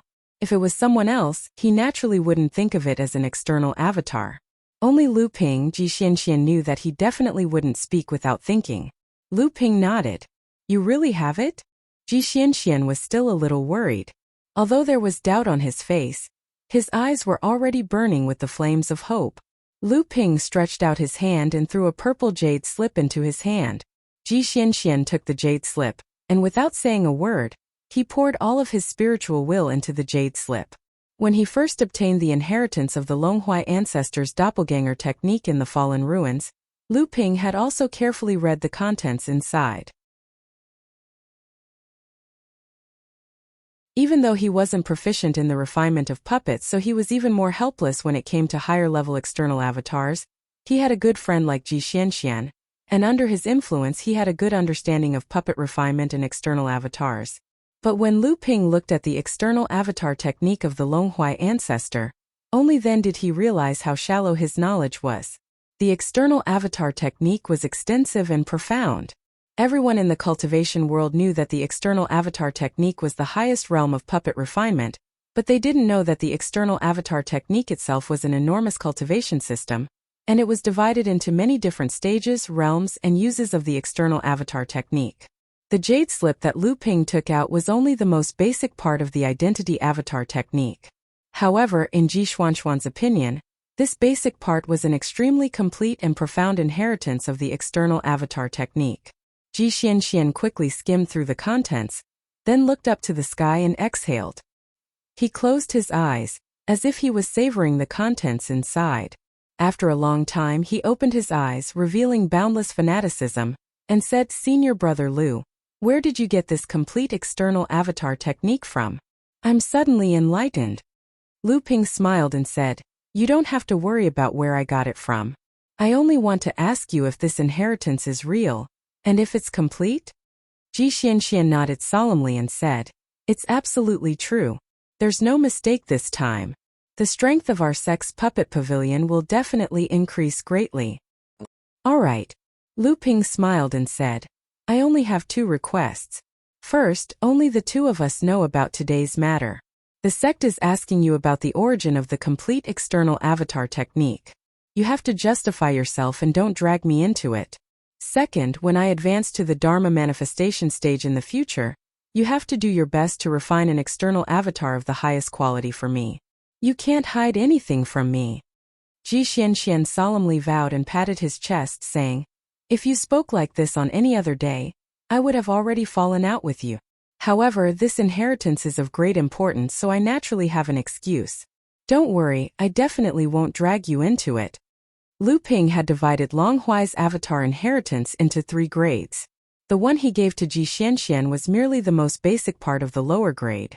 However, even with the lowest grade of avatar inheritance, it was unknown how great of a wave it would bring to Zhanling's sect. The next day, Lu Ping prepared to go to the True Spirit Hall to bid farewell to his teacher and return to Huangli Island. He also wanted to obtain the flowing green jade sedimentary fluid. Unexpectedly, before Lu Ping could reach the True Spirit Hall, he saw perfected Xianchen hurriedly walking over from the other side. His eyes lit up when he saw Lu Ping. "Haha, Uncle Master, where are you going?" Although perfected Xianchen was a second-generation disciple, he was still close to the disciples of the 3 lands. The more casual Lu Ping was with him, the more familiar he was with him. "It's all because of you. Yesterday, Senior Sister Tianling asked me to make a trip to the Jade Cave Paradise and brought this for you." As he spoke, perfected Xianchen tossed a jade bottle to Lu Ping. Lu Ping opened it and saw that it was the flowing green jade sedimentary fluid. Lu Ping said happily, "Sorry to trouble you, Uncle Master." Perfected Xianchen waved his hand and said, "It's no trouble at all. Although I'm now the guardian of the Jade Cave Grotto Heaven, I've never entered the famous second inheritance ground of our sect even once. This time, thanks to you, I've been able to go in and broaden my horizons." After bidding farewell to perfected Xianchen, Lu Ping thought for a moment. He did not go to the True Spirit Hall again. Instead, he went to visit Guotianshan Laozu. After coming out of Guotianshan Laozu's cave abode, Lu Ping walked straight to the teleportation formation. It had been 2 days since he returned from Frost Island. He did not know if Uncle Master Xianchen and the others had found the exact location of the Yingtian sect's training ground. He also did not know if Zhang Tianlin Laozu and the other sect's Laozu had begun to secretly infiltrate the Middle Earth. There was no teleportation formation leading to the Middle Earth in the North Sea.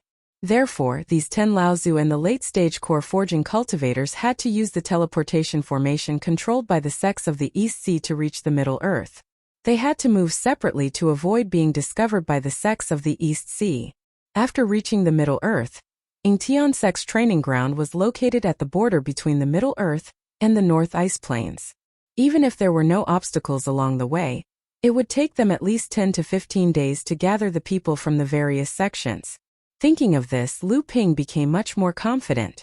If there were no accidents, he would probably reach the Middle Earth before Laozu. He might even find the training ground of the Yingtian sect first. On Huangli Island, after Lu Ping returned, he first went with Hu Lili to pay a visit to Tianqin Laozu, who had replaced Zhang Tianlin Laozu to guard Huangli Island. Lu Ping had already made up his mind to go to the Middle Earth. Although he was famous in the North Sea, Tianqin Laozu was still a Dharma idol Laozu. Hu Lili had just started to break through to the mid-core forging realm. If someone really caused trouble on Huangli Island after Lu Ping left, Hu Lili might not be able to control the situation with her cultivation. At that time, Tianqin Laozu might have to intervene. In the cave dwelling on Huangli Island, Hu Lili asked suspiciously, "Why did you expand the cave dwelling to such a large area?" Before they went to the Frost Island last time, Lu Ping had ordered Hu Lili to expand the cave dwelling. Although Hu Lili didn't know the reason, she still did as he said. Feeling the increasingly dense spirit energy in the cave dwelling, the main spirit vein on Huangli Island had gradually grown into a mid-sized spirit vein with the spirit gathering pearl that Lu Ping had buried inside. Hearing Hu Lili's question, Lu Ping smiled and said, "Didn't you say that after the spirit vein becomes a mid-sized spirit vein, we need to use a special artifact to seal the spirit vein to prevent it from flowing away?" Hu Lili's eyes brightened and said, "You found it." Lu Ping nodded with a smile and said, "Actually, I didn't find it. I had an item in my possession a long time ago, and now it has come in handy." As he said this, Lu Ping flipped his palm, and the house of gold grew continuously in his palm. Then the door of the house of gold opened wide, and a small palace actually flew out from inside. The palace grew in the wind until it was 9 meters long, 6 meters wide, and 10 meters tall. Only then did it slowly descend, right at the place where the 10 small spirit veins were gathered. There was a rumble, but it wasn't caused by the palace landing. Instead, the moment the palace landed, the 10 small spirit veins were quickly gathered together by the palace and became a complete mid-sized spirit vein, causing the earth to shake. Lu Ping looked at the towering palace and asked in surprise, "What is this?" Lu Ping smiled and said, "This is a spatial mystic instrument I found when I was exploring a senior ancestor's cave dwelling. This palace was used by that senior ancestor to suppress the spirit vein in the cave dwelling. After that, I kept the palace for myself. Initially, I wanted to place it on the small mountain next to the golden house, but it's a waste to leave it there. So I might as well place it here. If I can connect the island's protective array formation disk to this palace, it will serve as the core of the entire array formation. Then, the island's protective array formation's power will surely increase by another level." Hu Lili nodded and said, "That's right. I heard that a few years ago, Master created a new formation called the Mother and Child Traction Interlocking Formation. At that time, Master said with pride that with this formation, she would become a formation master. Unfortunately, my cultivation wasn't high enough at that time, and my control over formations was far from enough, so I didn't learn this formation. However, at that time, Master made it clear that if my cultivation reached the middle stage of core forging, she would teach me how to set up this formation." Hearing this, Lu Ping looked at Hu Lili with surprise.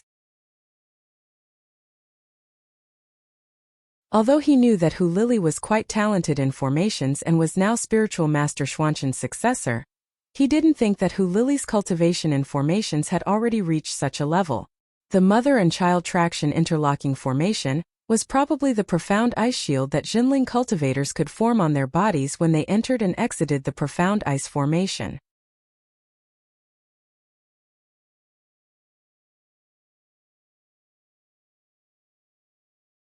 Chapter 619. After arranging everything on Huangli Island, he sent voice transmissions to several of his good friends, asking them to take care of Huangli Island while he was away. Then he said to Hu Lili, "I've already discussed it with Martial Uncle Guotian Shan. When you advance to the mid-stage core forging realm, you can invite him to Huangli Island to use the art of moving and filling the sea again to expand Huangli Island. Currently, Huangli Island has a circumference of 20 to 30 li, but it's still considered a small island. This time we must expand it to a small island with a circumference of more than 50 li." Hu Lili asked worriedly, "Do you really have to go to the Central Plains?" Lu Ping smiled and said, "I'm really in a hurry this time. This time I found an opportunity, but it's not just me. If I want to go to the Central Plains before others, I have to go to the Central Plains. Moreover, going to the Central Plains cultivation world has always been my wish. I want to go to that place that is said to represent the highest level of cultivation in the cultivation world. After all, the North Sea is still too small." Hu Lili sighed sadly and said, "It's a pity that I'm not strong enough. I can't help you much." "Why can't you help me?" Lu Ping said seriously, "Huangli Island is my foundation. Can even be said that it's a way out for myself. You've worked so hard to manage it all these years.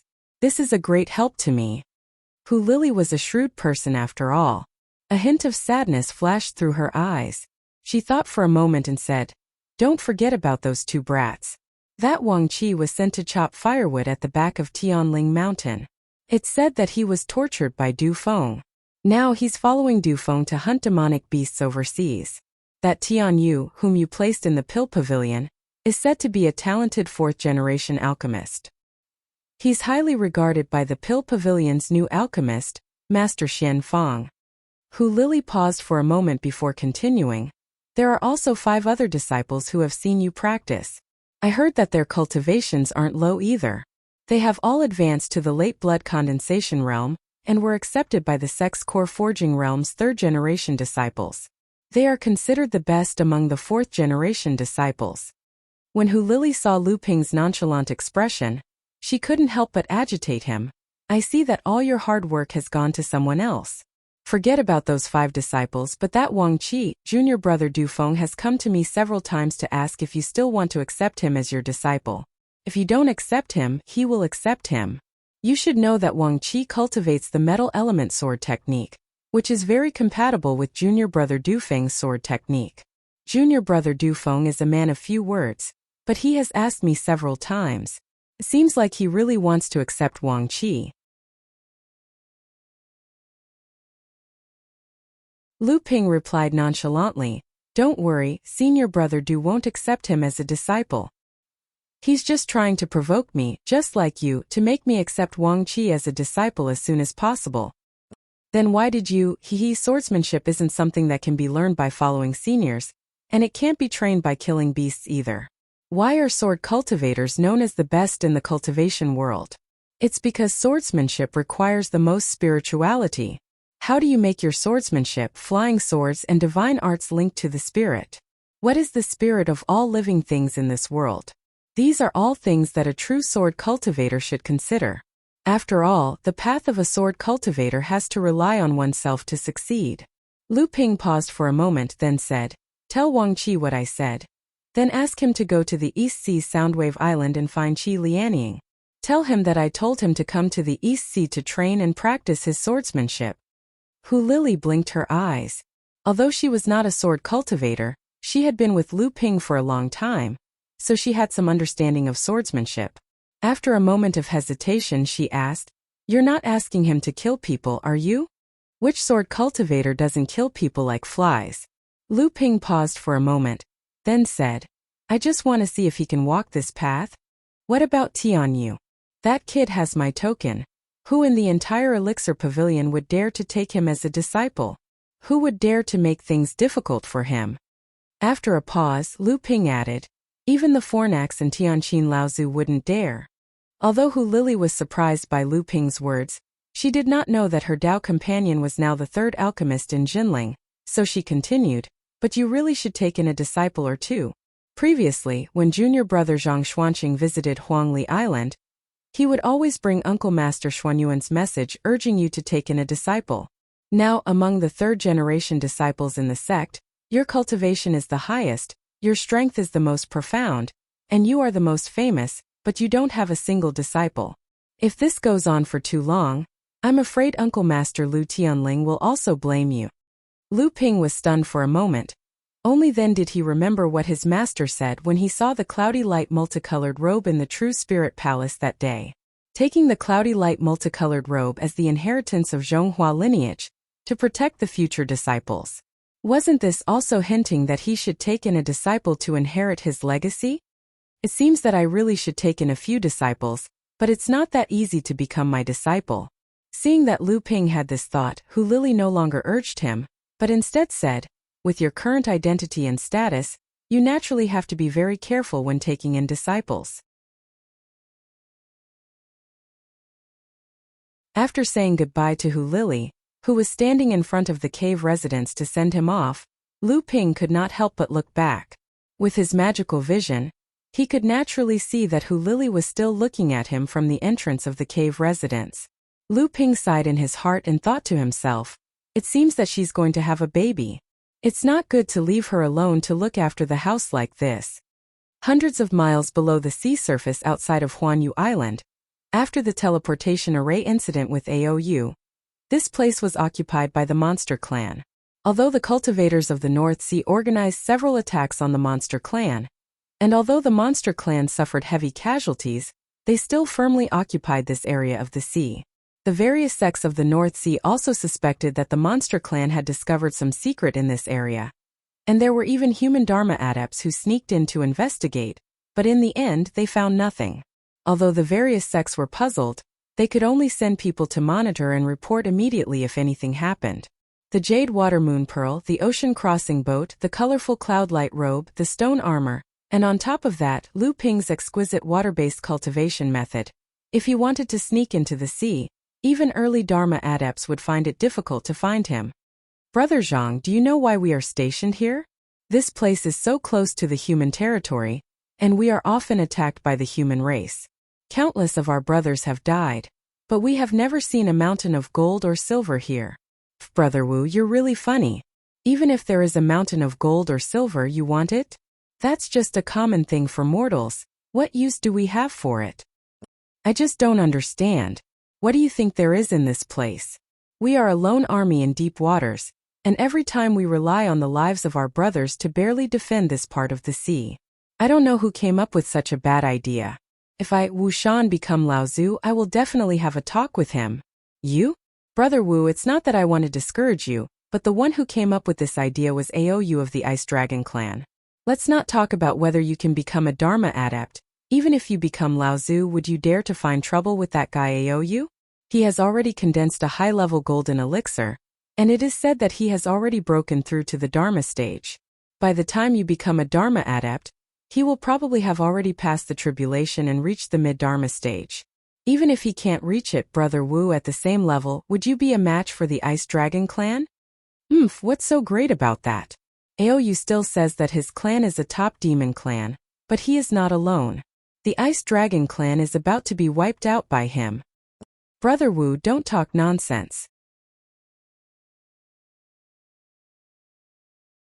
Aou is now a popular person in front of all the Lao Zu, but it's just a suggestion from him, and we brothers are going to defend this part of the sea with our lives.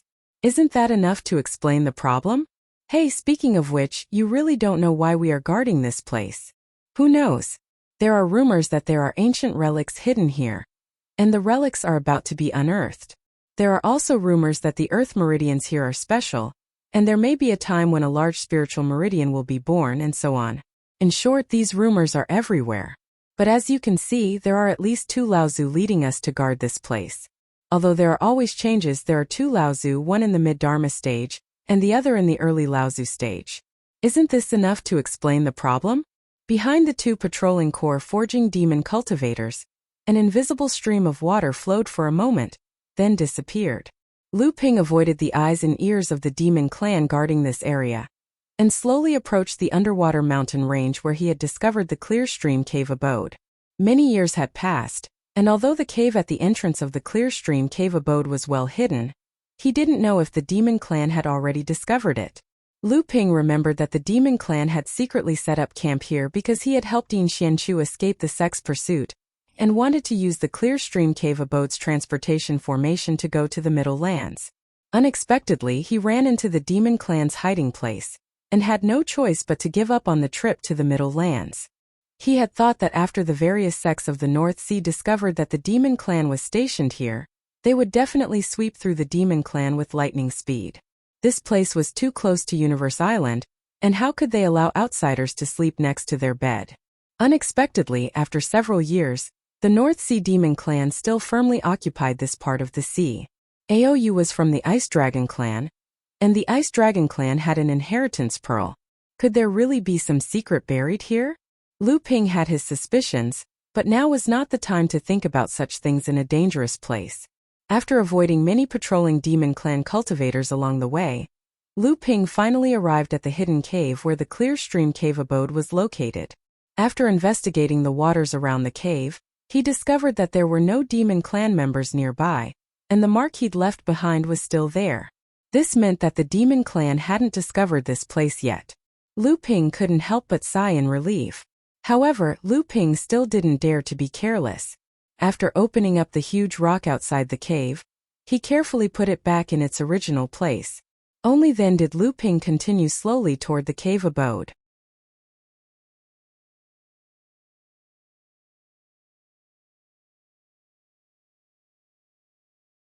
Chapter 620.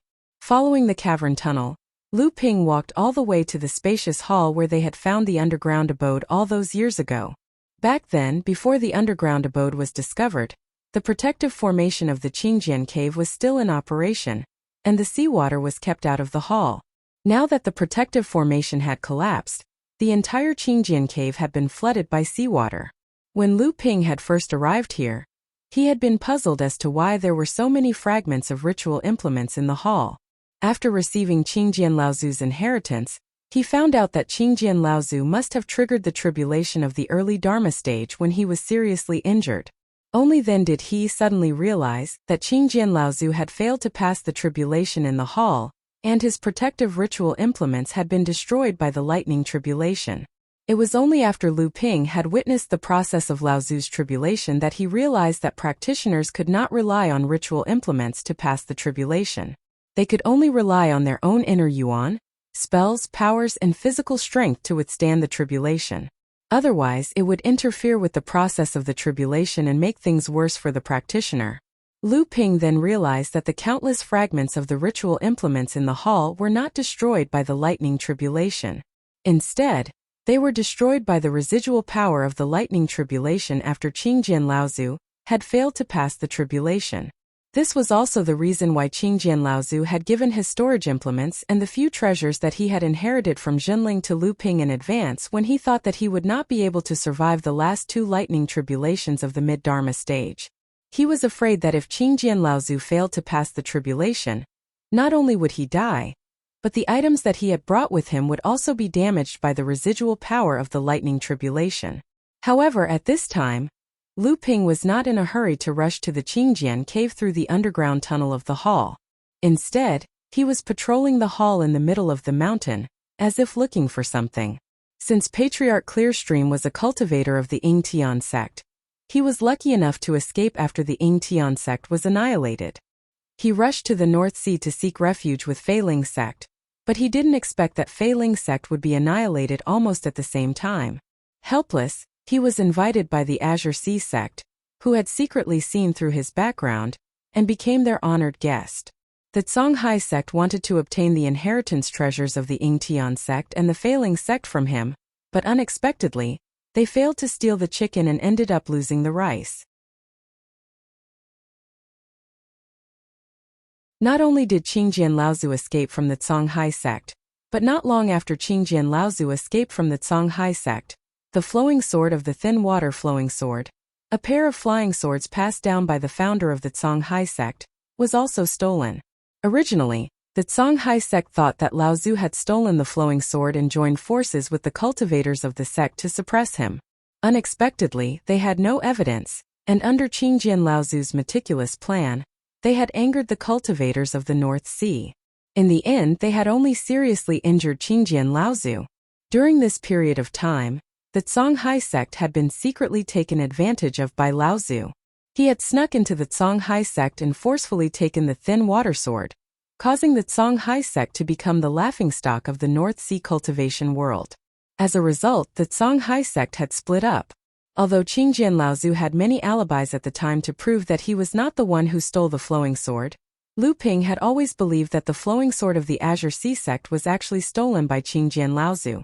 Especially after knowing that Laozu was actually a disciple of the Yingtian sect, Lu Ping was even more convinced of his own judgment. He even suspected that this was a tacit cooperation between Qingjian Laozu and Laozu. Of course, as the person involved and the victim, the Songhai sect naturally believed it.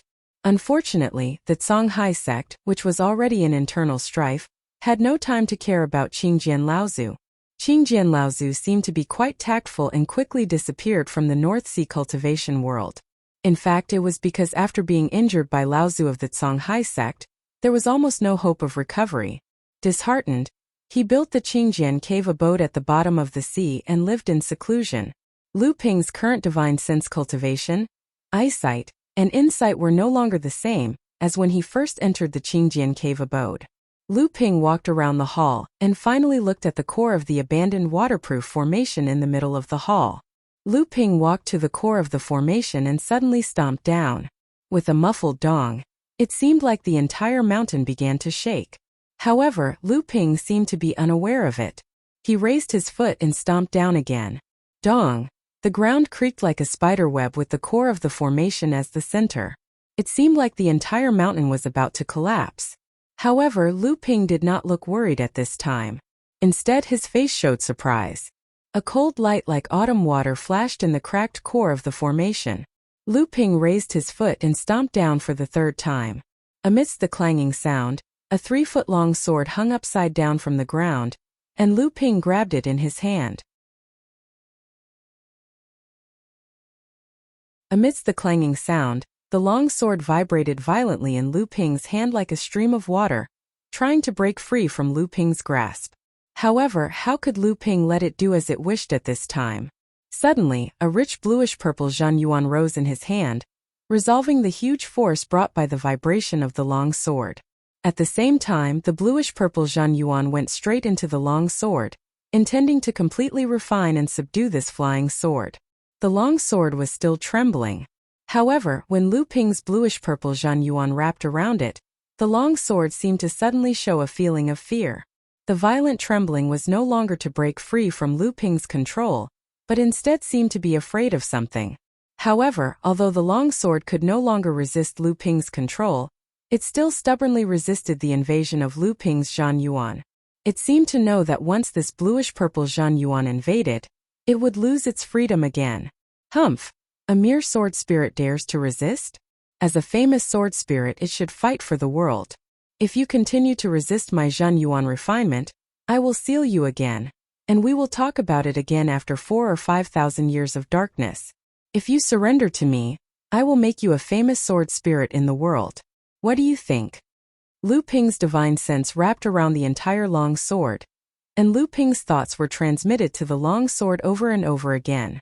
Perhaps Lu Ping's vigorous Zhanyuan broke through the resistance of the long sword, or perhaps Lu Ping's words were recognized by the long sword, but Lu Ping felt that the Zhanyuan in his hand, which was originally blocked outside, suddenly seemed to flow into a bottomless pit. However, Lu Ping's quintessential essence was extremely abundant. After the first wave of quintessential essence flowed into the sword, another wave of quintessential essence flowed into the sword through his bloodline that was like an endless river. The long sword trembled violently again. This time it was not resistance, not fear, but excitement. At this moment, Lu Ping finally received the long sword's recognition, and it was completely refined by Lu Ping. Lu Ping held the long sword horizontally, and on the back of the sword were two ancient characters, flowing flow. It really was the flowing sword. The pair of flying swords used by Lao Tzu, the founder of the Blue Sea sect, were collectively known as the thin water flowing sword. Perhaps this pair of flying swords were not the top magic treasures in the Blue Sea sect, but they were the symbol of the Blue Sea sect's magic treasures. Their status in the Blue Sea sect was not lower than any of the magic treasures. Lu Ping casually threw the flowing sword into the air. As he controlled the flying sword, he familiarized himself with the characteristics of the flying sword. However, he seemed to have suddenly discovered something, and a trace of joy appeared on his face. 8 treasure seals. Didn't they say that the thin water flowing sword condensed 7 treasure seals each? And the power of the 2 swords combined is no less than a spirit-nurturing magic treasure with 8 treasure seals? Lu Ping's divine sense entered the long sword again. Sure enough, there were 8 seals carved on the sword's blade, and each seal was different. The long stream sword was a spirit-nurturing mystic treasure with 8 seals carved on it. However, this was not a big deal. The founder of the Blue Sea sect might have really only condensed 7 treasure seals on this pair of flying swords, and then the Blue Sea sect had been teleported for thousands of years. How could it not have improved the 2 swords by another level? At the same time, when fighting against an enemy, the thin water unending flow sword, which originally only had 7 treasured restrictions, suddenly unleashed the power of an 8 treasured restriction spirit-nurturing magic treasure. This was undoubtedly a disaster for the enemy. Or perhaps this was the work of Qingjian Laozu. However, Lu Ping did not hope that the 8th treasure seal was condensed by Qingjian Laozu. The thin water flowing sword was a pair of flying swords, and the treasure seals condensed must be in pairs. Qingjian Laozu only stole the flowing sword, but the thin water sword fell into the hands of Zhongshuan Laozu. If the flowing sword was condensed with a new treasure seal, but the thin water sword did not, then when the 2 flying swords combined again, the power would be greatly reduced. As for why Qingjian Laozu and Zhongshuan Laozu stole the thin water flowing sword, what secret was hidden in this pair of flying swords? It could actually cause the Blue Sea sect to fall into a situation of division after losing the flying swords. Thousands of years later, when the thin water sword was auctioned by the Blue Sea sect, the Blue Sea sect and the Blue Wave sect were reunited. Lu Ping examined the flowing sword for a long time, but he could not see what secret was hidden in it. This was probably only known by the Blue Sea sect and the long-dead Zhongshuan Laozu and Qingjian Laozu. With the flowing sword, which was a spirit-nurturing treasure, plus the ocean crossing boat and the cloud-light multicolored robe, Lu Ping was even more confident about this trip to Middle-earth. The entrance to the underground cave was already exposed when Lu Ping broke the floor of the hall. Lu Ping walked straight down, passed through the cave that had long become an underwater ruin, and came to an underground crack that used to be a pond. When Lu Ping dived to the bottom of the crack, the scenery around him had not changed at all, and this made Lu Ping's mind finally calm down. With a flick of his long sleeves, the soil that covered the teleportation formation was lifted up, and the teleportation formation that was buried in the sea soil reappeared in front of Lu Ping. After carefully examining the teleportation formation and making sure that it was not damaged, Lu Ping embedded 12 upper-grade spirit stones on the edge of the teleportation formation. He suddenly activated the teleportation formation, but he had already retreated from the teleportation formation. With a hum, the teleportation formation flashed with a faint light, and the 12 upper-grade spirit stones all exploded. However, Lu Ping showed a happy expression. The teleportation formation needs both ends to be unobstructed. This test proves that the teleportation formation at the destination is also undamaged, so I can activate it without worry. Lu Ping flipped his palm, and a simple and unadorned spirit stone appeared in Lu Ping's hand. After Celestial Phenomenon Laozu's reward and the battle on Frost Island, the number of top-grade spirit stones in Lu Ping's hands had increased again. At this time he already had almost 20 of them. However, to him, every time he used one he would have one less. If it wasn't for the fact that he needed a top-grade spirit stone to activate the teleportation formation to Middle-earth, he would definitely not be willing to use it. After embedding the top-grade spirit stone into the center of the teleportation formation disk, Lu Ping embedded another 36 upper-grade spirit stones along the outside of the disk to form a circle. Lu Ping took a deep breath and looked back in the direction of Huangli Island for some reason. Then, he decisively activated the teleportation formation. A white light instantly appeared from the teleportation formation. Then the light became brighter and brighter, and gradually Lu Ping's figure was completely submerged in the light. The white light lasted for about 10 minutes before slowly dying out. At this time, Lu Ping's figure could no longer be seen in the teleportation formation. Only the sea soil around the teleportation formation and the sky fell down again, covering the teleportation formation disk with a thick layer of sea soil, as if nothing had happened.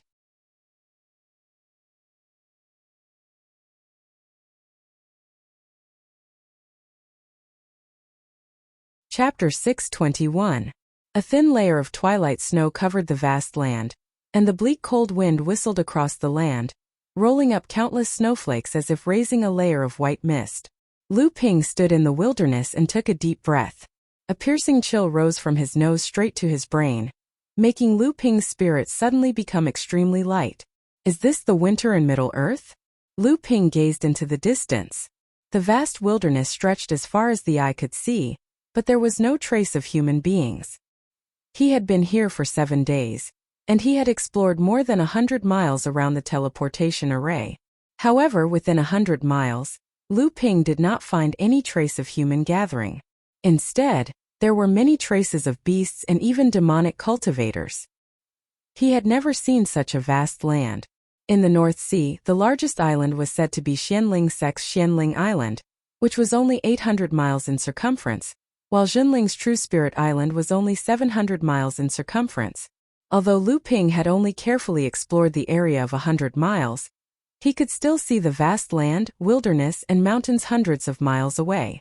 If it were overseas, this area would have already exceeded the rarely seen giant islands, and the giant islands Lu Ping himself had seen were only the sunken Feiling Island and the East Sea Northern Alliance's Chenyuan Island and a few other islands. After another fruitless search, Lu Ping turned around and fled in the opposite direction. 100 miles south of this vast wilderness was a continuous mountain range. Lu Ping had also explored the mountain range, but he only went 100 miles deep before he found traces of high-grade demonic cultivators. Lu Ping did not want to alert the enemy, so he returned to the border between the mountain range and the wilderness. Not far into the mountain range, Lu Ping's escape light fell straight into a canyon with a mountain stream of unknown origin. The escape light went against the direction of the canyon until it came to a cliff with towering mountains on both sides. as if it had been split by a giant axe. The mountain stream surged and slapped against the cliff, making a sizzling sound. When the mountain stream receded a little, the escape light went directly into the bottom of the cliff and disappeared in the blink of an eye. At the bottom of the cliff was a wide underground cave, and on the periphery of the cave was a large piece of rock hanging down from the top, just covering the cave. No one would have thought that there would be such a secret place at the bottom of the flowing water of the cliff. The escape light dissipated after entering the cave. Lu Ping strode deeper into the cave. When he came to a stone wall at the bottom of the cave, Lu Ping made a few hand seals and disappeared into the stone wall.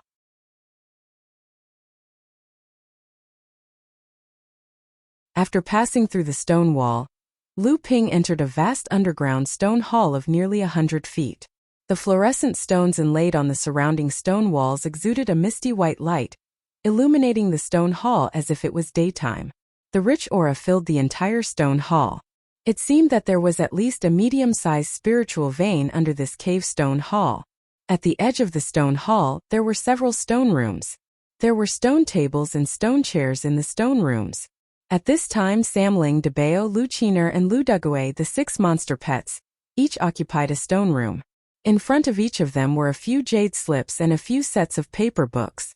They were either holding the jade slips to check the information in them, or flipping through the paper books, scratching their ears and scratching their cheeks to figure out something. Seeing Lu Ping coming in, everyone cheered like a swarm of bees. The jade slips and books in their hands were thrown aside and ran towards Lu Ping.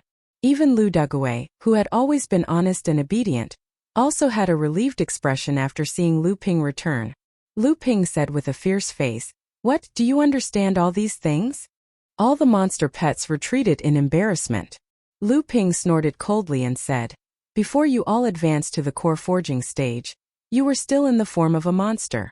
Although you had spiritual wisdom, you didn't understand the ways of the world. Now that you have advanced to the transformation stage, what's the difference between you and the human race?" Lu Ping paused. Seeing that all the monsters lowered their heads and had learned expressions, his face did not relax in the slightest. He still said in a deep voice, "Books can increase wisdom. The demon race is born with a tyrannical body and a longer lifespan than the human race. Even the swallowing of heaven and earth spiritual chi is an instinct. Why can the human race stand side by side with the demon race? Even the wilderness of the Central Plains is occupied by the human race, while the demon race can only stand in such a harsh place as the mountains and swamps. The fundamental reason lies in the wisdom of the human race. But where does wisdom come from? Other than innate wisdom, it comes from these inherited ancient books." Lu Ping saw that all the monsters began to listen to his heart.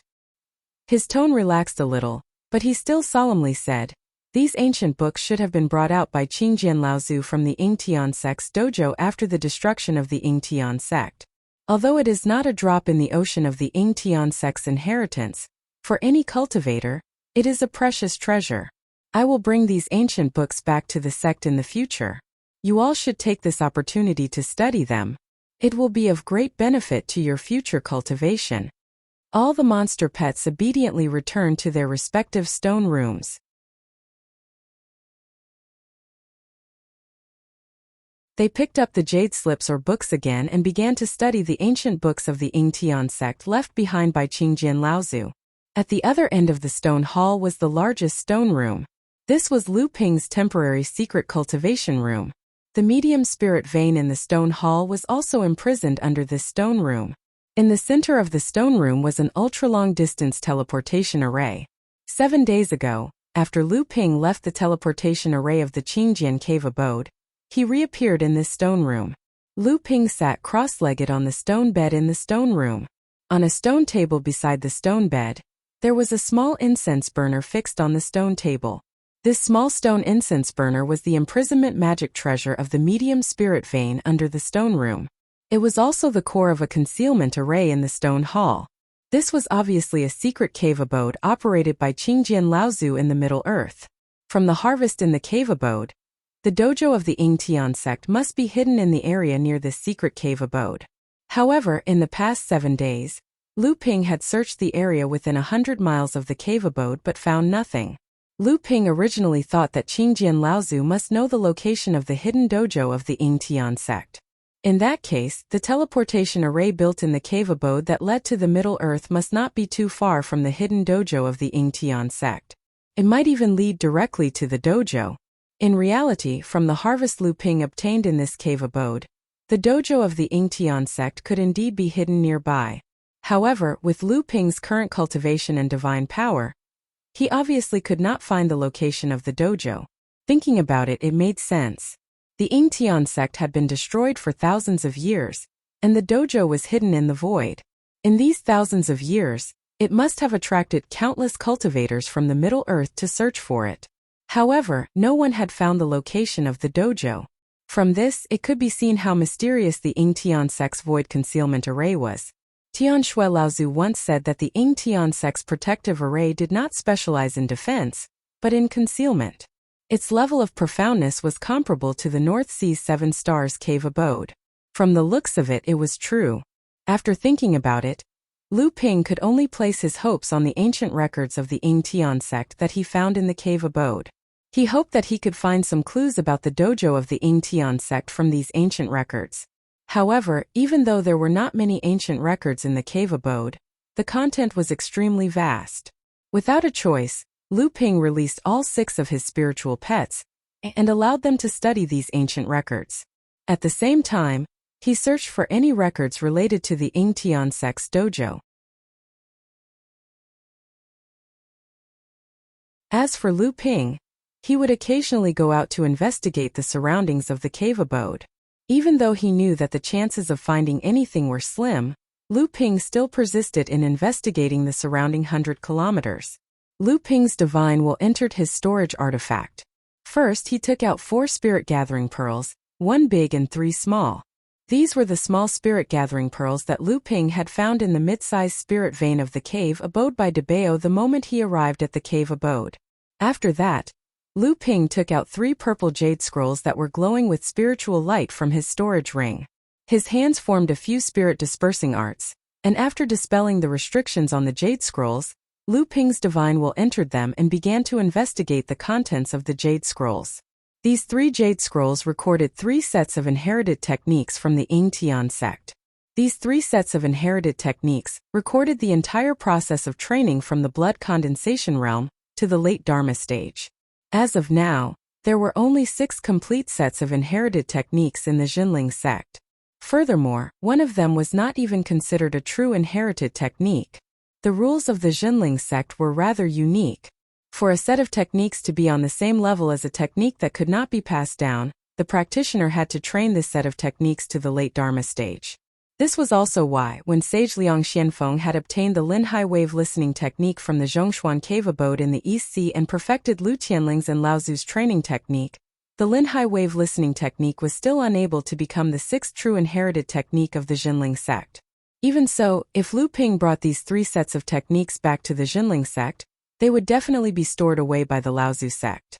Then, they would begin to select the most outstanding blood condensation stage adepts from the sect to train with them. A complete set of training techniques would always be the foundation of a sect's legacy. The legacy of the Jinling sect had been passed down for tens of thousands of years, but there were only 5 complete sets of true inherited techniques up to the late Dharma stage. This was one of the main reasons that restricted the growth of the Jinling sect. Legend had it that a truly large sect would establish a complete set of inherited techniques. The complete set of inherited techniques had to cover all 7 bloodlines and 7 elements. There had to be at least 49 complete sets of complete inherited techniques up to the late Dharma stage. This meant that no matter what bloodline or element the disciple had, they would be able to find the best training technique that was suitable for them. Although the large sects could not be as perfect as the large sects, at the very least, they had to cover all 7 bloodlines and 7 attributes at the same time. Even if they were not suitable, they had to make sure that their disciples had at least 1 or 2 complete legacy cultivation techniques as a reference. Compared to the Jinling sect, the 5 complete sets of inherited techniques seemed unusually shabby. However, with these 3 sets of inherited techniques, in addition to Lu Tianling's complete Linhai wave listening technique, the Jinling sect would have at least 9 complete sets of inherited techniques. Although it still would not be able to cover all 7 elements in 7 bloodlines, it was at least one step closer to the standard of a large sect.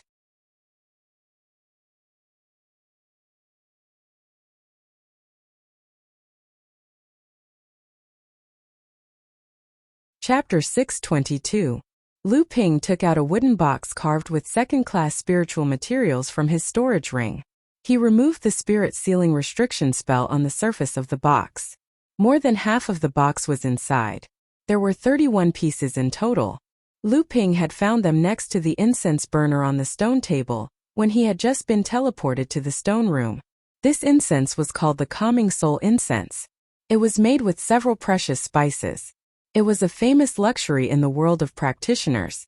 It was considered a luxury because, as far as Lu Ping knew, one of the materials used to make incense was the powder of the soul-nurturing wood. A mid-grade mystic class wood element spiritual object of the universe. Lu Ping had a piece of soul-nurturing wood with him. It was the spirit-forging pill Lu Ping had obtained from Mount Fei Ling. He had given it to the school and begged Reverend Jiang Xianlin to get it for him. Compared to the spirit-forging pill, the soul-nurturing wood wasn't worth mentioning at all. However, Lu Ping was only a minor repairs in the early stage of the blood condensation realm. Even if the school wanted to increase the reward, he didn't dare ask for it. Besides, because of the spirit-forging pill, the most outstanding second-generation disciples of Jinling had helped him a lot. Reverend Jiang Xianlin had even introduced him to Reverend Lu Xianlin and made him the 9th disciple of Chonghua Mansion. Although the soul-nurturing wood was no longer of interest to Lu Ping, he didn't want to use it to make something as luxurious as the Calming Soul Incense. Moreover, Lu Ping had used the soul-nurturing wood to practice the soul-splitting secret technique for almost 20 years. Originally, Lu Ping had thought that the spiritual object wouldn't be of much use to him after he mastered the secret technique. However, after Lu Ping had obtained the inheritance of his clone, he discovered that the spiritual object, which had been imbued with his own energy, was an indispensable material for refining a clone. As a result, the soul-nurturing wood became Lu Ping's treasure again. Lu Ping had only seen this kind of incense at his teacher Lu Tianling's Dharma manifestation ceremony.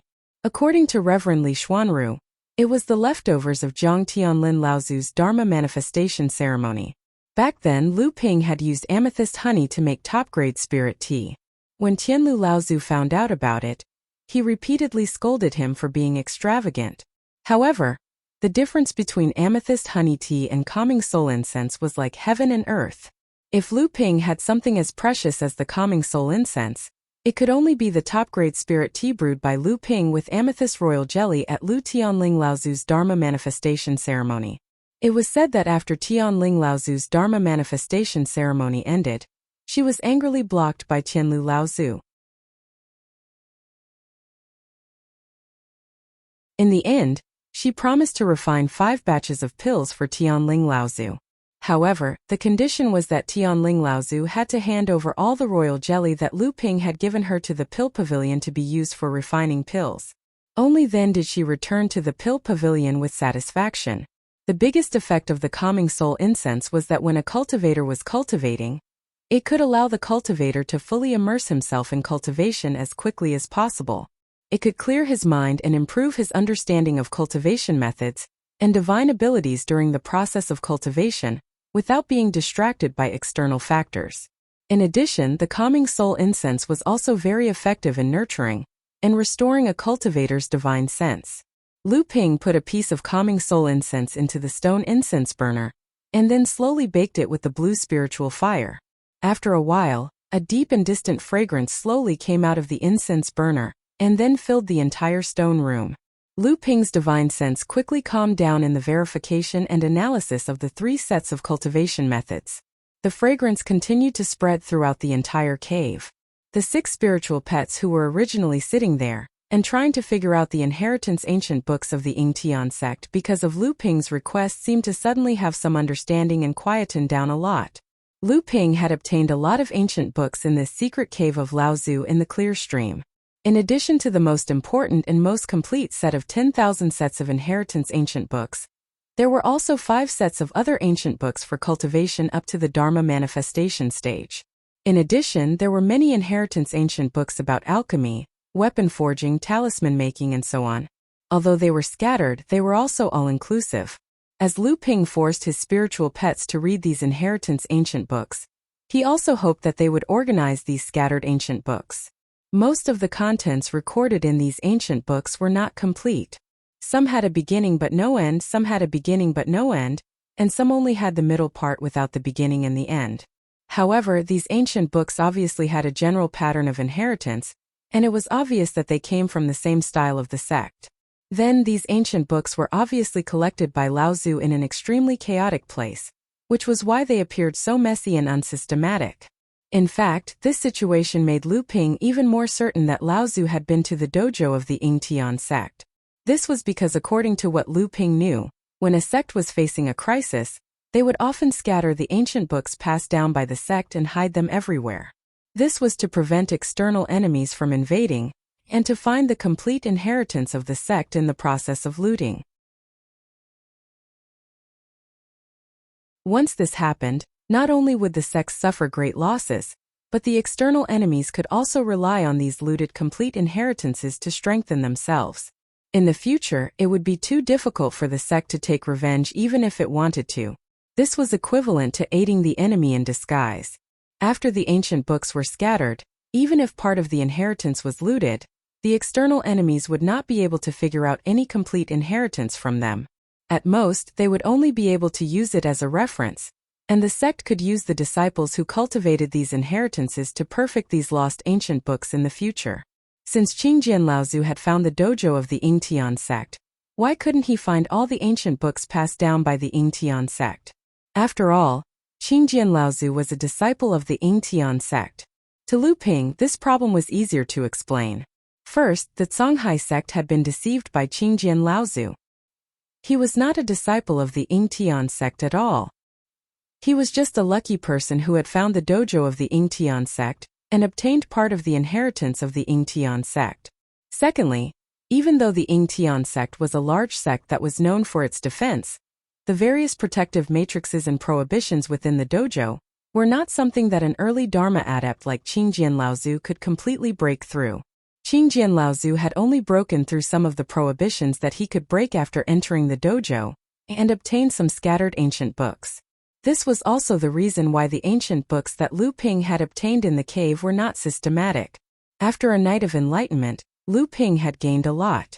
Even though he still could not see the essence of the 3 complete sets of inherited techniques, it was still useful for Lu Ping's training.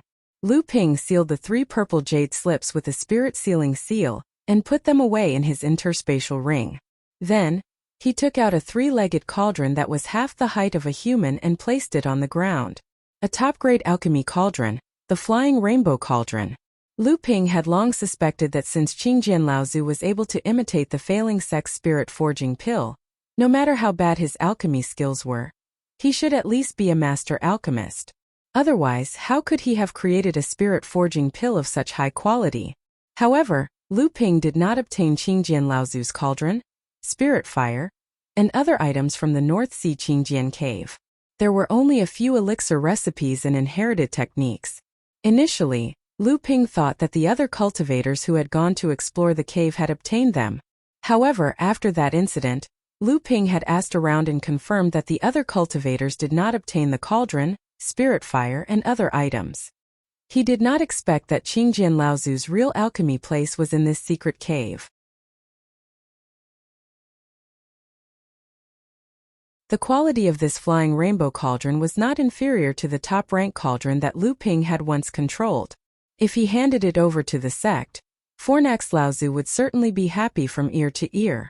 However, if he wanted to obtain this flying rainbow cauldron, Lu Ping would definitely have to extort a lot of good things from Fornax Laozu. However, for now, it was still better to refine it as his own spare cauldron. When Lu Ping was an alchemy master, he originally controlled a top-rank cauldron.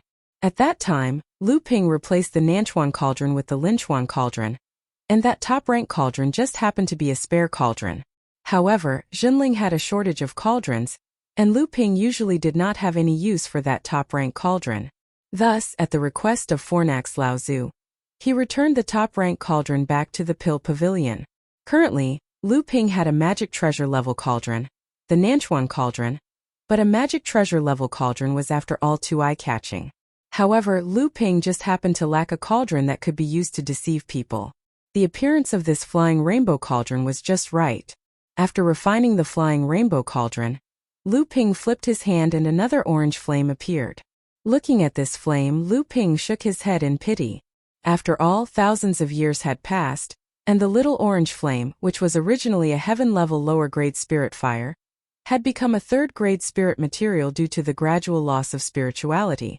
Although it could still be used to refine pills, the effect would probably not be as good as the blue spirit fire in Lu Ping's hands.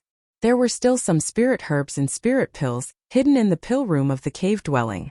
However, most of these spirit pills and spirit herbs were not properly stored, so most of them had lost their effectiveness.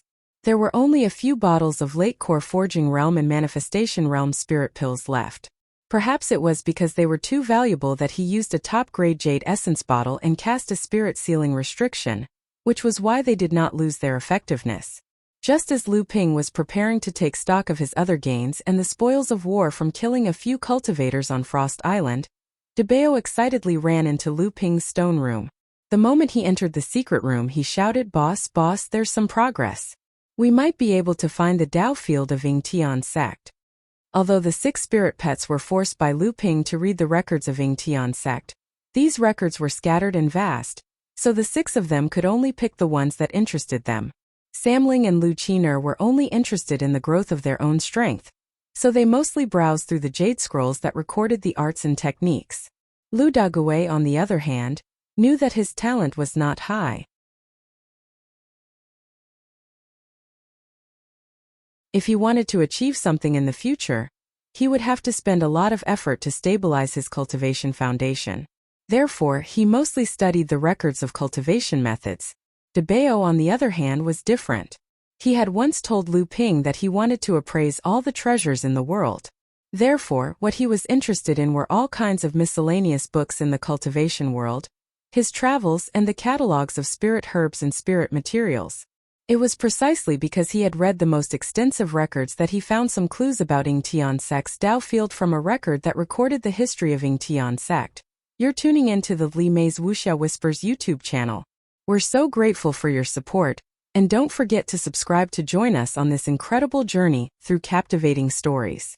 Your generosity through donations truly makes a world of difference, as it's the primary source of revenue that allows me to expand and enhance this channel for you. Thank you from the bottom of my heart for being a part of this adventure.